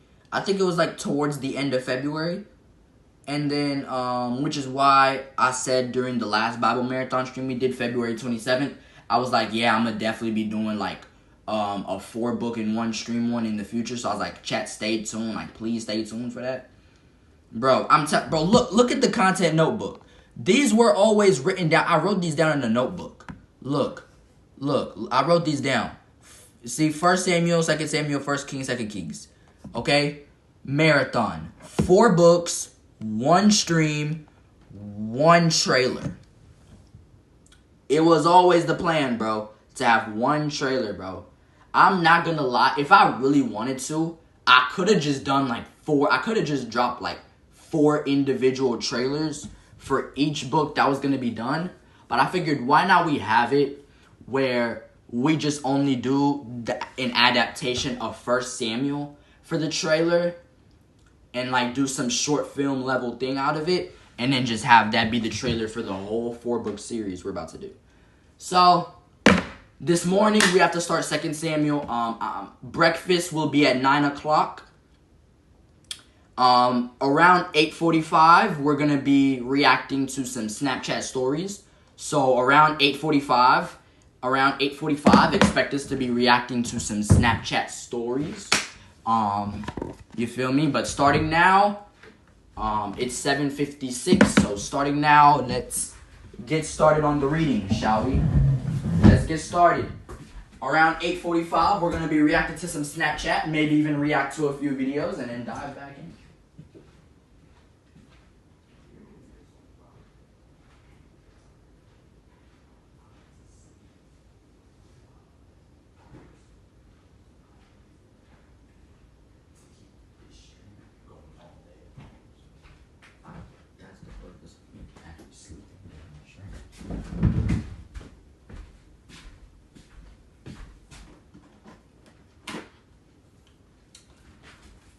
Alright, gang. Simillion gang, let's get started. It's about to be 8 o'clock. So we gotta slam down as much as we can. Back-to-back chapters, bro. We gotta grind. We gotta do nothing but grinding. We're doing nothing. God damn. Maybe I shouldn't have said that. But why is this coming out of the thing, dog? Bro, now let me find out where my soundboard was, which was making the thing have that cinematic feel last night.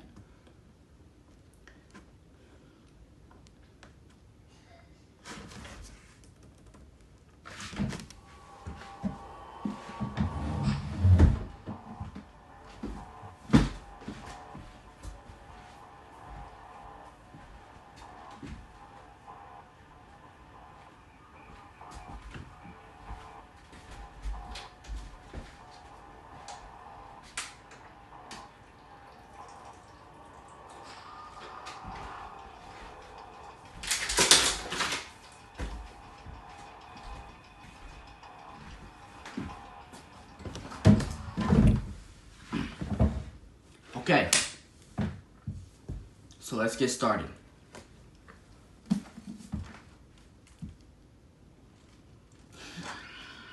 So we did 1 Samuel for the first night. So that means right now we're about to be starting on 2 Samuel.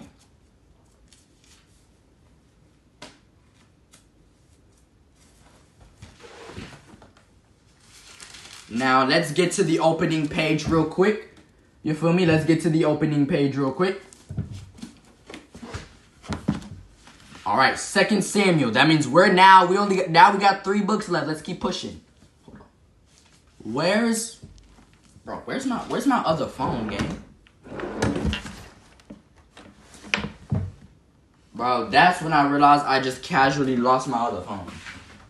But where? Yeah, bro. Oh, never mind, chat. I'm cooked. Oh, never mind. It's right there. I'm dumb as hell. Never mind, chat. Never mind, chat. The phone's right here. It's 7:59. We gotta start. What the? Alrighty. We got the opening page right here in this mug, bro. 11 hours, bro. It's been a long time since the streams have been this long, bro. Now let's do it, bro. 2 Samuel. The book of 2 Samuel records the highlights of David's reign. First over the territory of Judah, and finally over the entire nation of Israel. It traces the ascension of David to the throne, his climactic sins of adultery and murder, and the shattering consequences of those sins upon his family and the nation. So this is about David fixing to become king. So we kind of did something like that in the second trailer. Like Saul is king, but then it shows that David's about to become king. So David needs to, like, in a sense, like, know the role that's gonna come with being king. Like we covered all of that in the trailer. If y'all saw the trailer, if you know, you know. If you saw the trailer 2 days before this stream happened, then you should know. Now it came to pass after the death of Saul, when David had returned from the slaughter of the Amalekites, and David had stayed 2 days in Ziklag. On the 3rd day, behold, it happened that a man came from Saul's camp with his clothes torn and dust on his head. So it was, when he came to David, that he fell to the ground and prostrated himself. And David said to him, "Where have you come from?" So he said to him, "I have escaped from the camp of Israel." Then David said to him, "How did the matter go? Please tell me." And he answered, "The people have fled from the battle. Many of the people are fallen and dead, and Saul and Jonathan his son are dead also." So David said to the young man who told him, "How do you know that Saul and Jonathan are dead? How do you know that Saul and Jonathan are dead?" Then the young man who told him said, "As I happened by chance to be on Mount Gilboa, there was Saul leaning on his spear, and indeed the chariots and horsemen followed after him. Now when he looked behind him, he saw me and called to me, and I answered, 'Here I am.' And he said to me, 'Who are you?' So I answered him, 'I am an Amalekite.' He said to me again, 'Please stand over me and kill me, for anguish has come upon me, but my life still remains in me.' So I stood over him and killed him, because I was sure that he could not live after he had fallen. And I took the crown that was on his head and the bracelet that was on his arm, and have brought them here to my Lord." Therefore David took hold of his own clothes and tore them. So did all the men who were with him. And they mourned and wept and fasted until evening for Saul and for Jonathan his son, for the people of the Lord and for the house of Israel, because they had fallen by the sword. Then David said to the young man who told him, "Where are you from?" And he answered, "I am the son of an alien, an Amalekite." So David said to him, "How is it you were not afraid to put forth your hand to destroy the Lord's anointed?" Then David called one of the young men and said, "Go near and execute him." And he struck him, so that he died. So David said to him, "Your blood is on your own head, for your own mouth has testified against you, saying, 'I have killed the Lord's anointed.'"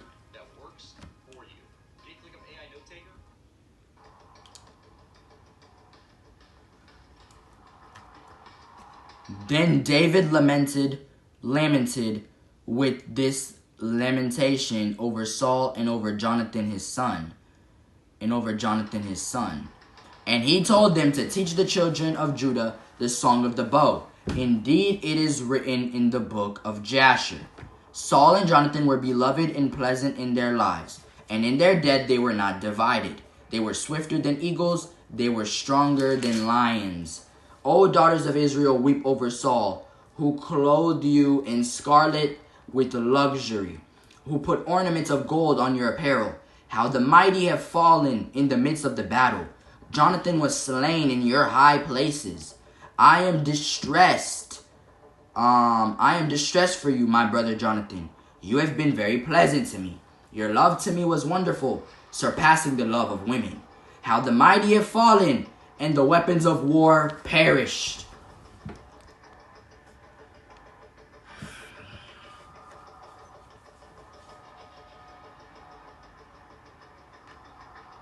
I don't think y'all realize the level of craziness that is in this.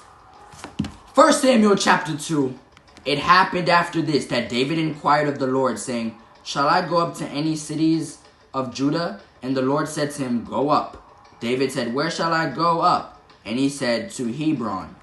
So David went up there, and his two wives also, Ahinoam the Jezreelitess, and Abigail the widow of Nabal the Carmelite. And David brought up the men who were with him, every man with his household. So they dwelt in the cities of Hebron. Then the men of Judah came, and there they anointed David king over the house of Judah. And they told David, saying, "The men of Jabesh Gilead were the ones who buried Saul." So David sent messengers to the men of Jabesh Gilead, and said to them, "You are blessed of the Lord, for you have shown this kindness to your Lord, to Saul, and have buried him. And now may the Lord show kindness and truth to you. I also will repay you this kindness, because you have done this thing. Now therefore let your hands be strengthened, and be valiant, for your master Saul is dead, and also the house of Judah has anointed me king over them." But Abner, the son of Ner, commander of Saul's army, took him, the son of Saul, and brought him over to Mahanaim, whatever that says. And he made him king over Gilead, over the Ashurites, over Jezreel, over Ephraim, over Benjamin, and over all Israel. Ishbosheth, Saul's son, was 40 years old when he began to reign over Israel, and he reigned 2 years. Only the house of Judah followed David. And the time that David was king in Hebron over the house of Judah was 7 years and 6 months.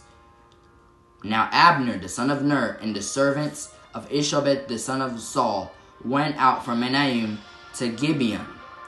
Now the children of Benjamin gathered together behind Abner and became a unit, and took their stand on top of a hill.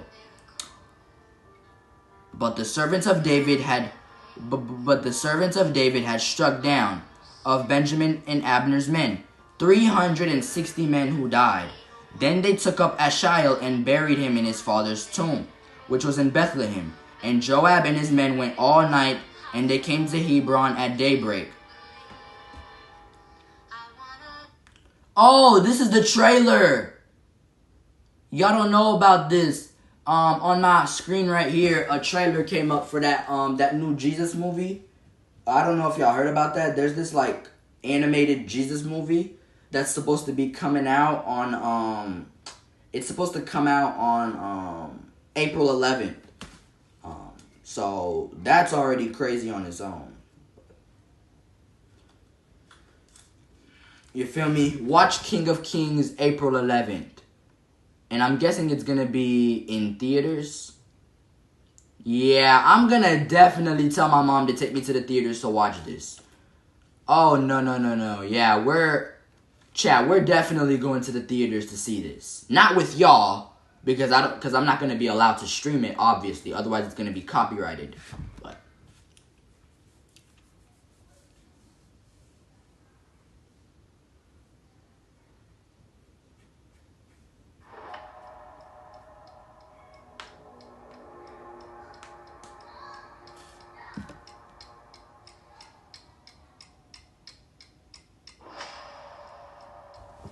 alright.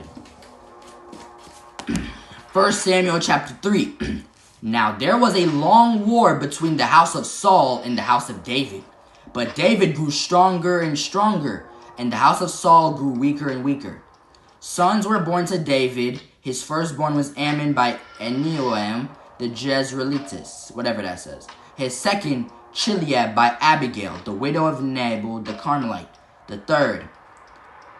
Now it was so, while there was obviously many more kids too. Now it was so, while there was war between the house of Saul and the house of David, that Abner was strengthening his hold on the house of Saul.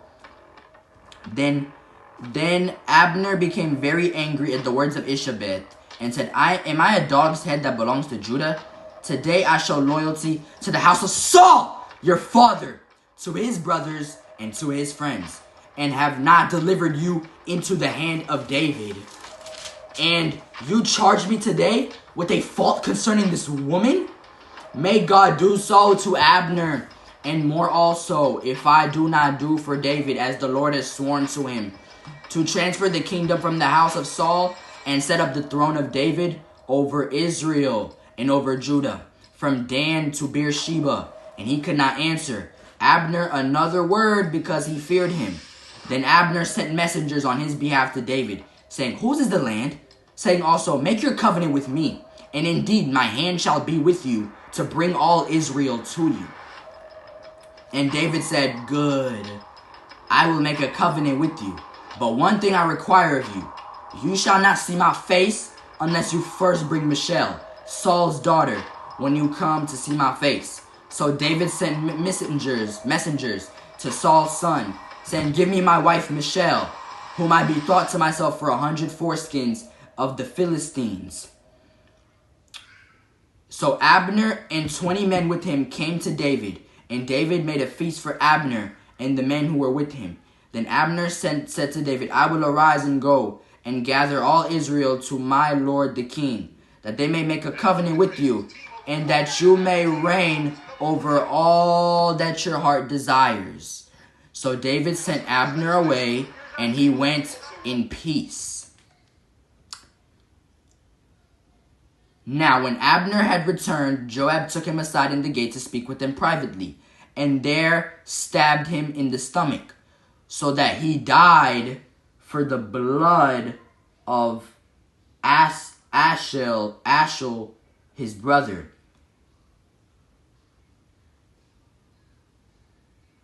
Damn. Afterward, when David heard it, he said, "My kingdom and I are guiltless before the Lord, forever of the blood of Abner the son of Ner. Let it rest on the head of Joab and on all his father's house. And let there never fail to be in the house of Joab one who has a discharge or is a leper, who leans on a staff or falls by the sword, or who lacks bread." So Joab and Abishai, his brother, killed Abner because he had killed Abner because he had killed their brother, Ashel at Gibeon in the battle. Then David said to Joab and to all the people who were with him, "Tear your clothes, gird yourselves with sackcloth, and mourn for Abner." And King David followed the coffin. So they buried Abner in Hebron, and the king lifted up his voice and wept at the grave of Abner, and all the people wept. And the king sang a lament over Abner and said, "Should Abner die as a fool dies? Your hands were not found, nor your feet put into fetters. As a man falls before wicked men, so you fell. And I am weak today, though anointed king. And these men, the sons of Zeruiah, are too harsh for me. The Lord shall repay the evildoer according to his wickedness."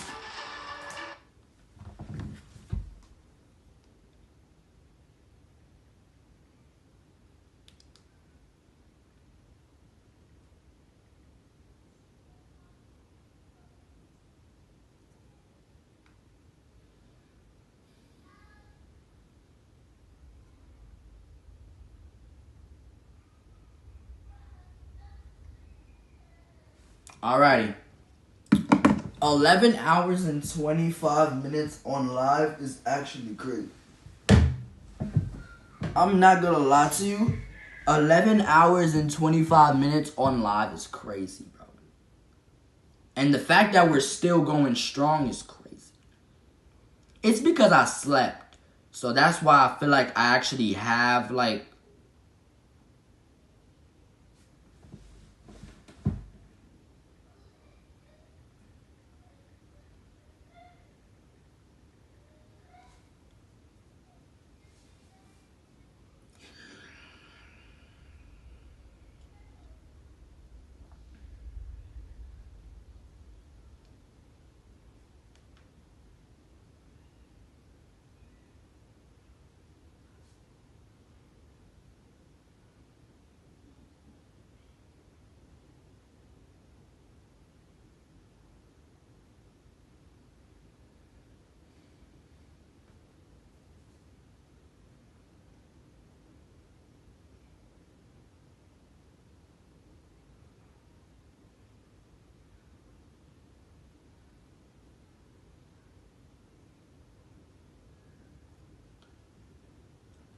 why am I slacking, Randy? Get back to work! Get back to work, Randy. Get back to work. You got 3 more books to grind on, bro. It's all good, fam. You have only 3 more books to grind on.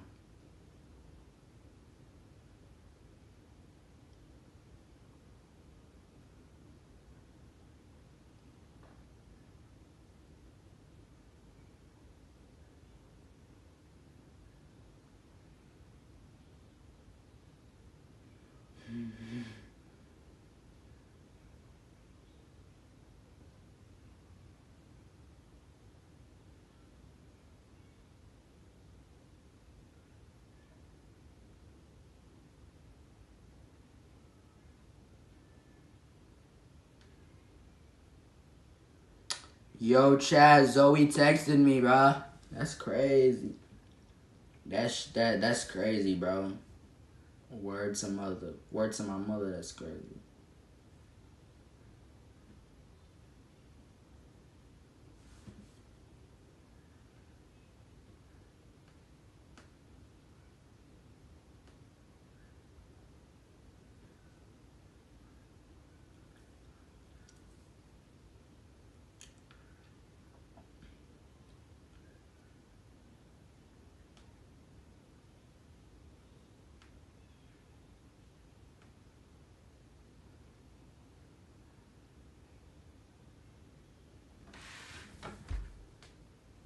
Alright, bro.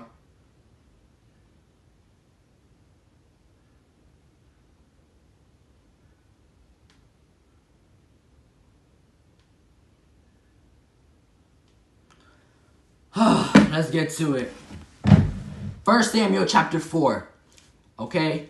When Saul's son heard that Abner died, he lost heart, and all Israel was troubled.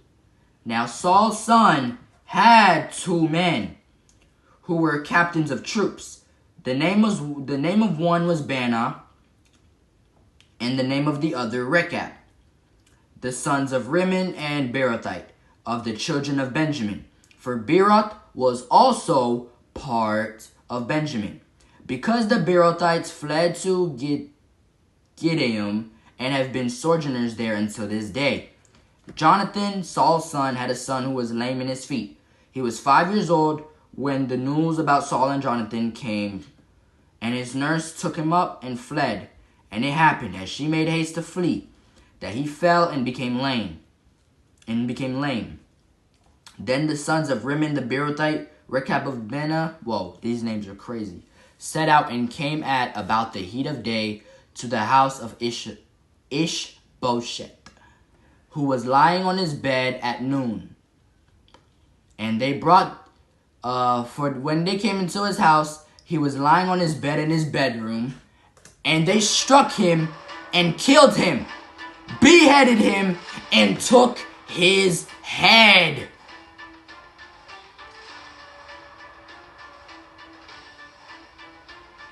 This is war. Beheaded him and took his head, and were all night escaping through the plain.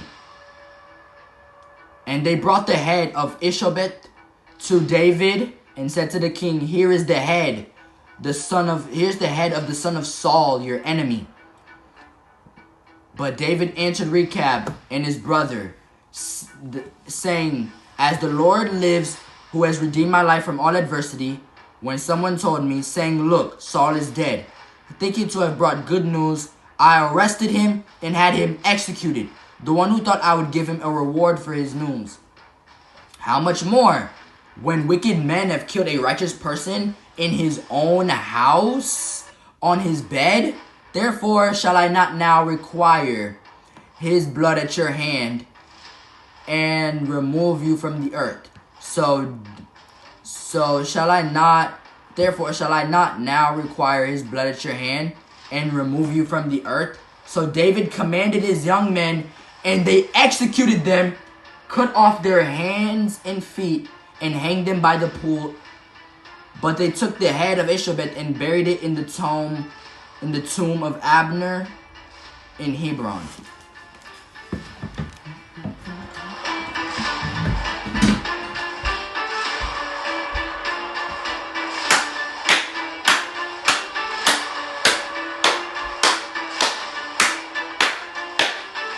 This is war! This is war! This is war!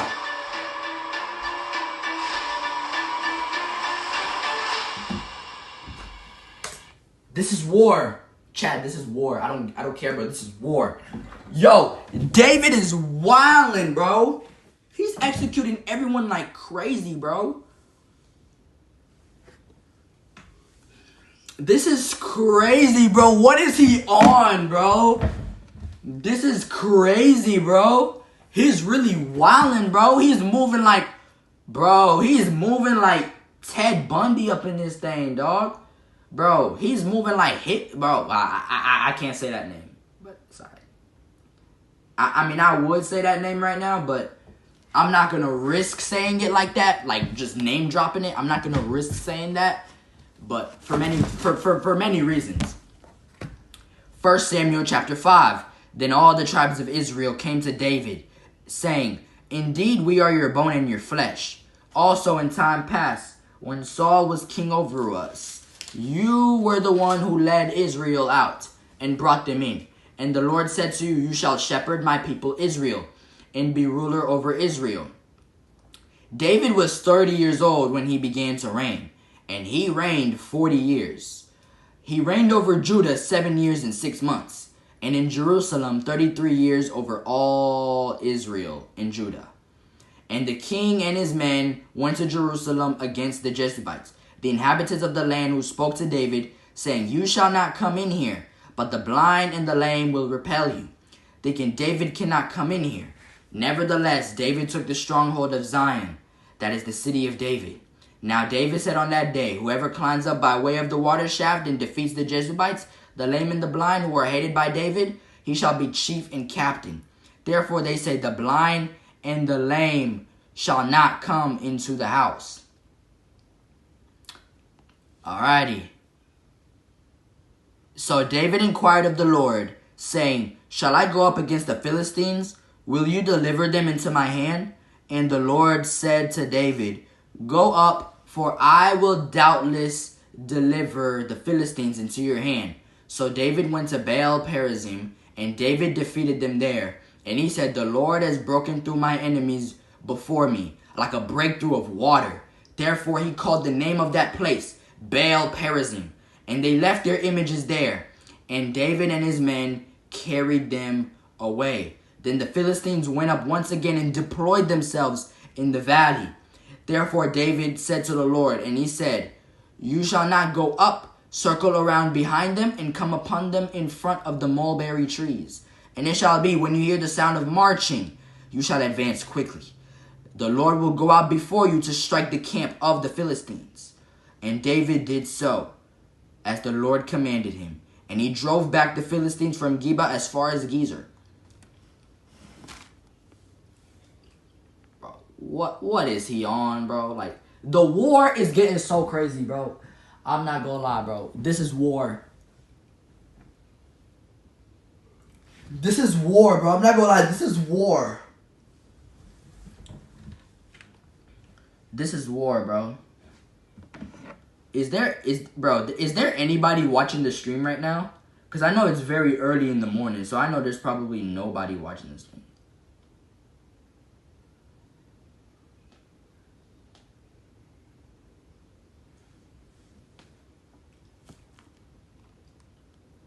Live streaming on YouTube right now. I've been live for the last 11 hours straight. Pull up.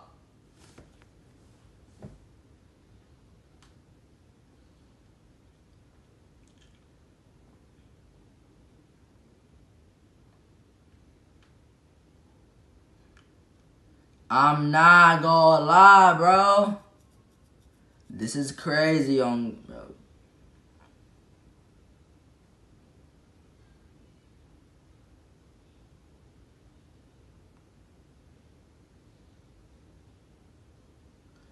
Alrighty. 1 Samuel chapter 6.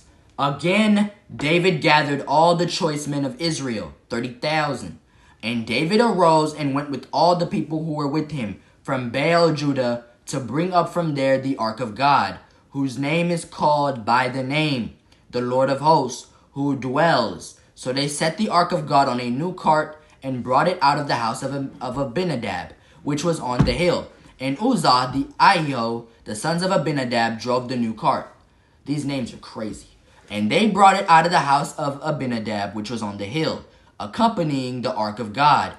And Ahio went before the ark. Then David and all the house of Israel played music before the Lord on all kinds of instruments, on fir wood, on harps, on stringed instruments, on tambourines, on sistrums and cymbals. Hold on, let me get my snap streaks real quick. My fault. I had to get my snap streaks real quick. I had to get my snap streaks, bro. I gotta get the snap streaks.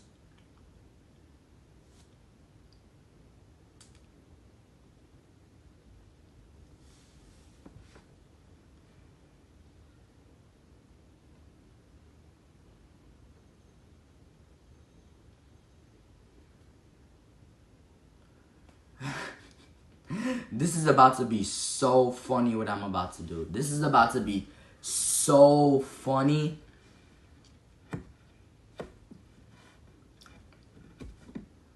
This is about to be so funny what I'm about to do.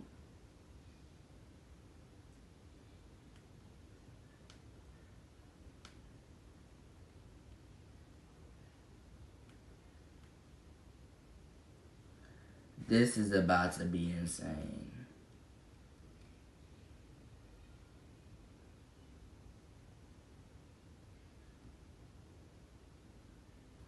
Alrighty. And when they came to Nachon's threshing floor, Uzzah put out his hand on the ark of God and took hold of it, for the oxen stumbled. Then the anger of the Lord was aroused against Uzzah, and God struck him there for his error, and he died there by the ark of God. This is no mercy on a different level. And David became angry because of the Lord's outbreak against Uzzah, and he called the name of the place Perez Uzzah to this day. David was afraid of the Lord that day, and he said, "How can the ark of the Lord come to me?" So David would not move the ark of the Lord with him into the city of David, but David took it aside into the house of Obed-Edom of Gittite. The ark of the Lord remained in the house of Obed-Edom 3 months, and the Lord blessed Obed-Edom all his household.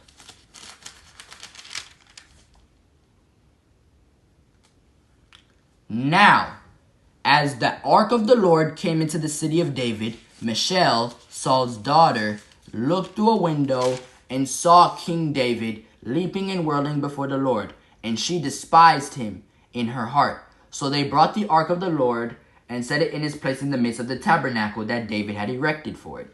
Then David offered burnt offerings and peace offerings before the Lord. Alrighty. So David said to Michal, "It was before the Lord who chose me instead of your father and all his house, to appoint me ruler over the people of the Lord, over Israel. Therefore I will play music before the Lord. And I will be even more undignified than this, and will be humble in my own sight.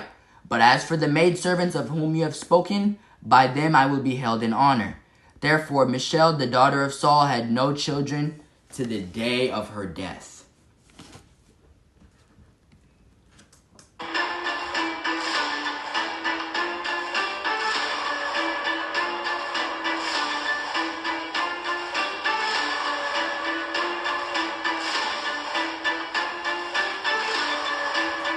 Bro, we're almost a full 12 hours into this thing.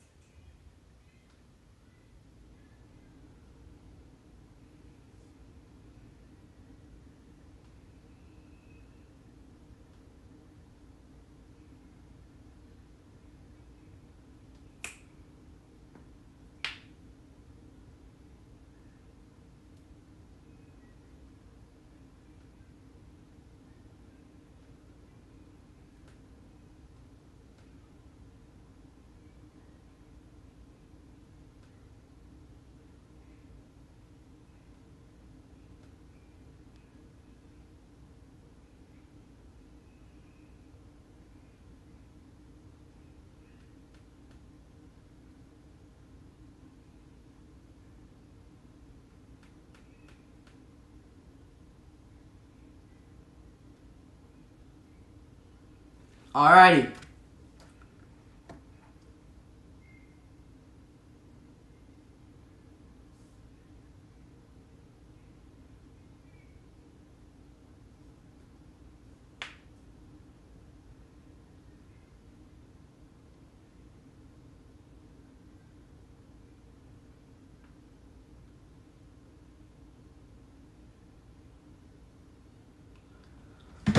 Alrighty.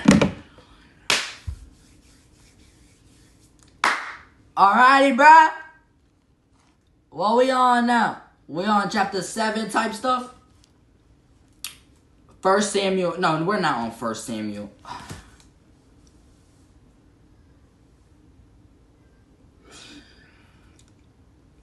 It's like 8:31. And I did tell y'all that I would be going to like eat breakfast at like 9 a.m. Or maybe at 9:15 we're gonna go eat breakfast. I think we're gonna like react to some stuff. I think we're gonna get done with a couple more chapters. And it's a pretty rainy day outside, damn. I'm thinking we're gonna get done with a couple more chapters. So by 9 a.m. we'll stop. And then we're going to probably react to something for like 10 minutes. Then go eat breakfast, come back, and then complete more readings. And I got this very big piece of content that I'm ready to do later in this marathon. So y'all will have to wait and see what surprises y'all are about to see me do later in this marathon.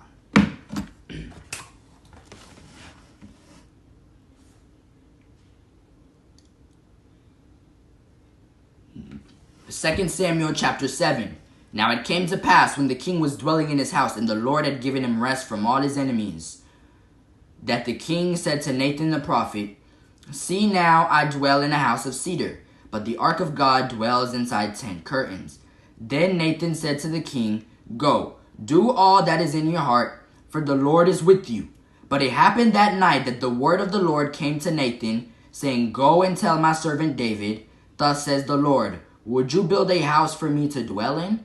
For I have not dwelt in a house since the time that I brought the children of Israel up from Egypt, even to this day, but have moved about in a tent and in a tabernacle. Wherever I have moved about with all the children of Israel, have I ever spoken a word to anyone from the tribes of Israel, whom I commanded to shepherd my people, Israel, saying, Why have you not built me a house of cedar? Alrighty. When your days are fulfilled and you rest with your fathers, I will set up your seed after you, who will come from your body, and I will establish his kingdom. He shall build a house for my name, and I will establish the throne of his kingdom forever. I will be his father, and he shall be my son. If he commits iniquity, I will chasten him with the rod of men and with the blows of the sons of men. But my mercy shall not depart from him, as I took it from Saul, whom I removed from before you. And your house and your kingdom shall be established forever before you. Your throne shall be established forever. According to all these words, and according to all his vision, so Nathan spoke to David.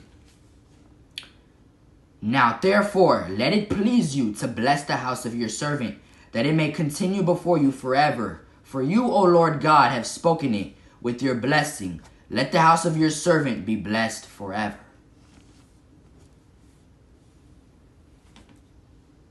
That concludes chapter 7, y'all. It's 8:34. We're gonna keep going until like 9 o'clock. So basically what we're gonna do is we're gonna keep going until 9 o'clock. And then we're gonna keep going until 9 o'clock.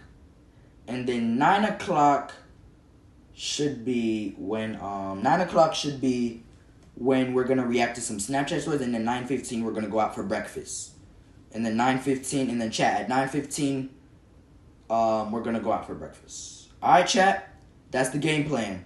Keep reading until 9, then maybe we're going to be on Snapchat reacting to Snapchat stories for the next couple minutes, and then we're going to go out.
Alright, bro.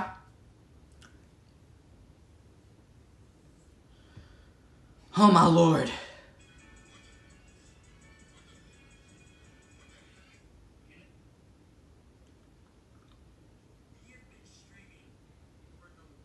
Alrighty, bro.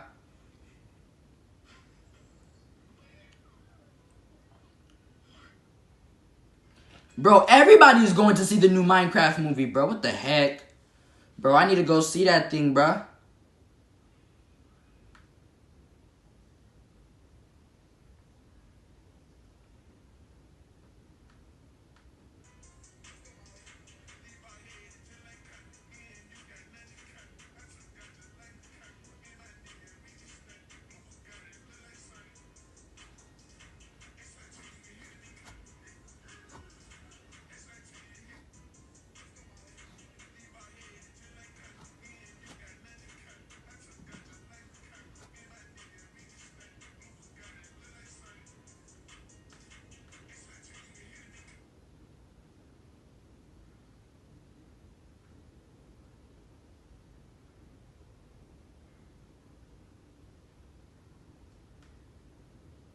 Alrighty.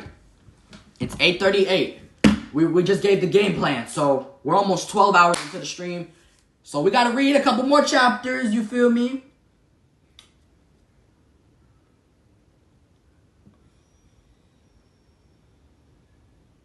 Yeah. So we're about to start chapter 8. And then we're gonna react to some stuff. I just gave y'all the whole game plan, and then we're gonna go out and eat some breakfast. Alright, chat, breakfast is on the way. Breakfast time is on the way. I'm not gonna lie, breakfast time is on the way. 2 Samuel chapter 8. After this, it came to pass that David attacked the Philistines and subdued them. And David took Metheg-Ammah from the hand of the Philistines. Then he defeated Moab, forcing them down to the ground. He measured them off with a line. With 2 lines he measured off those to be put to death, and with 1 full line those to be kept alive. So the Moabites became David's servants and brought tribute. David also defeated Hadadezer, the son of Rehob, the king of Zobah, as he went to recover his territory at the river Euphrates. David took from him 1,000 chariots, 700 horsemen, and 20,000 foot soldiers. Also David hamstrung all the chariot horses, except that he spared enough of them for 100 chariots. When the Syrians of Damascus came to help Hadadezer, king of Zobah, David killed 22,000 of the Syrians. Then David put garrisons in Syria of Damascus, and the Syrians became David's servants and brought tribute. So the Lord preserved David wherever he went. And David made himself a name when he returned from killing 18,000 Syrians in the Valley of Salt. He also put garrisons in Edom. Throughout all Edom he put garrisons, and all the Edomites became David's servants. And the Lord preserved David wherever he went. So David reigned over all Israel, and David administered judgment and justice to all his people. Joab the son of Zeruiah was over the army. Jehoshaphat the son of Ahilud was recorder.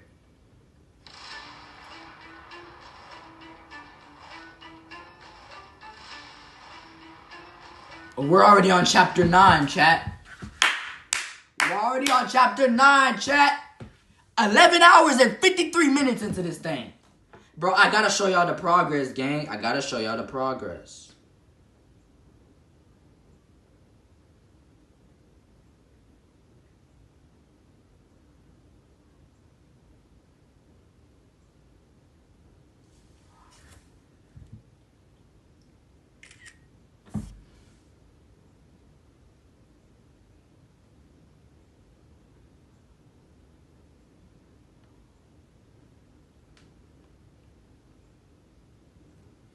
That's crazy, dog. People are surprised that I've been streaming for almost 12 hours.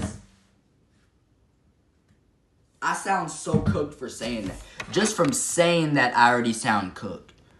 I'm telling you, like, literally just from saying that I sound cooked. 12 hours of streaming. I don't think y'all understand the gravity of this. 12 hours of streaming. I have been streaming. I can actually say I've been streaming since literally, I've been live since 8 p.m. last night, and I'm still live right now.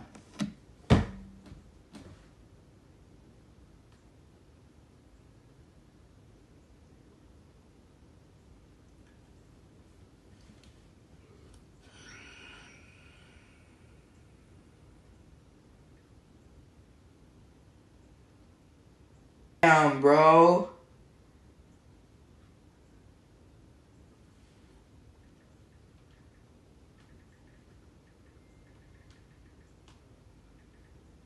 Nah, bro, I'm not gonna lie, chat. We're really putting those hours in. I'm not gonna lie. Shout out to us. 11, almost 12 hours. Almost 12 full hours of being live on stream now. We're at 11 hours and 55 minutes of being on live. That is so crazy. Do you not realize how much, like, dedication that's supposed to take for someone to be on live for that long? Like, do you not realize how much dedication that's supposed to take for someone to really do something like this?